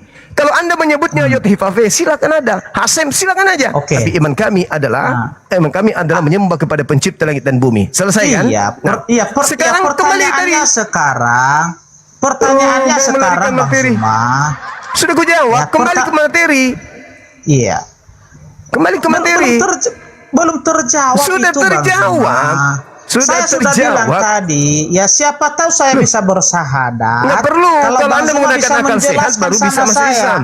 Kan begitu kan? Dasar pijakan kami adalah Al-Quran. Al-Quran kami menerangkan kami beriman kepada Tuhannya Nabi Ibrahim, Ismail, Ishak, Yakub dan keturunan beliau serta Nabi Musa dan Nabi Isa. Selesai. Musa? Wa nahnu lahu muslimun. Musa dan Nabi Isa alaihi salam. Percaya. Sekarang Nabi untuk Bani Israel. Pertanyaannya, nama sesembahan Musa apa? Allah. Al-Quran mengatakan itu. Allah. Itu dari bahasa mana? Allah itu dari bahasa mana? Itu nama Tuhan, bukan bahasa. Itu nama Tuhan. Allah itu dari bahasa apa? Anda akan ribut di sini. Anda akan ribut di sini untuk lari meninggalkan materi. Enggak, kita kembali ke materi nanti. Kita kan bahas dua arah dong. Jangan hanya satu arah aja. Salib yang dibahas kalau dua arah. Islam berbicara salib, bukan berbicara tentang nama Allah. Kan begitu. Ini senjata Anda untuk lari. Nah, ini justru yang harus diselesaikan. Allah bukan bahasa Arab, bukan bahasa Indonesia, bukan bahasa. Allah itu nama. Seperti Devi itu bukan bahasa, Devi itu nama, tanda pengenal, identitas pribadi. YHWH itu dari bahasa apa? YHWH itu kitabnya orang, itu kitabnya Yahudi. Yahudi mengenal Tuhan pencipta langit dan bumi dengan sebutan YHWH. Apa hubungannya dengan Al-Quran? Coba. Sama, Bung. Sama. Yahudi berbahasa apa? Yahudi itu bahasanya apa? Yahudi menggunakan bahasa Ibrani. Ini sudah mulai ini. Berarti semua orang tahu Ibrani orang Yahudi itu ya Allah, di Ibrani nama Tuhannya adalah YHWH, iya kan? Iya, terus apa masalahnya? Adonai. Apa masalahnya? Apa kaitannya dengan Allah? Apa kaitannya dengan Allah? Kalau Anda mengatakan tidak ada kaitannya, selesai. Nggak ada kaitannya. Terus masalahnya apa? Terus masalahnya apa? Bang Zuma telah mengakui bahwa tak ada kaitannya YHWH dengan Allah. Selesai kan? Selesai. Oke. Ya, selesai. Oke. Kembali ke tema. Mantap. Ya, Oke, kembali ke silakan. tema.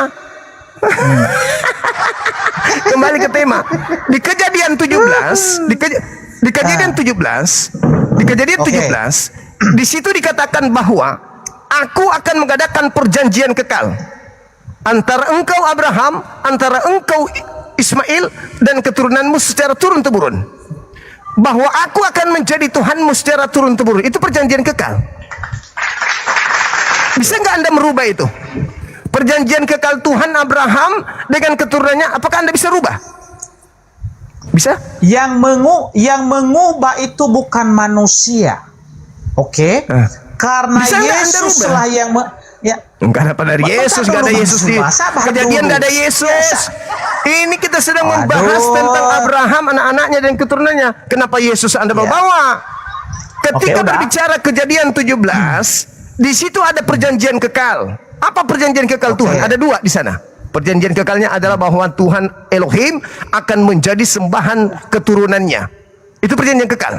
Keturunan siapa yang akan menjadikan Tuhannya Abraham menjadi sembahan? Keturunan Abraham dari Ismail, dari Ishak. Catat itu baik-baik. Jadi keturunan Abraham, jangan oke-oke doang, tapi tidak masuk di sini. Dengarkan saya ulang lagi. Dengarkan saya, Bang. Kejang, Bang. Santai aja, Bang Zuma. Santai aja, jangan marah-marah.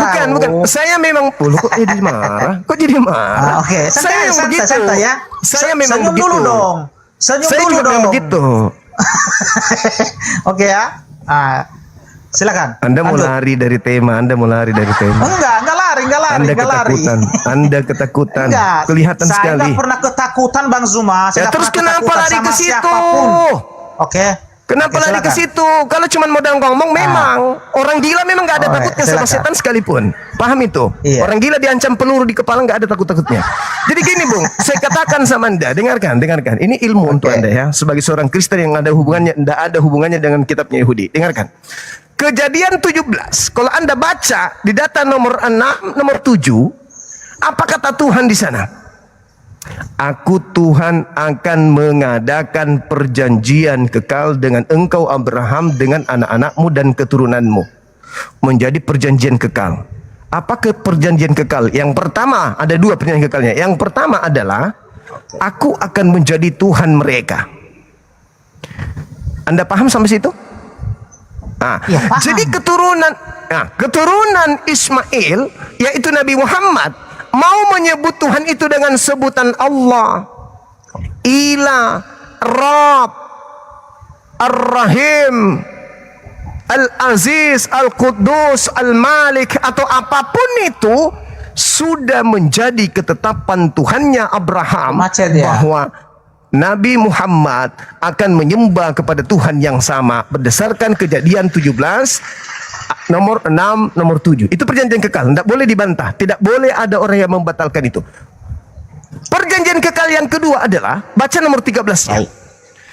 Aku akan mengadakan perjanjian kekal yang kedua dengan Abraham, anak-anaknya dan keturunannya. Perjanjian kekal. Apa itu? Sunnat kulub. Jadi tidak ada Yesus membatalkan sunat, nggak ada. Itu hanya akal-akalan saudara. Pauluslah yang membelokkan kemudian firman Tuhan bahwa dengan salib sunat boleh dibatalkan. Itu ajaran Paulus tuh. Sedangkan Yesusnya tadi mengatakan Matius 5 nomor 17, nomor 18, sebelum langit dan bumi lenyap, tidak ada setitik pun sebelum langit dan bumi lenyap. Tapi kamu saudara, karena pengikut Paulus, yang Anda artikan sebelum penyaliban. Padahal Yesus sudah mengatakan sebelum langit dan bumi lenyap, segala sesuatu dari hukum Torah, meskipun yang paling terkecil, tidak boleh dibatalkan. Itu tidak boleh. Makanya baca nomor 19-nya. Apa efeknya kalau meniadakan setitik dari hukum Torah meskipun yang paling terkecil? Neraka. Baca nomor 19-nya. Jangan Anda penggal data itu. Nah, sekarang saya ingin mengembalikan kepada saudara, ketika saudara mengatakan bahwa Paulus telah melegalkan, membatalkan hukum sunat. untuk mendamaikan antara orang Roma, orang Yunani dengan orang Yahudi. Coba Anda lihat betapa dahsyatnya penyesatan yang dilakukan oleh agama saudara dengan menuduh Yesus yang tidak-tidak. Anda lihat, makanya yang disalib itu bukan dia. Anda lihat di dalam KPR 21 nomor 15 sampai nomor 26. Paulus bertaubat dari melarang orang bersunat. Jedar. Udah? Jangan juga bilang sudah. Pelajari data yang saya kasih. Anda buka sekarang KPR 21 nomor 15 sampai nomor 26. Paulus bertaubat dari melarang orang bersunat. Nah, kita baca ya. Silakan. Kisah para Rasul 21 ayat 15 sampai 26. Oke, kita baca. Itulah kebohongan Paulus. Silakan. Sesudah beberapa hari lamanya tinggal di Kaisarea, berkemasalah kami lalu berangkat ke Yerusalem. Bersama-sama dengan kami turut juga beberapa murid dari Kaisarea. Mereka membawa kami ke rumah seorang yang bernama Manason. Ia dari Siprus dan sudah lama menjadi murid. Kami akan menumpang di rumahnya. Ketika kami tiba di Yerusalem, semua saudara menyambut kami dengan suka hati. Pada keesokan harinya, pergilah Paulus bersama-sama dengan kami mengunjungi Yakobus. Semua penatua telah hadir di situ. Paulus memberi salam kepada mereka lalu menceritakan dengan terperinci apa yang dilakukan Allah di antara bangsa-bangsa lain oleh pelayanannya. Mendengar itu mereka memuliakan Allah. Lalu mereka berkata kepada Paulus, "Saudara, lihatlah beribu-ribu orang Yahudi telah menjadi percaya dan mereka semua rajin memelihara hukum Taurat. Tetapi mereka mendengar tentang engkau bahwa engkau mengajar semua orang Yahudi yang tinggal di antara bangsa-bangsa lain untuk melepaskan hukum Musa. Sebab engkau mengatakan supaya mereka jangan menyunatkan anak-anaknya dan jangan hidup menurut adat istiadat. Jadi bagaimana sekarang? Tentu mereka akan mendengar bahwa engkau telah datang kemari. Sebab itu, lakukanlah apa yang kami katakan ini. Di antara kami ada 4 orang yang bernazar. Bawalah mereka bersama-sama dengan engkau.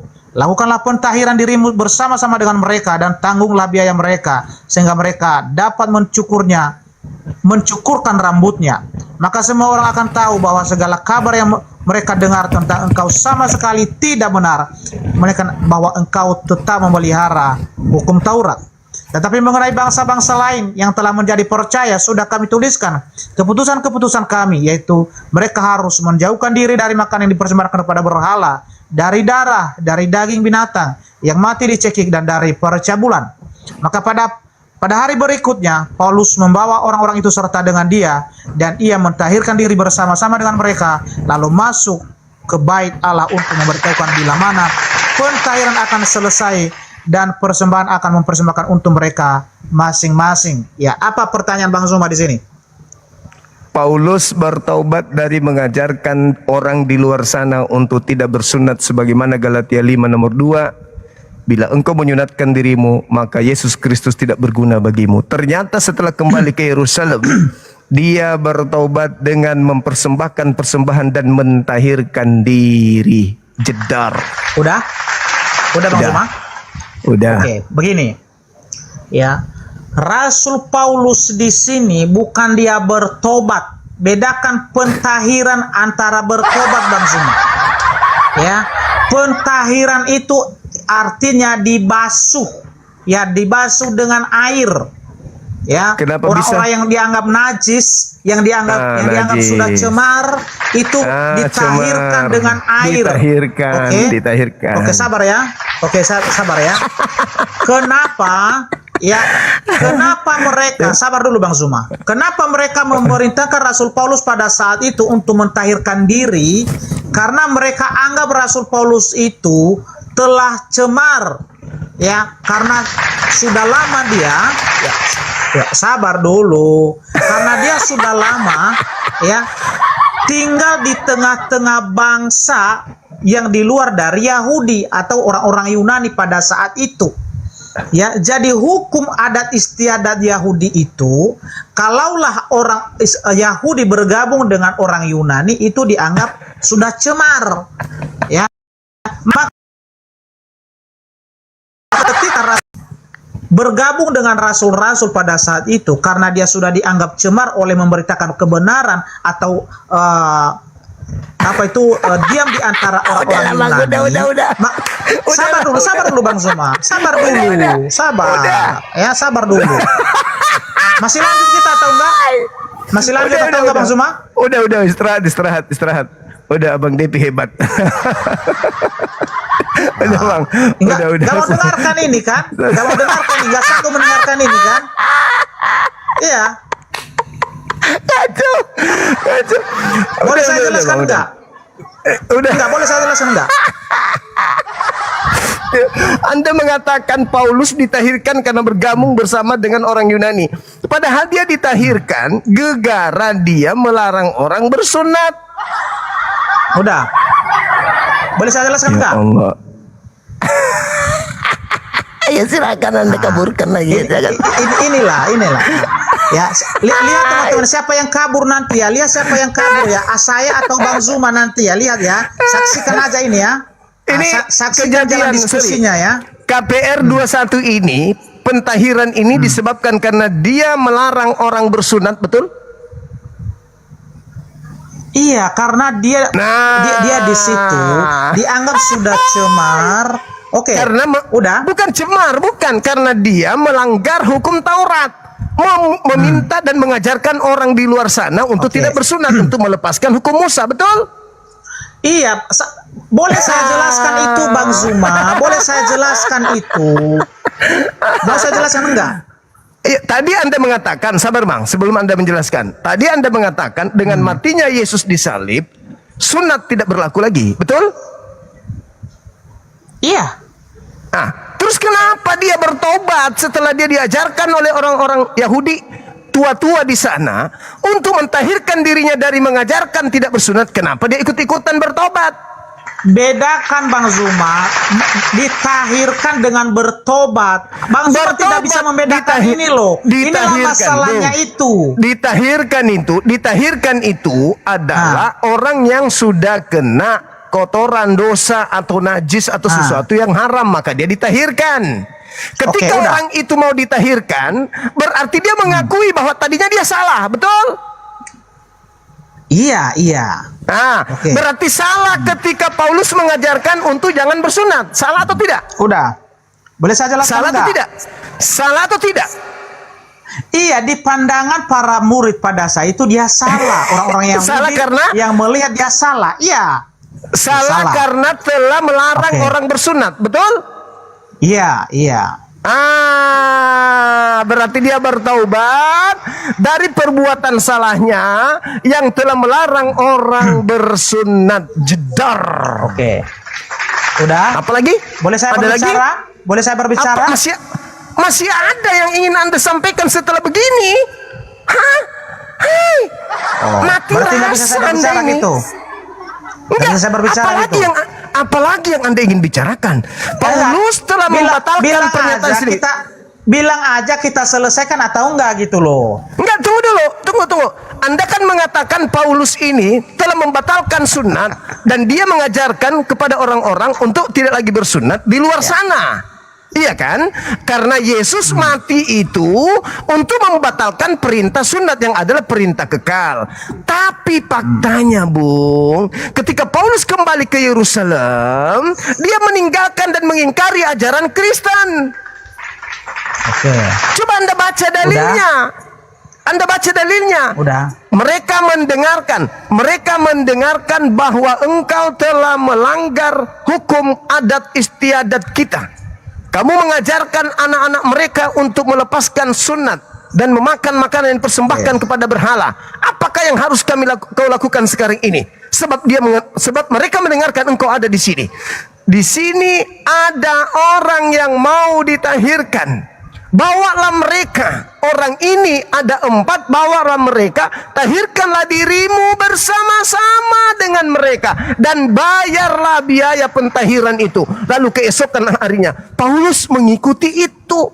Dan mentahirkan diri. Dan mempersembahkan persembahan di bait suci. Paulus bertobat. Atau sabar. Kalau dia tidak bertobat, berarti dia sedang menjalankan aksi tipu-tipu. Karena dia mengatakan di dalam 1 Korintus 9 nomor 19 20 21 22, kepada penganut Taurat saya pura-pura jadi penganut Taurat, kepada orang Yahudi aku pura-pura jadi orang Yahudi, kepada orang lemah aku pura-pura jadi lemah. Dia sedang melakukan aksi munafik atau dia benar-benar bertobat dari mengajarkan agama Kristen. Satu di antaranya pasti benar. Apakah dia berpura-pura atau dia betul-betul bertobat dari agama Kristen? Yang pasti. Boleh Bang Zuma saya jelaskan ini? Ya, silakan dijelaskan. Oke, baik teman-teman ya. Sekali lagi ya. Pentahiran dengan pertobatan. Ya, kalaulah orang bertobat itu berarti dia tidak mengulangi lagi kesalahan yang pernah ia lakukan. Oke? Itu bertobat namanya. Ya, tetapi kita tahu Rasul Paulus di situ apakah dia berhenti untuk melarang orang untuk melaksanakan sunat? Tidak. Ya, malah dia semakin menegaskan bahwa sunat itu sudah tidak berlaku lagi. Tetapi terus kenapa dia ya sabar kenapa? dulu. Alasannya Ini yang saya jelaskan. Ya sabar dulu. Ya, ini yang saya jelaskan. Silakan. Sabar dulu lah. Ya. Kenapa Rasul Paulus mau mentahirkan diri sebelum dia masuk ke bait Allah? Ya, itu sebagai tanda penghormatannya kepada hukum-hukum yang masih dipelihara oleh imam-imam kepala pada saat itu. Karena kenapa? Kalau dia tidak mentahirkan dirinya, dia tidak diperbolehkan, tidak diizinkan untuk masuk ke bait suci, ke Yerusalem. Kalau dia tidak bisa masuk di situ, bagaimana caranya menyampaikan kabar keselamatan di sana kalau dia ditolak? Jadi itu adalah cara Rasul Paulus supaya dia tetap dianggap ya orang Yahudi, makanya dia melaksanakan itu. Baik. Jadi setelah itu Paulus setelah dia mentahirkan diri dari mengajarkan orang melarang bersunat, setelah itu diajarkan orang-orang itu untuk jangan bersunat. Iya, itu Galatia itu. Di mana? Galatia 5? Di mana? Galatia 5 ayat 2? Efesus 2, Efesus 2 ayat 15? Galatia itu ditujukan kepada siapa? Ya kepada orang-orang semua di Yerusalem? Kepada semua orang.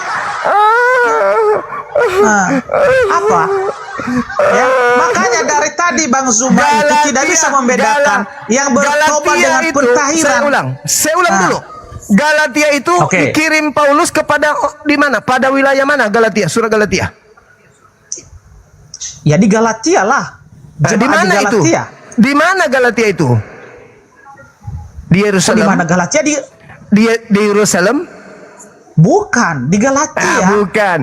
Yang saya pertanyakan adalah ketika dia di Yerusalem, apakah dia mengajarkan orang-orang di situ untuk jangan bersunat? Iya. Mana dalilnya? Bang Zuma, kalau secara eksplisit seperti itu, ya tidak ada. Makanya tadi dia menuliskan, ya Galatia itu. Udah bang. Oke, berarti udah selesai ini ya? Udah selesai ya? Udah. Masih mau bahas tentang sunat atau enggak? Udah bang. Boleh saya bertanya sama Bang Zuma? Boleh saya bertanya juga? Udah. Istirahat aja dulu, istirahat. Abang istirahat dulu. Teman-teman. Abang istirahat dulu. Abang istirahat. Udah berani ditanya? Abang istirahat dulu. Sebentar malam abang masuk lagi sini. Silakan ada bertanya sampai sepuas abang.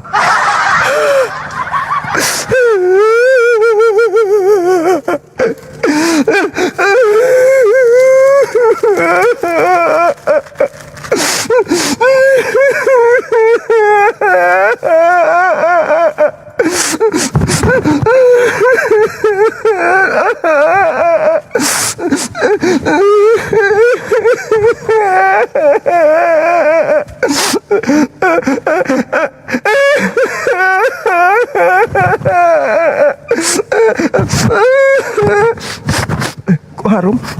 Kok be?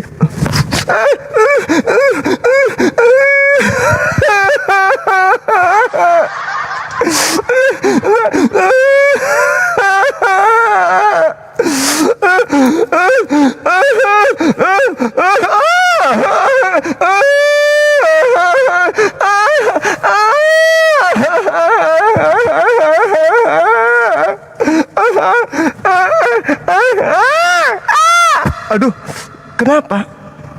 Oh, ternyata kaki saya ditindis meja, teman-teman. Astaghfirullahaladzim, ya Allah ya Karim. Astaghfirullah ya Allah ya Karim. Ya Allah ya Karim. Ya Allah ya Karim. Ya Allah ya Karim. Ya Allah ya Karim. Allah Subhanahu wa taala menjelaskan di dalam Al-Qur'anul Karim, sahabat-sahabat yang dimuliakan oleh Allah, terkait dengan kedatangan Nabi Muhammad untuk menyelamatkan orang-orang ini. Apa kata Allah? Apa tatama'una ayyuminu lakum wa qad kana fariq. Ketika Allah mengatakan minhum yasma'una kalam Allah thumma yukharrifunahu min ba'di ma aqalu wa hum ya'lamun. Ini Al-Qur'an. Al-Qur'an yang menerangkan. Apakah kemudian kamu masih mau percaya, mengharapkan agar mereka percaya kepada kebenaran yang engkau bawa? Sedangkan mereka, segolongan dari mereka mendengarkan firman Allah, lalu mereka mengubahnya setelah mereka memahaminya, padahal mereka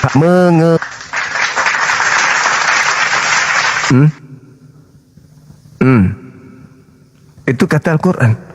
Apakah kalian masih mengharapkan mereka percaya kepada kalian? Masih. Padahal mereka telah mendengarkan firman Allah. Mereka tahu.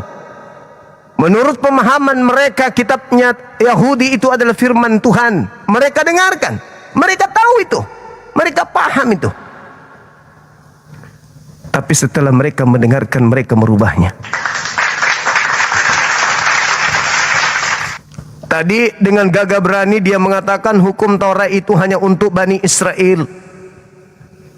Lalu kemudian dia mengajarkan Yesus mati disalib untuk menghapuskan hukum sunat. Lalu Paulus yang mengajarkan pula di dalam kitabnya Galatia 5 tadi, bahwa ketika Yesus, Efesus 2 nomor 15, ketika Yesus mati di atas tiang salib, Yesus telah membatalkan segala hukum Taurat dengan segala perintah yang ada di dalamnya. Benarkah itu adalah sebuah kebenaran? Mari kita uji. Kita kasih KPR 21 nomor 15 sampai nomor 26. Rupa-rupanya Paulus bertaubat dari mengajarkan tidak bersunat. Dengan kata lain, Paulus bertobat dari ajaran Kristen yang dia ajarkan sendiri.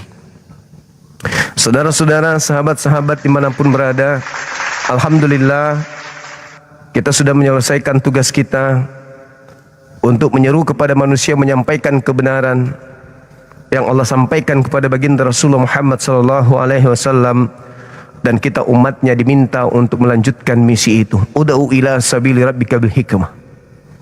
Ini perintah nyata bagi kita, bukan? Seorang pendeta, seorang pastor digulung dengan Bible itu sendiri. Ya, perjanjian kekal Allah kepada Bani Israel, kepada Nabi Abraham, yang mengikat sebagai perjanjian kekal itu ada dua. Kejadian 17 tertulis dengan jelas di sana. Perjanjian kekalnya adalah bahwa aku akan menjadi sembahanmu Abraham, sembahan anak-anakmu, sembahan keturunanmu secara turun-temurun. Jadi kekuatan apapun yang akan menghalangi bahwa kita tidak menyembah kepada Tuhan yang Abraham itu bohong, karena kitabnya mereka sendiri yang diambil dari agama Yahudi menerangkan dengan sangat jelas itu adalah perjanjian kekal, tidak bisa dibantah. Kecuali mereka membantah Tuhan yang datang kepada Abraham alaihissalam. Perjanjian kekal yang kedua adalah sunat. Ini yang menjadi masalah ini. Perjanjian kekal, aku akan menjadi Tuhanmu, wahai Abraham, Tuhan anak-anakmu secara turun-temurun. Mereka menggantikan Tuhan Abraham dengan anak orang yang keluar dari kubur. Padahal perjanjian kekalnya aku akan menjadi Tuhanmu secara turun-temurun. Tapi mereka kemudian mengajarkan untuk menyembah kepada Tuhan lain. Yang kedua, perjanjian kekal adalah sunat. Lalu mereka mengajarkan tidak bersunat. Inilah yang dikatakan oleh Yesus, kitabnya itu sendiri, bahwasanya 2 kali lebih jahat daripada orang Farisi. Engkau akan mentobatkan orang menjadi pengikut agamamu, dan setelah menjadi pengikutmu kau jadikan orang neraka, dan 2 kali lebih jahat daripada engkau sendiri. Inilah kejahatan yang nyata.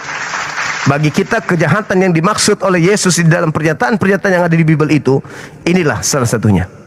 Salah satu daripada apa yang kemudian ditorehkan oleh Yesus, bahwa 2 kali lebih jahat pengikut orang Farisi itu daripada orang Farisi itu sendiri.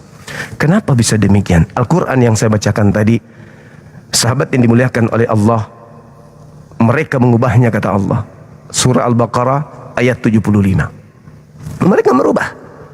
Nah, ketika dia datang ke Yerusalem, apa yang harus kau lakukan ini? Orang-orang mendengarkan kau sudah merubah hukum Musa. Kau mengajak mereka meninggalkan tradisi kita. Apa yang harus kamu lakukan? Ada 4 orang yang sedang bernazar. Bayarkan nazar mereka dan ikutlah dan tahirkanlah dirimu. Dia mengatakan pertobatan dan pentahiran itu adalah beda.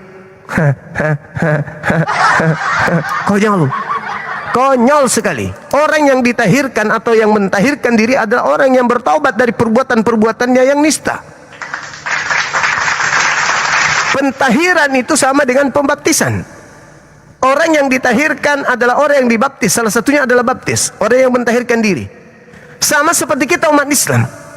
Ketika kita merenung, duduk seperti ini, lalu kita menyesali perbuatan kita, apa yang kita lakukan? Seketika kita mengambil air wudhu. Tujuannya apa? Untuk mengaku bersalah di hadapan Pencipta. Habis itu kita sujud beribadah kepadanya. Itulah yang dimaksud mentahirkan diri, membersihkan diri dari hal-hal najis. Dan sangat disayangkan Paulus melakukan itu demi untuk membersihkan namanya, telah melarang orang-orang Yahudi di luar sana untuk melepaskan hukum Musa. Subhanallah. Subhanallah sekalian. Nyata bagi kita kebenaran itu. Mudah-mudahan materi ini bisa menggugah perasaan teman-teman kita non-muslim, yang masih bisa disembuhkan, ya, masih bisa kemudian kembali kepada jalan yang benar. Karena saya katakan, apakah salib itu komedi putar? Kita lihat, berputar-putar-putar, berputar-putar-putar, ujung-ujungnya apa? Ternyata kematian dengan salib membatalkan sunat itu gagal hari ini. Gagal bukan? Gagal. Yesus mencoba. Efesus 2 nomor 15. Dengan matinya Yesus di atas tiang salib, dia telah membatalkan hukum Taurat beserta segala ketetapan perintah yang ada di dalamnya. Tapi ternyata gagal. Kenapa gagal? Dia setelah kembali ke Yerusalem bertaubat. Harusnya ketika Paulus ditanya, kamu kembali ke Yerusalem? Iya paman, kenapa rupanya? Kami dengarkan telah meninggalkan hukum Musa dan kau ajarkan orang-orang asing untuk meninggalkan hukum Musa. Iya, kenapa? Emang ada yang salah? Kamu sudah melanggar kekudusan Tuhan Elohim. Tidak bisa. Tuhan Elohim sendiri yang turun menjadi daging. Yang kalian salibkan itu adalah Tuhan Elohim kalian. Itulah Tuhan yang kalian kagum-kagumi selama ini. Yang kalian salib 30 tahun yang lalu, itulah Elohim yang turun dilahirkan oleh Maria. Orang Yahudi pada saat itu akan mengatakan, "Hah? Benarkah itu Mas Eko? Apa katamu? Tuhan kita yang begitu dahsyat, yang maha suci, yang kita bunuh kemarin?" Iya. Jadi kau jangan macam-macam sama aku. Aku ini rasulnya. Aku bisa membangkitkan orang mati. Jadi tidak bisa. Kamu harus bertobat. Kamu harus mentahirkan dirimu. Oh no, aku tidak mau. Aku tidak mau mentahirkan diriku. Karena apa yang kusampaikan itu adalah firman Tuhan. Apa yang aku ajarkan orang lain untuk melepaskan Torah itu adalah kebenaran. Kenapa pula kau melarang aku? Biarkan aku mati melakukan ajaranku. Ini aku disuruh oleh Tuhanku Kristus. Enggak bisa. Kau harus mentahirkan diri. Sorry aku nggak mau. Karena yang aku ajarkan adalah kebenaran. Yang aku ajarkan adalah keselamatan. Tidak ada keselamatan kalau tidak mengikuti ajaranku. Tidak bisa. Kamu harus mentahirkan diri. Ada 4 orang, kau harus tahirkan juga. Bayarkan uangnya. Aku nggak mau. Kebenaran yang aku ajarkan tidak ada tawar menawar. Harusnya begitu teman-teman. Tapi faktanya, Ian dere, baik. Jenengan 4 orang ikut aku besok yuk. Nanti aku yang bayarin. Kebetulan ada di sini uang receh. Gue bayarin, kita pentahiran diri. Habis itu kita mempersembahkan persembahan di bait suci yuk. Ya ampun. Kok jadi gitu? Harusnya lu mati memperjuangkan kebenaran yang datang samamu. Udah mati-matian datang. Akulah Yesus yang kau aniaya. Aku akan mengajarkan segala sesuatu kepadamu. Barang siapa yang tidak mengikuti akan binasa. Pergilah, jadikanlah seluruh bangsa menjadi muridku. Jangan kau balik lagi ke sana. Kau kembali lagi ke hukum Torah. Berarti kau tidak percaya padaku. Mana yang betul, paman? Mana yang betul? Mana yang benar ini? Hah? Mengajarkan kepada orang lain di luar Yahudi untuk melepaskan hukum Taurat. Tapi ketika kembali, dia melakukan hukum Taurat lagi. Mana yang benar? Melakukan Taurat atau tidak melakukan Taurat? Bersunat atau tidak bersunat? Sampai segitunya bertobat dari mengajarkan orang tidak bersunat sampai mentahirkan diri. Aku nggak tega. Aku nggak tega melihat pendeta tadi. Bener, sumpah, kasihan banget, luar biasa bangetnya. Ya Allah ya Karim. Waduh, manrasai. Jadi sekira gitu teman-teman sekalian. Ini adalah sesuatu penggambaran. Masya Allah, barakallahu fiik. Oh, keren kali sahabatku, subhanallah. Ya, ini penggambaran bagi kita teman-teman sekalian, bahwa Islam itu kedatangannya adalah untuk meluruskan ajaran ajaran yang sudah dibengkokkan. Nabi Muhammad datang untuk meluruskan ajaran para nabi yang dan kemudian oleh si bengkok. Paham teman-teman ya? Allahu Akbar, Allahu Akbar, Masya Allah, Masya Allah, subhanallah. Teman-teman saya yang non muslim yang ingin naik ke atas, nanti kita lanjut. Saya berharap habis Isya Anda bisa kembali ke sini. Saya akan ada senantiasa ingat, tiadakan penghujatan. Jangan ngamuk, jangan marah, jangan emosi, jangan menghujat gitu ya. Mau nyerang pribadi saya juga silakan aja, tapi jangan ke agama. Nyerang saya, kok kamu ganteng kali Bang Suma? Kok kamu begitu ganteng kali? Nggak apa-apa, serang aja kayak gitu, nggak apa-apa, nggak masalah. Ya, nggak masalah. Jadi sekali lagi di sini ada beberapa teman saya non Muslim, ada penghujat bernama Sewet, ada anak dewa, ada fans, ada Niasa, ada Yoyo, si manusia kucluk yang tidak ada logika tapi sering ingin mencoba berlogika denganku. Ada beberapa, ada Tina Mari ya. Silakan saya undang kalian sebentar habis Isya untuk hadir di sini. Kita berdiskusi dengan data. Kita sampaikan dengan data. Ingat ya, Masya Allah, barakallah, Bang Bastian. Yang datang tadi menghadapi saya di sesi terakhir itu adalah seorang pendeta dan cukup dikenal dari kalangan apologet Kristen juga.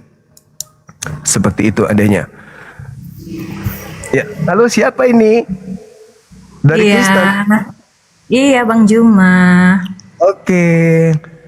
Di sini mau maghrib Mbak Tina, bisa sebentar habis Isya? Bisa, nggak apa-apa. Oke, saya fallback ya. Nanti kita jumpa ya. Oke, Bang Juma. Oke, makasih saudariku yang baik hati dan Cantik, kasih. Saya tunggu sebentar. Naik ke sini kita diskusi baik-baik. Ya Allah ya Karim. Ini sahabat-sahabat semua pada senang ini, pada senang. Islam menang, Islam jaya selamanya. Islam jaya, Islam menang, Islam unggul setiap zaman. Islam jaya, Islam menang, kebenaran tetap akan menang.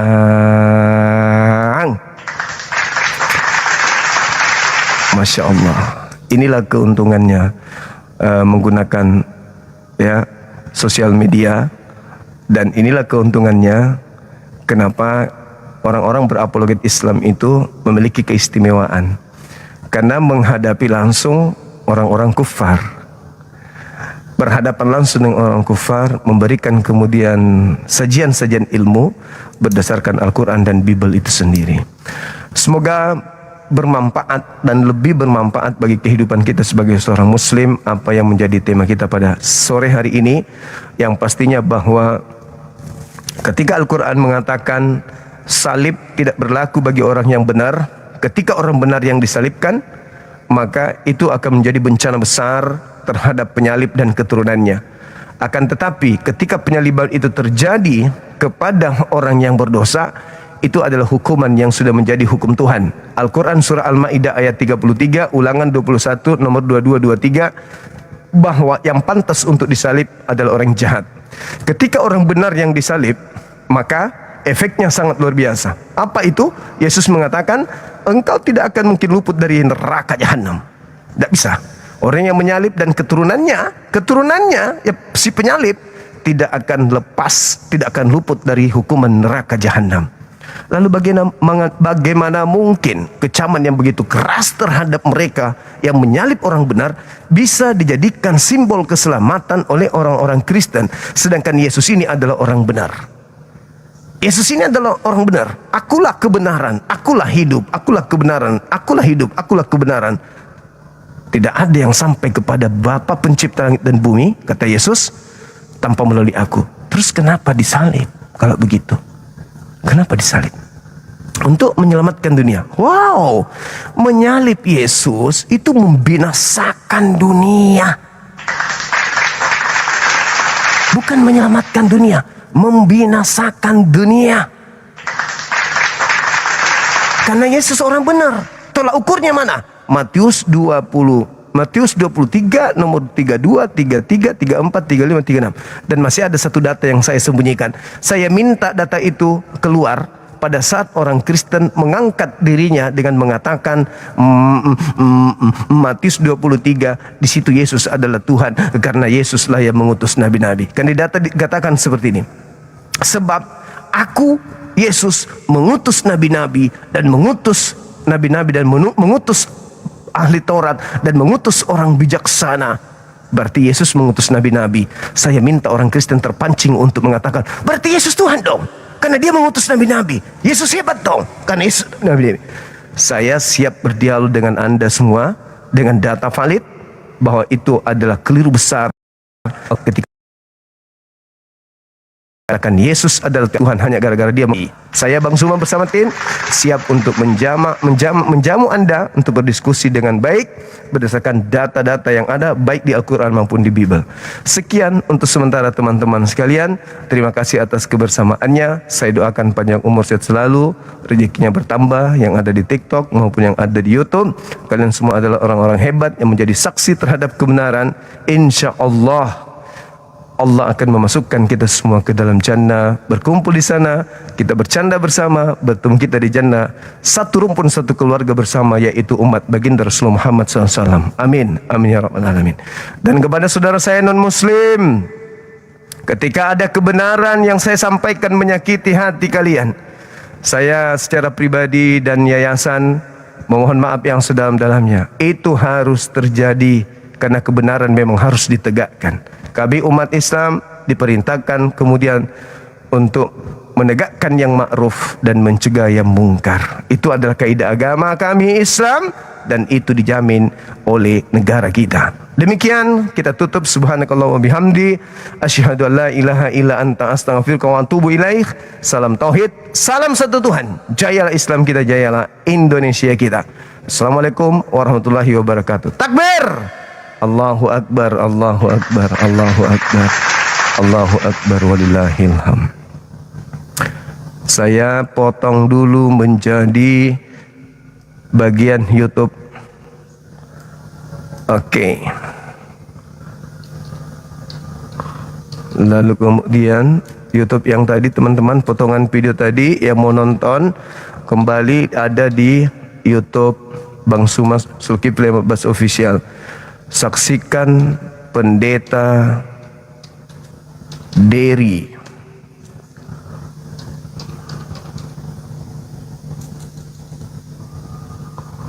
Saksikan Pendeta Dery.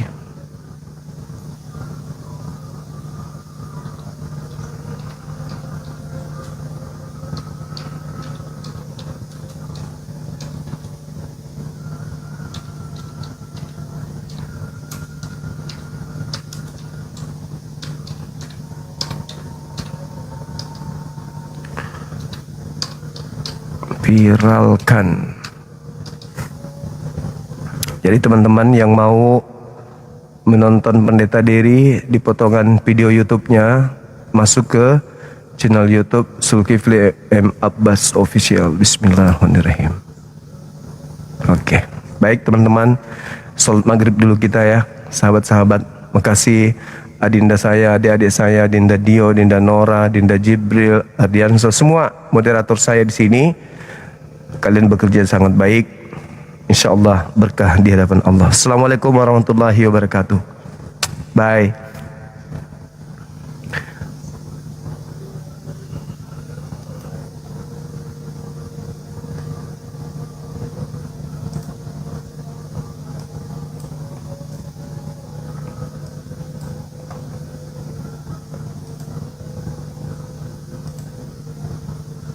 Oh, bukan di sini.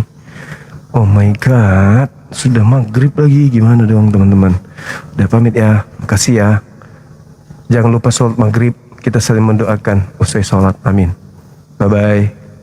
Assalamualaikum, selamat kita pada selamat. Oh Allah, from that is 20%.